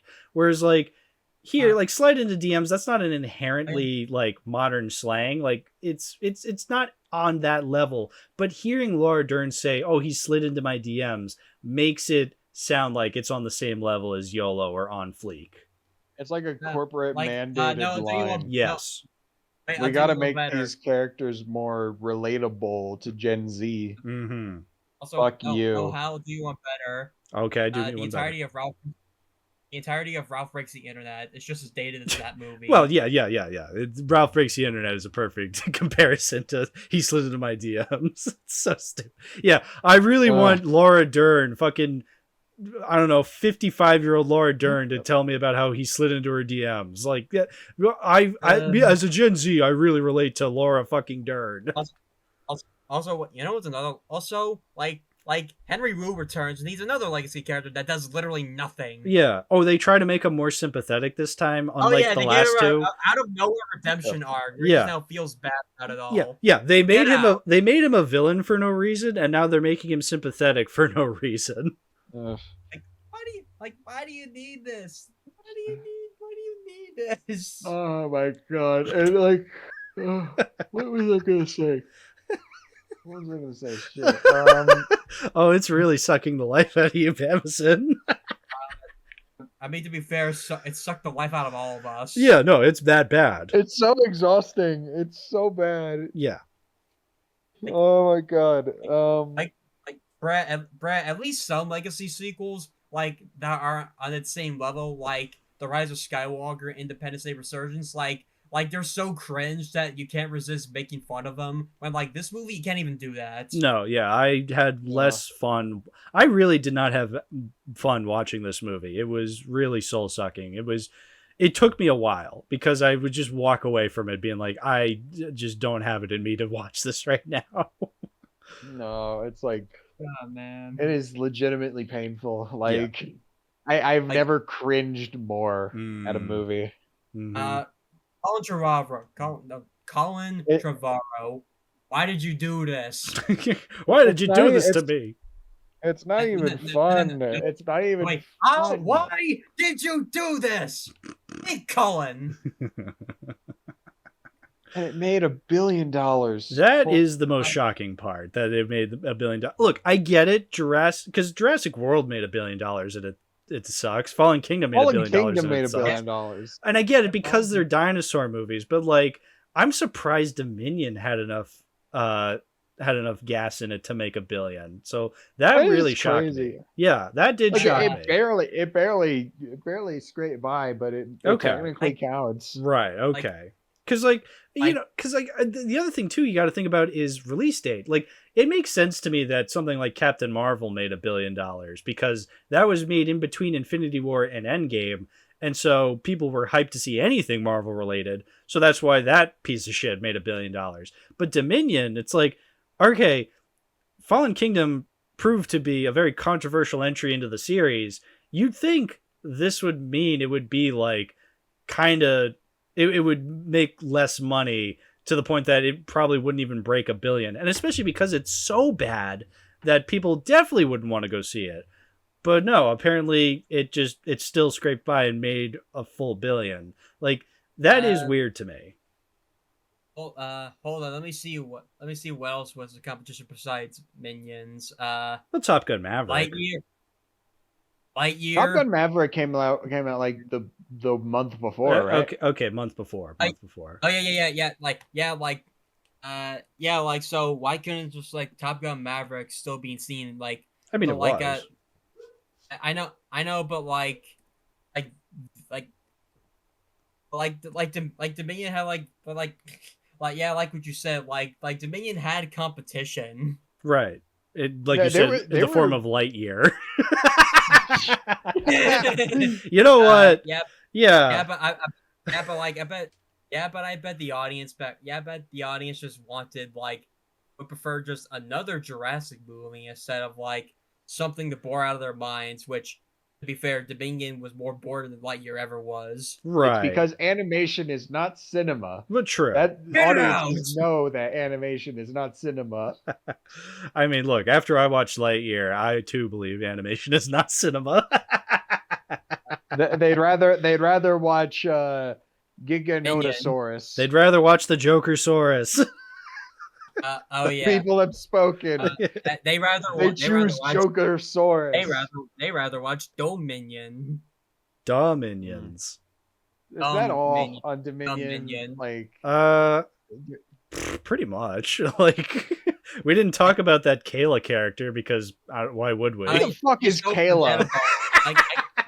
I would also shit on Isabella Storman's acting. Like, she was so bad here. I thought you were gonna say I would shit on just the actress. What? I thought that's what you were gonna say because you put like a tone on the words. I mean, it's Hollywood. Somebody probably shit on her. Yeah.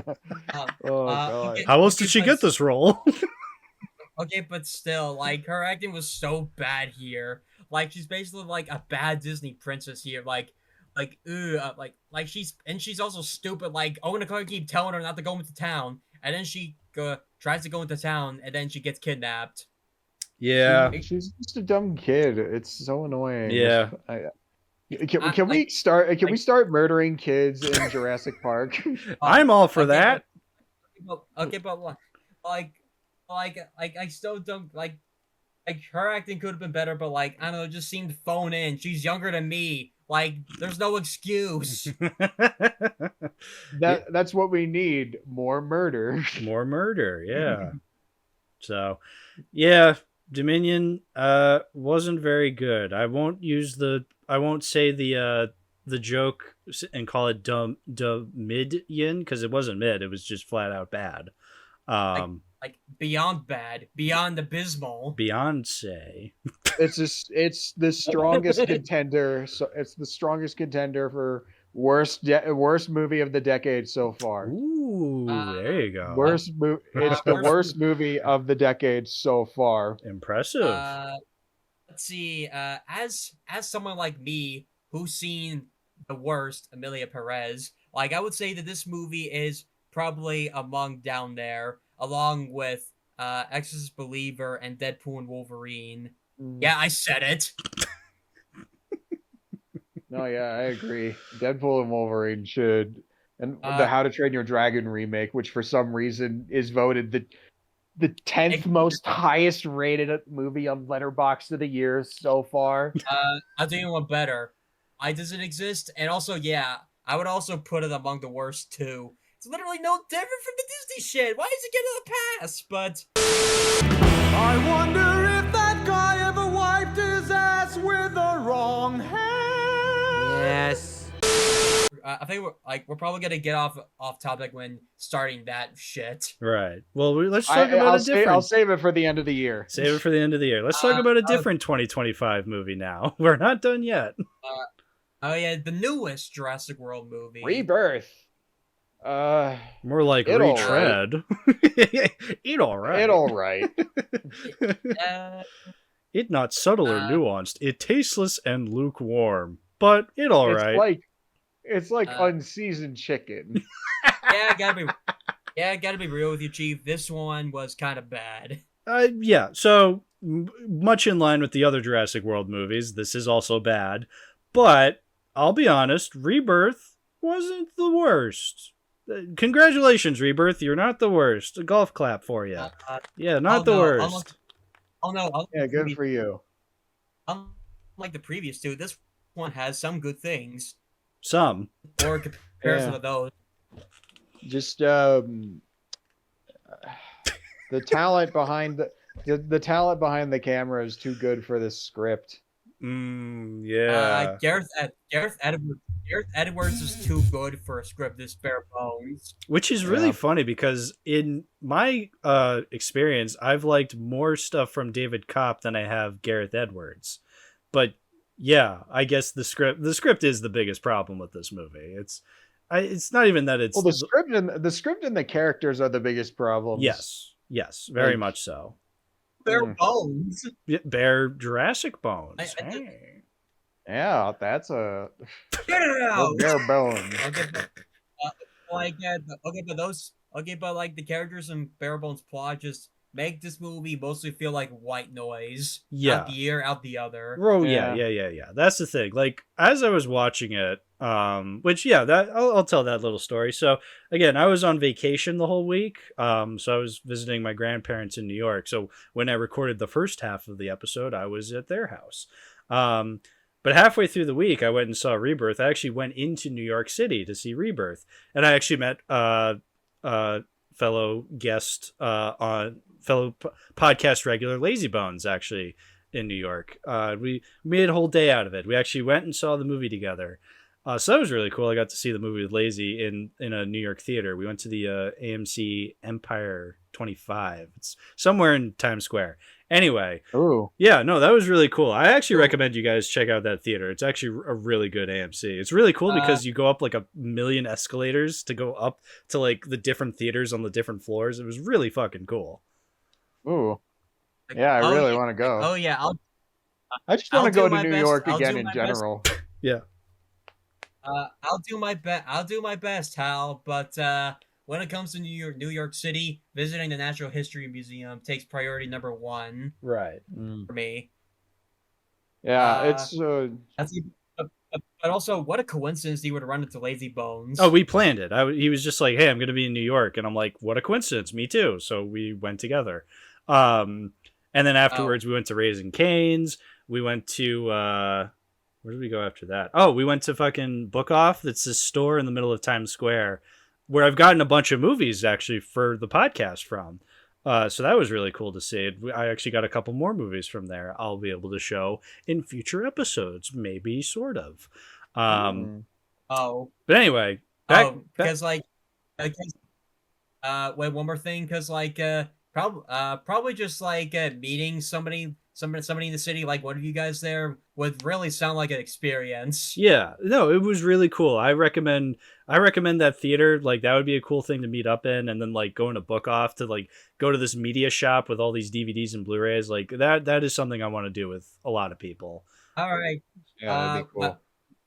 Well, so Hal, I'll just say very briefly, I am close enough to the city for, I don't know, the both of us to do a little bit of a get together for a movie.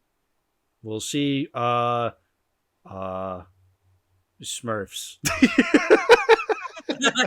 Smurf meetup. Get Chaos for that. I don't know. Get me for Primitive War, maybe. Primitive War, perfect. Anyway, point is, me and Lazy saw the movie together, and it was really funny because we were like, it wasn't a packed showing. It was actually me and him, and then like a couple other people, and we were all kind of close together, which I found kind of weird. I'm like, oh, I was kind of trying to be away from people, but whatever. But it was really funny because every time something kind of stupid happened in the movie, I would snicker, but I was trying not to laugh so hard that I would be disturbing the other people watching it, because I think the teenagers that were next to me were kind of into the movie, so I didn't want to be rude. But I feel like several times I would start chuckling, and Lazy would look over and be like, "Yeah, me too. This kind of sucks." Which yeah, like we can all agree that this movie was not good. Yeah. Well, its biggest problem, I think, is that I don't understand why they made it. I don't see what this does that differently from previous Jurassic Park movies, where I'm like, oh, I see why they rebooted everything. And well, that's the other thing too. Why is this called Rebirth? This doesn't sound. This doesn't. It doesn't play like a reimagining or like a restart for the franchise. No, it just feels like we're doing more. You know? Wait, back again. Hal, are you a studio executive? Maybe. What's a tuyo? Do you like money? Money? I do like money. Yes. There you go. Oh, now I understand. No, I know why the movie was made. Yeah, because the last one made money. So yeah, I have to eat my words from my Jurassic Dominion review where I said, that's it, no more Jurassic World movies. And now it's 3 years later and they've made another one. Just hold up. Like, don't jinx yourselves. Like maybe another, I don't know, maybe another one might come out later in a few years. Unless this one does a bit poorly when Superman cooks it. I honestly think this will make $1 billion no matter what. Even Right. if Superman does far better, I still think this movie will make the money that they need for these franchises. Because, like, I mean, yeah, because a lot of kids watch these movies. Yes, it's very much so. Yeah. Oh, I didn't even check its box office yet. It opened with $260 million worldwide. Let me see. It's currently at 300. Yep. Yeah, that's really good. The weekend is barely started. This is a big success. Wouldn't be surprised if it does cross the $1 billion. That is a really good performance considering the weekend has just started. Right. I mean, it opened on Wednesday, so which is not normal. Maybe for the people that got early screenings, maybe the week or two beforehand. That too. Yeah, I think the weirdest thing about this movie is that it doesn't leave open for a sequel like the other movies before it did. And if they were to make another one, where would they go from here? I don't know, but it doesn't help for the fact that the movie ended. Like unironically, I said these words out loud when the credits rolled. That's it. That's the new Jurassic World. Jurassic World betrayed us. I think because would you agree? Because that climax felt like it was setting up for a climax when that's a climax. Oh yeah. Like, I mean, where are they gonna go from here? That just rubbed me the wrong way. Yeah. Like, I think this is the first time in a long time that I've seen a franchise so aimless. Oh yeah. It's like the other movies were not good, but they at least knew where to go from there. Even if it was so badly. Right. Yeah, this one is like, what else is there to do here? Are we going to introduce more islands? Are we going to get like more dinosaurs in like different parts of the world? Are we going to like stockpile just Also, dinosaurs Oh yeah, dinosaurs in other parts of the world. That's another thing chaos theory does. How do the dinosaurs get around the world? Because I only remember that they had like probably 30 animals in Fallen Kingdom that they released. How did they get all over the world? I don't like. Well, as applied to Fallen Kingdom, like the buyers can create create or clone dinosaurs. The raptors got on a plane. I don't know. Okay, but with all the training, like The other raptors and I, we constructed a cool suspension bridge to Venezuela. Once there, they shall lie low and find odd jobs under the name Mr. Pilkington. But perhaps I've said too much. Okay, but like, what was I gonna say? Oh yeah, like the transportation done in that show is mostly done through planes and boats. So dinosaurs are allowed on planes post 9/11, but I'm not allowed to bring a bottle of shampoo. Okay. Okay, so like again, don't want to go into detail, but like chaos theory does a lot of things right. It's surprising. Like this movie can get things right, like those standout moments with those standout action scenes with the dinosaurs and other creatures like hunting down the main characters. Like, would you agree? Like, what do you mean in context? Like, I mean, like, as in, like, the Mosasaurus boat chase, and then the Spinosaurus surrounding it, the T-Rex raft scene, the Titanosaurs showing love and affection for each other until they ruin it by playing the Jurassic Park theme. Oh God, can I talk about that scene? Because I made my review on Letterboxd of that. Yes, that is the funniest fucking scene to me, because it's so obvious what it's trying to be. It's trying to be this lighthearted dinosaur moment in the Jurassic World movies, you know, because every Jurassic Park movie has to have a lighthearted dinosaur moment. So yeah, you have this moment where like these two titanosaurs, they call them, fucking they're just like, they're trying to get the blood out of the titanosaur, and they start playing the Jurassic Park theme from the first one when Sadler and Grant first see the Brachiosaurus. And they start building up the music, and you're just like, the whole time I'm like, okay, this is really inappropriate. Like, yeah, I know what you're doing. Like, you're playing the music because, that's what the first movie did. But it was really weird. And then it builds up to when it's about to play, the main theme, and then it stops. It doesn't, it like plays the main theme, but not really. And then it just stops the scene. And it was like, oh my God.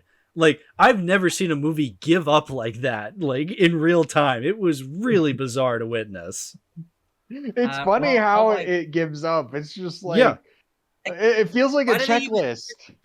I didn't even need that. Like the scene was already standing well on its own. That's all. They just like decided to like play the music because only now they want to reference the first movie with a few characters interacting with a sauropod. Yeah, it makes no sense. Like, every time they play the Jurassic Park music, like there's that scene when they first get to the island where they meet Mahershala's character, and they play that version of the Jurassic Park theme. It's like, okay, why are we playing this now? Like, this makes no sense. Like, they're just playing the music there because, it's a Jurassic Park movie. We have to play the iconic theme.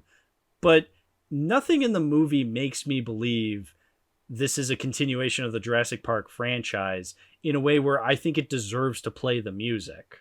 Like, no, I honestly just thought it was just a really bad time in a playset. Yeah. Like, it's not the first time they played that theme. No. Like, there was also when they were trying.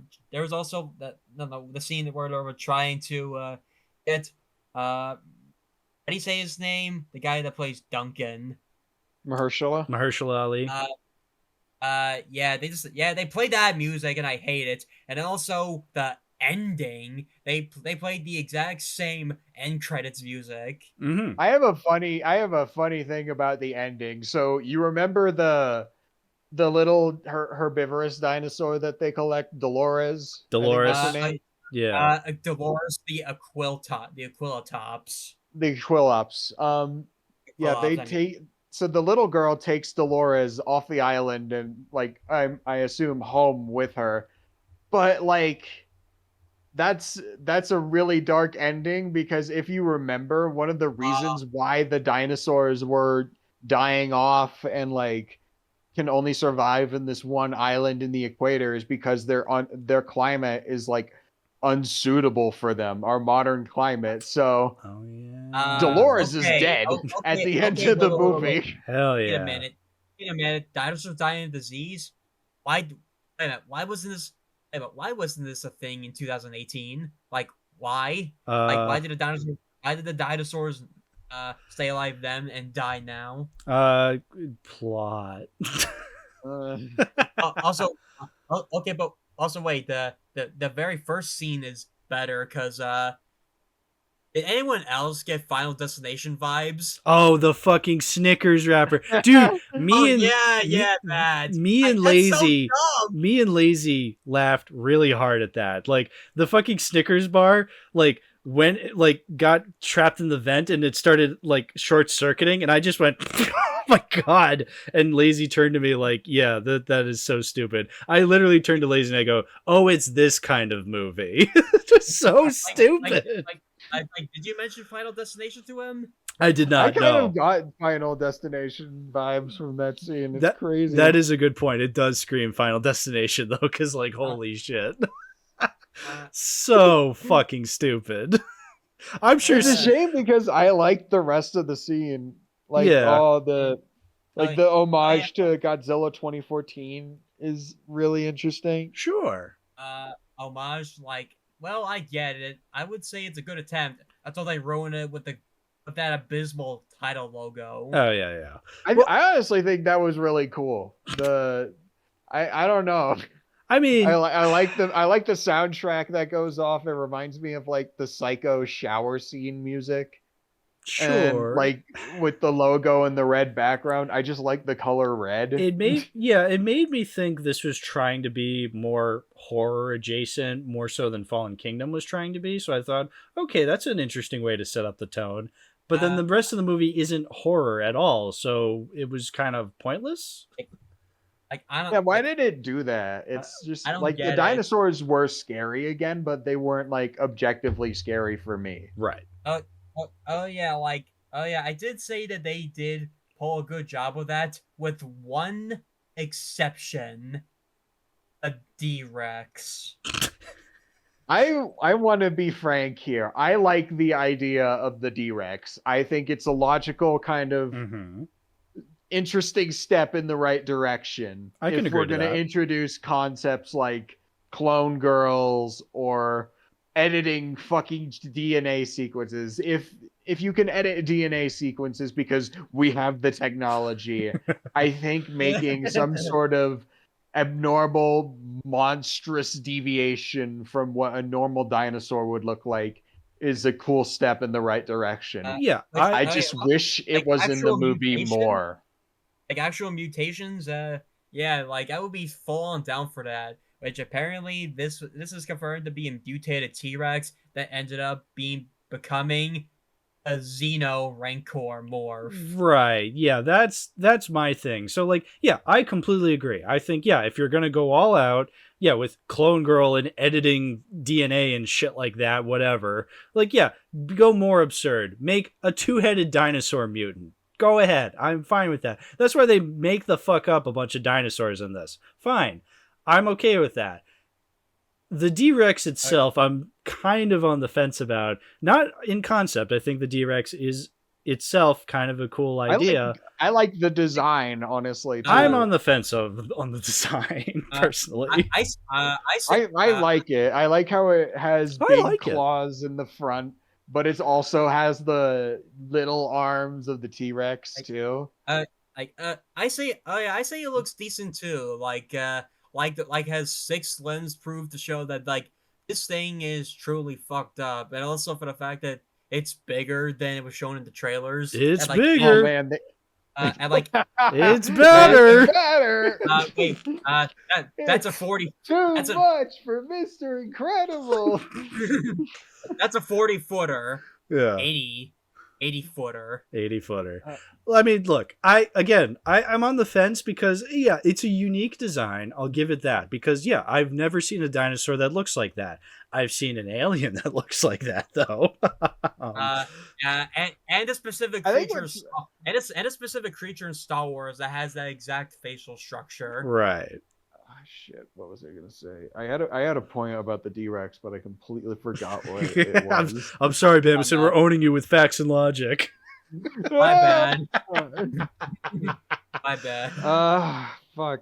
What was it? Also, there was another point about the D-Rex that you remember the guys in the beginning. They were wearing hazmat suits. Mm-hmm. Why were they wearing hazmat suits? Is the D-Rex radioactive? Yes. And so that means everybody. I mean, all the main characters are basically dead. Yes, I hope so. Oh wow, harsh. That'd be awesome. That'd be awesome. He says.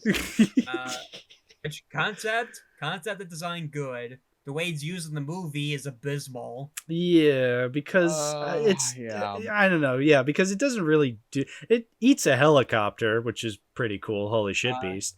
But holy shit, beast. But then like there's that really holy shit helicopter. That's a beast. Yeah, but there's holy shit, beast! The D-Rex ate a helicopter. Yeah, but then there's that really lame part where Mahershala, you know, quote unquote, sacrifices himself for the greater good, where he like swims away.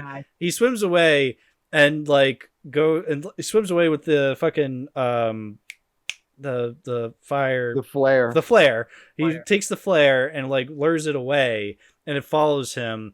And then you see the flare go out, so you think, oh, they got to Mahershala, and then it walks back to like get the rest of the characters. But then it's revealed that Mahershala is okay. And so what? That means the D-Rex tried to approach him and then got bored and walked away. And then it tried to go to the main characters and got bored and walked away. It's like, oh, what a very distracting fucking dinosaur. This is the D and D-Rex stands for distracted. Swish. He should be dead. Oh, that's what the D stands for. Dead Rex. Dead Rex. I also think the name, the actual name of it is just so. I don't like it. It's called, the full name is the Distortus Rex. Yeah, I hate it. It sounds dumb. Like, what the hell does Distortus even mean?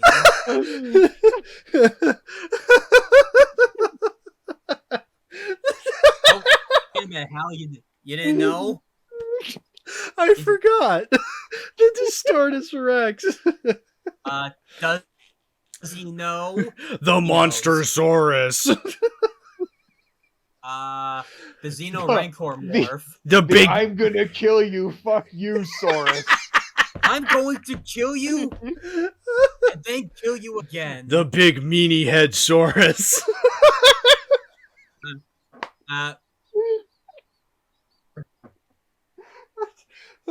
Oh my god. Distortosaurus fucking rules, dude. Oh my god. This movie's good, actually. Never mind. 5 stars. 5 stars. Oh my god. I don't know. Well, how I would say that about Jonathan Bailey's character, because hey, look, he's literally me. Like starting off with the characters, he's basically Justice Smith, but you know, tolerable. Yeah, he's the geek. Yeah, I like watching Jonathan Bailey. He's the geeky Melvin for this movie, the one with the glasses and the like. Actually, I'm a bit of a geek here, guys. Yes, but except unlike Justice Smith, throughout the movie, he's basically shown to actually care about these creatures rather than just being a bitch about it. Yes, there's actually a point to him being there. He's not just like the screaming Melvin from Justice Smith's character. Like, no, Jonathan Bailey actually has a point to be there because he's actually a scientist who actually understands something about dinosaurs. So it makes sense that he's there. He's not a mercenary like Scarlett Johansson or Mahershala, but he still has a reason to be there. So it's like, okay, that makes sense. Plus he's got the information about what they're after: the Mosasaurus, the Titanosaurus, and the Quetzalcoatlus. Right. What was a temple doing there in the Quetzalcoatlus nest? The Why was temple there of, a temple? the Temple of Doom. I don't get it. That's what the D&D Rex stands for, Doom. Doom. Oh my god. The Doomus okay, wait, I don't get the Rexes. temple. No. The next big bad dinosaur will be called Biggest Dickus. Yes.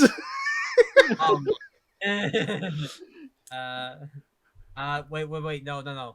And the Big characters are Chungus. looking at it in the dark, and it's just like, wait a second, that's not its tail.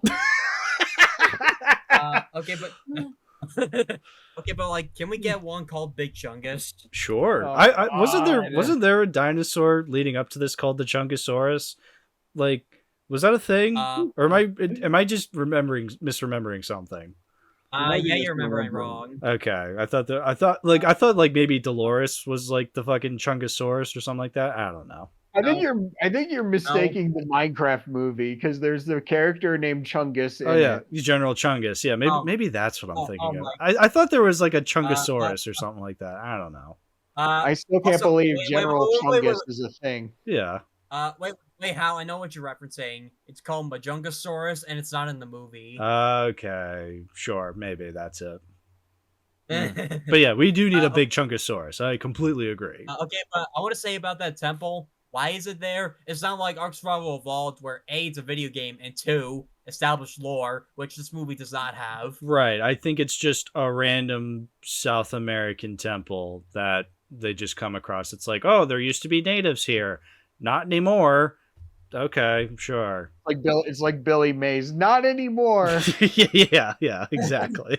Exactly like Billy Mays. Billy Mays! The T-Rex scene was pretty good. It's okay. The raft. It all right. Temple, the Quetzal, and the water with the Bamason and Spinos were all great. It actually made me invested in the movie a bit. I wish the Spinosaurus was in the movie more. Like, oh yeah, that does leave me with a bit of an issue. Like it's kind of a bit of a theme park ride with these scenes where you just get one different species out of an like we get one here and then one in the next scene. It's not like the Spinosaurus. It's not like the Spinosaurus and Raptors in 3 where they show up more than one scene. I was thinking about that actually, yeah, Bam. So you go ahead.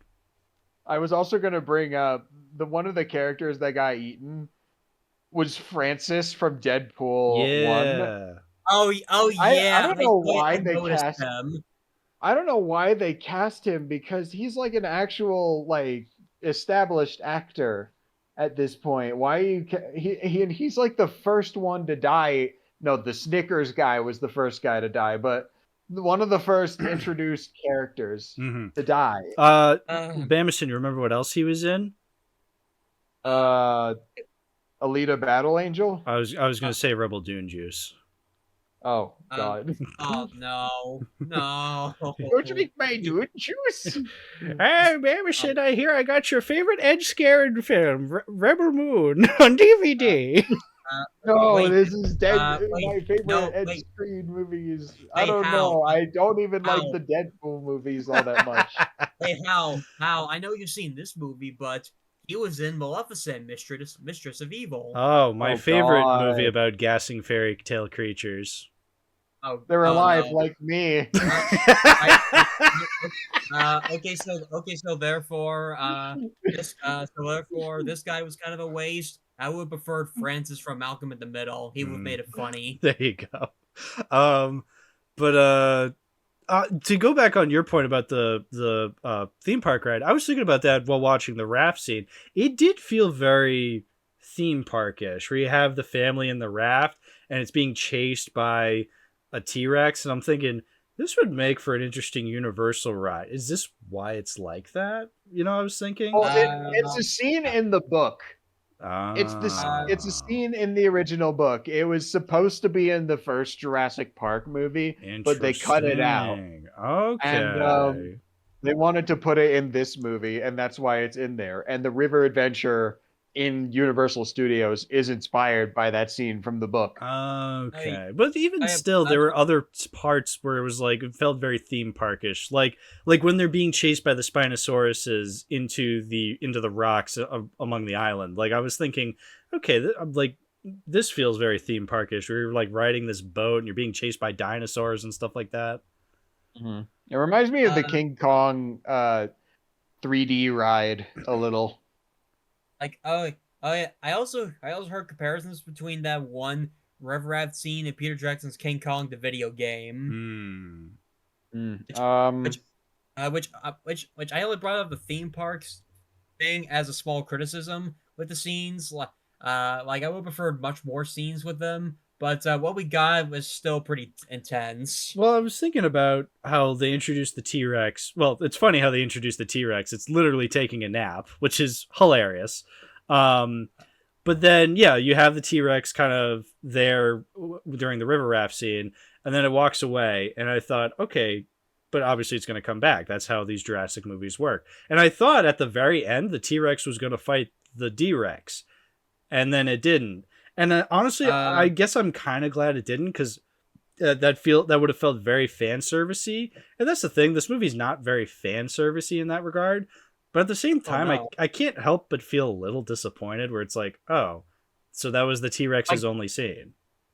Like me too. Like that was all of their only scenes. Like if you would have a big, if you would have a big climax, like you could, like I would have just done something, just lowered the D-Rex to the water and just have the Spinosauruses fight it, and then distract them long enough for the Mosasaurus to jump on land for a few seconds and drag it in. Dude, you know who got done dirty in this movie?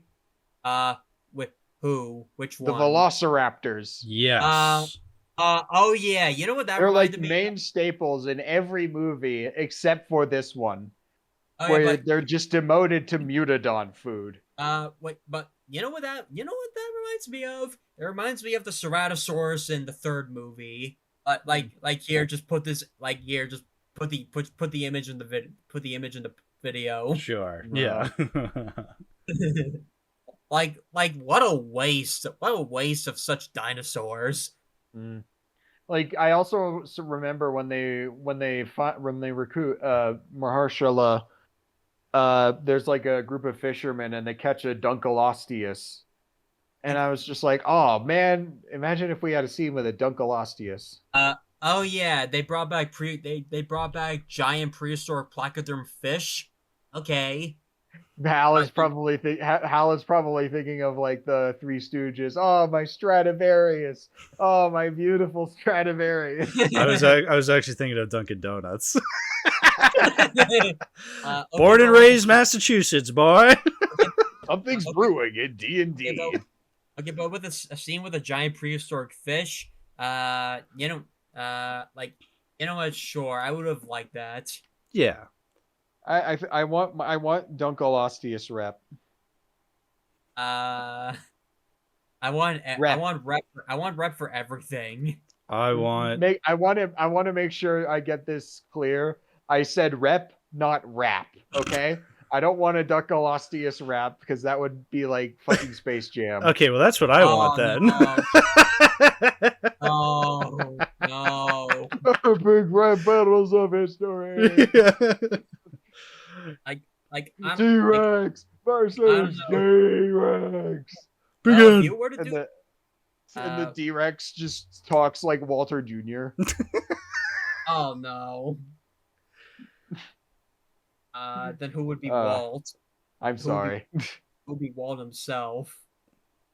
Actually, maybe the D-Rex would be Walt because they both have huge foreheads. Oh. Well, that's what the D in D-Rex stands for, danger, because he is the danger. No, put damaged on the forehead. Yes! Oh my god, yes! The fucking that's the Jokersaurus. That's the Jokersaurus. Okay, Jokersaurus was good. Yeah, exactly. Call him the J-Rex. The J-Rex. There you go. Oh man, this sounds great. This sounds better than the actual movie. It's like purple yeah. and green, Ooh. and oh, give it like a hyena laugh, like it's half hyena or some half shit. hyena. Wait, Yeah. Wait, we need to make it look like it's smiling. Let's Ooh. put a smile on that face. You want to know how I got these scars, Asauruses? You know who my mentor is? He's the Indoraptor. I look up to him because he was the first to smile. Let's see. The Indoraptor knew how the Indoraptor knew how to crush food very good. It loves crushing loaf. How about a magic trick? I'm gonna make these people disappear. Nom, ta-da, and it's gone. And then there's a different dinosaur that's just like Katana from Suicide Squad. It's just like, this is J-Rex. She's got my bag. I suggest you not piss her off. Her see, sword wait, traps the wait a souls minute, of its victims. Wait a minute. Wait a minute. This movie has the, the Velociraptors. Like, it's literally this movie's equivalent of the guy who can climb. Yeah. Oh my god. This is Slipknot, the man who can climb anything. I pity everyone who doesn't remember the man who can climb. Oh, you don't remember Slipknot? True The man Slipknot who can heads climb anything? rise up. Yeah. You don't remember Are you sure Slipknot, the man who could climb anything? Yeah. That doesn't sound very loyal to the man who could climb anything initiative. Yeah. No, but I mean, that's literally, the Velociraptors, like we were saying, were done so dirty because, they literally get killed off in the background when Xavier's taking a piss. Which, I mean, funny scene because he's taking a piss. It happens in the background. He looks back and then he turns back around and continues pissing. It's like, all right. I mean, it's no vending machine scene in terms of true comedic masterpiece. But It's no vending machine scene. It's no vending machine Okay. scene. It's not even that abysmal Snicker bar scene. No. I thought it was funny enough. Again, like, I don't think this movie's the worst thing in the world. I don't like it, but I can find things to say, yeah, that was okay, but I think as a whole picture, it's just not that interesting to me, where I'm gonna be remembering it as some grand masterpiece or horrible failure, you know? Yeah, it's just kind of like I said. Mm-hmm. Like I said, this movie was just white noise to me. Like the only thing I'm gonna remember are those standout action scenes. But like who's gonna remember this movie for Jonathan Bailey, Scarlett Johansson, Bashar Ali, and the twist villain? Oh god, yeah. So let me talk about this. I hate this twist villain because it's so obvious from the second you see him. You're like, okay, you're the rich billionaire character that has no redeeming qualities whatsoever. When do you die? And then 2 hours later, oh, he got eaten by the D-Rex. Oh, Gareth Edwards. I thought you were above this shit. Yeah, no, it's so obvious. Just Frank what's his name? Rupert Friend? David Coop. David Coop. Oh, I thought we were talking about the actor. Somehow David Coop returned. Yeah, unlucky bastard. David Coop, you wrote Black Bag earlier this year. Like, that wasn't awful, but it was like... no, he wrote it's that. It's low-key frustrating.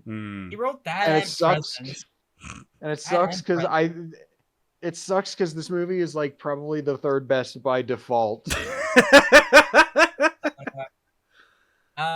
I have a little bit of a hot take. Okay. If I were to rank these movies, it would be like best to worst. There's the first three. No way, my bias is no way. The revisionism is too much. 1, World. 3, Lost World, Rebirth, and then those pieces of shit, Fallen Kingdom and Dominion. That's literally my ranking too. Yeah, I think I did get more out of Lost World than I did this one, and I honestly am not happy to be saying that. At least Lost World had a beginning, middle, and end, mainly end. Right. Yeah, like the Lost World at least was like competently directed. Mm-hmm.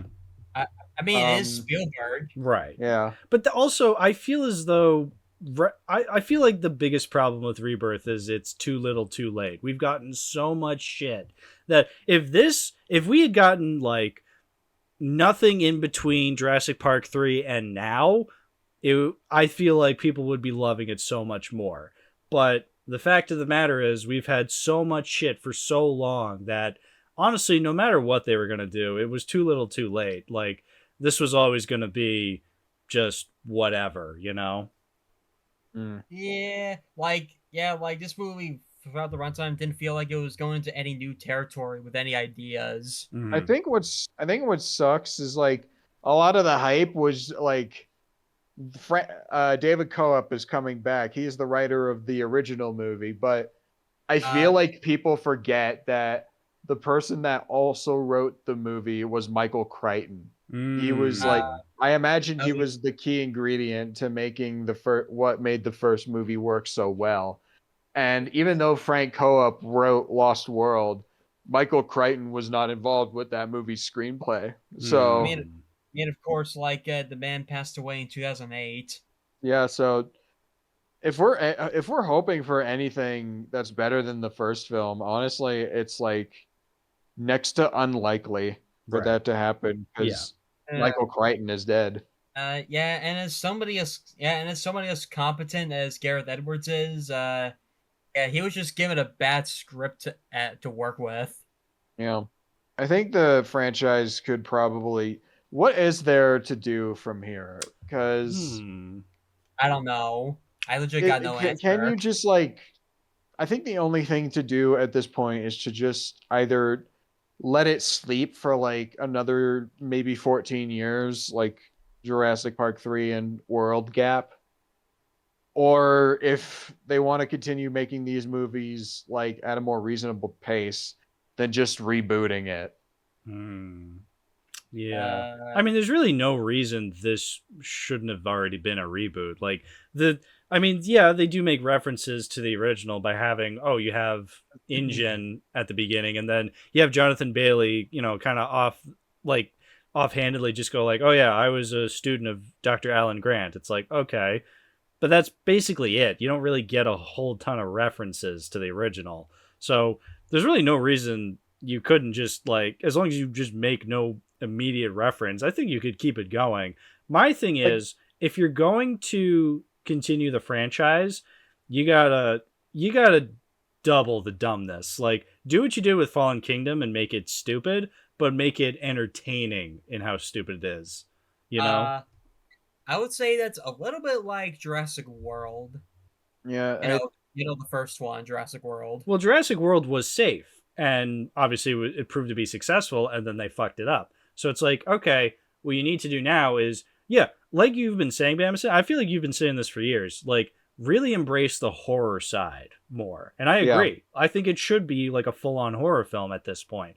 Like, try something different. Like, fully different. Don't do fucking mercenaries or dumb shit like that. Like, no. Go, and especially if you have mutant dinosaurs, like a two-headed mutant dinosaur. Scary shit. Play into that and make it a horror film.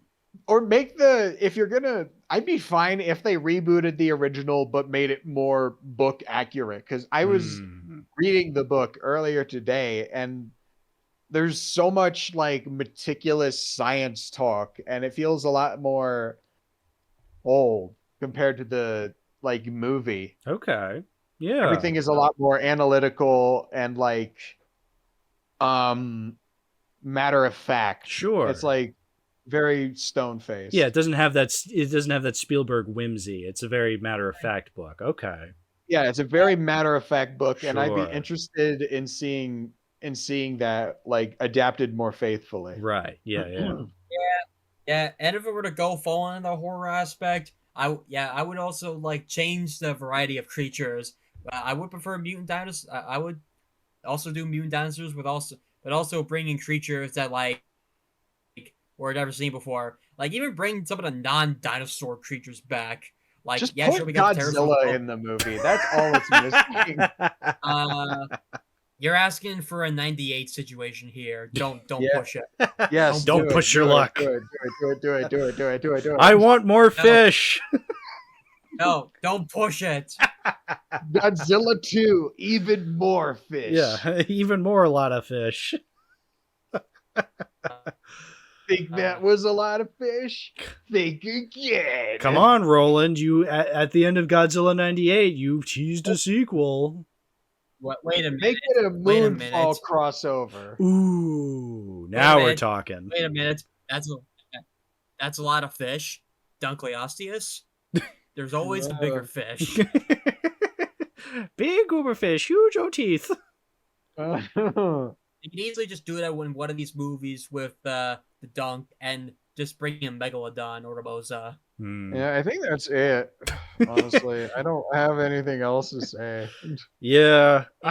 Yeah, feels like we're going a little bit off topic at a few places. Right, which shows you how much this movie actually means to us. Like, again, when it comes to, like, you know, bad movies from this year, this is not the worst I've seen, but it's not one I'm going to be particularly thinking about very often. Like, it's fine. I can say that about a lot of movies that came out this year so far. Like, I've only seen like 10 from my recollection, including this movie.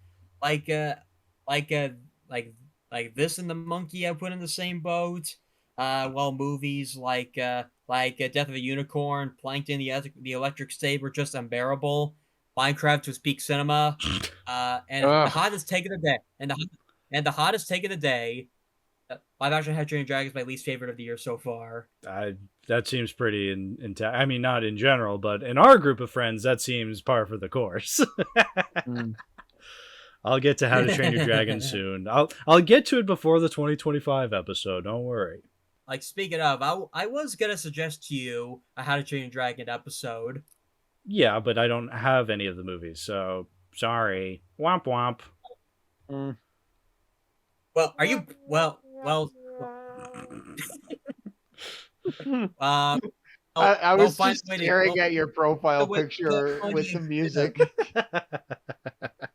Sorry, ZaMovieDude, go ahead. Here's a way to fix that.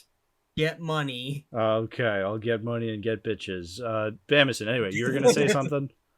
I know the movie was made in technically released in 2024, but can we cover Better Man on the 2025 episode? I don't see why not. Why not? We'll do that. Yes. You know what? Because you know what? It's deserved. It's your favorite movie. All right, very good. Golf claps for everybody. Yay. Yeah, I guess we're done talking about Rebirth. Oh, you know what's funny? This whole episode, I haven't said if I'm gonna keep any of the movies. I'm not keeping any of the movies. Like these movies have no place in the collection. So again, the reason I've made this episode so long, because remember, we're still in the same exact episode we recorded like last week. It's because the only DVD I own is Jurassic Park. So I've had to talk about all of these movies in one episode. So that's why it's a very big one. But yeah, clearly the only Jurassic Park movie for me is the first one. That's the only one that's joining the collection. Mm-hmm. So which I did say earlier that I only have one End World, and I don't mind getting 3 in my collection one day. Like, that's how much I enjoy it. Mm-hmm. And Bamason, are you keeping anything? I'd probably just get them all for completionist's sake, but a lot of them will be collecting dust on the shelf. Hell yeah. There you go. Well, you know what? It's been a while because we've been in the middle of Superman Summer, the summer of Superman. I haven't been letting Chaos or any of the other guests shout out their stuff. I think some shout outs are in line. So, ZaMovieDude, why don't you start things off by start the wrap up process by shouting out your stuff, dude. Where can people find you? As I said before, with Johnny Dangerously, Letterboxd, Serialized, and Blue Sky, whenever I use it. Mm-hmm. There you go. Bamason, now's your shot, dude. Where can people find you? People can find me on YouTube and on Letterboxd. I'm Mr. Bamason. There you go. Mr. Bamason. I just turned into a commercial voice there. Commercial voice. Also, speaking of Superman, I wanted to mention that I'm not going to see that day one because I'll be in G-Fest for a few days. You'll be it's Smurf-Fest. I wish I could go to G-Fest. Boy, I wish. G-Fest. That's what the D in D-Rex stands for. G-Fest.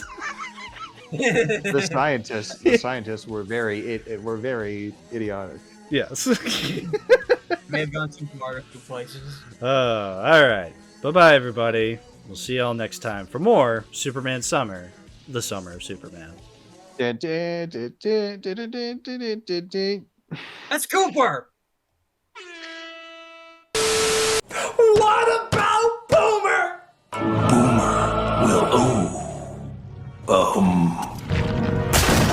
We'll get you another boomer.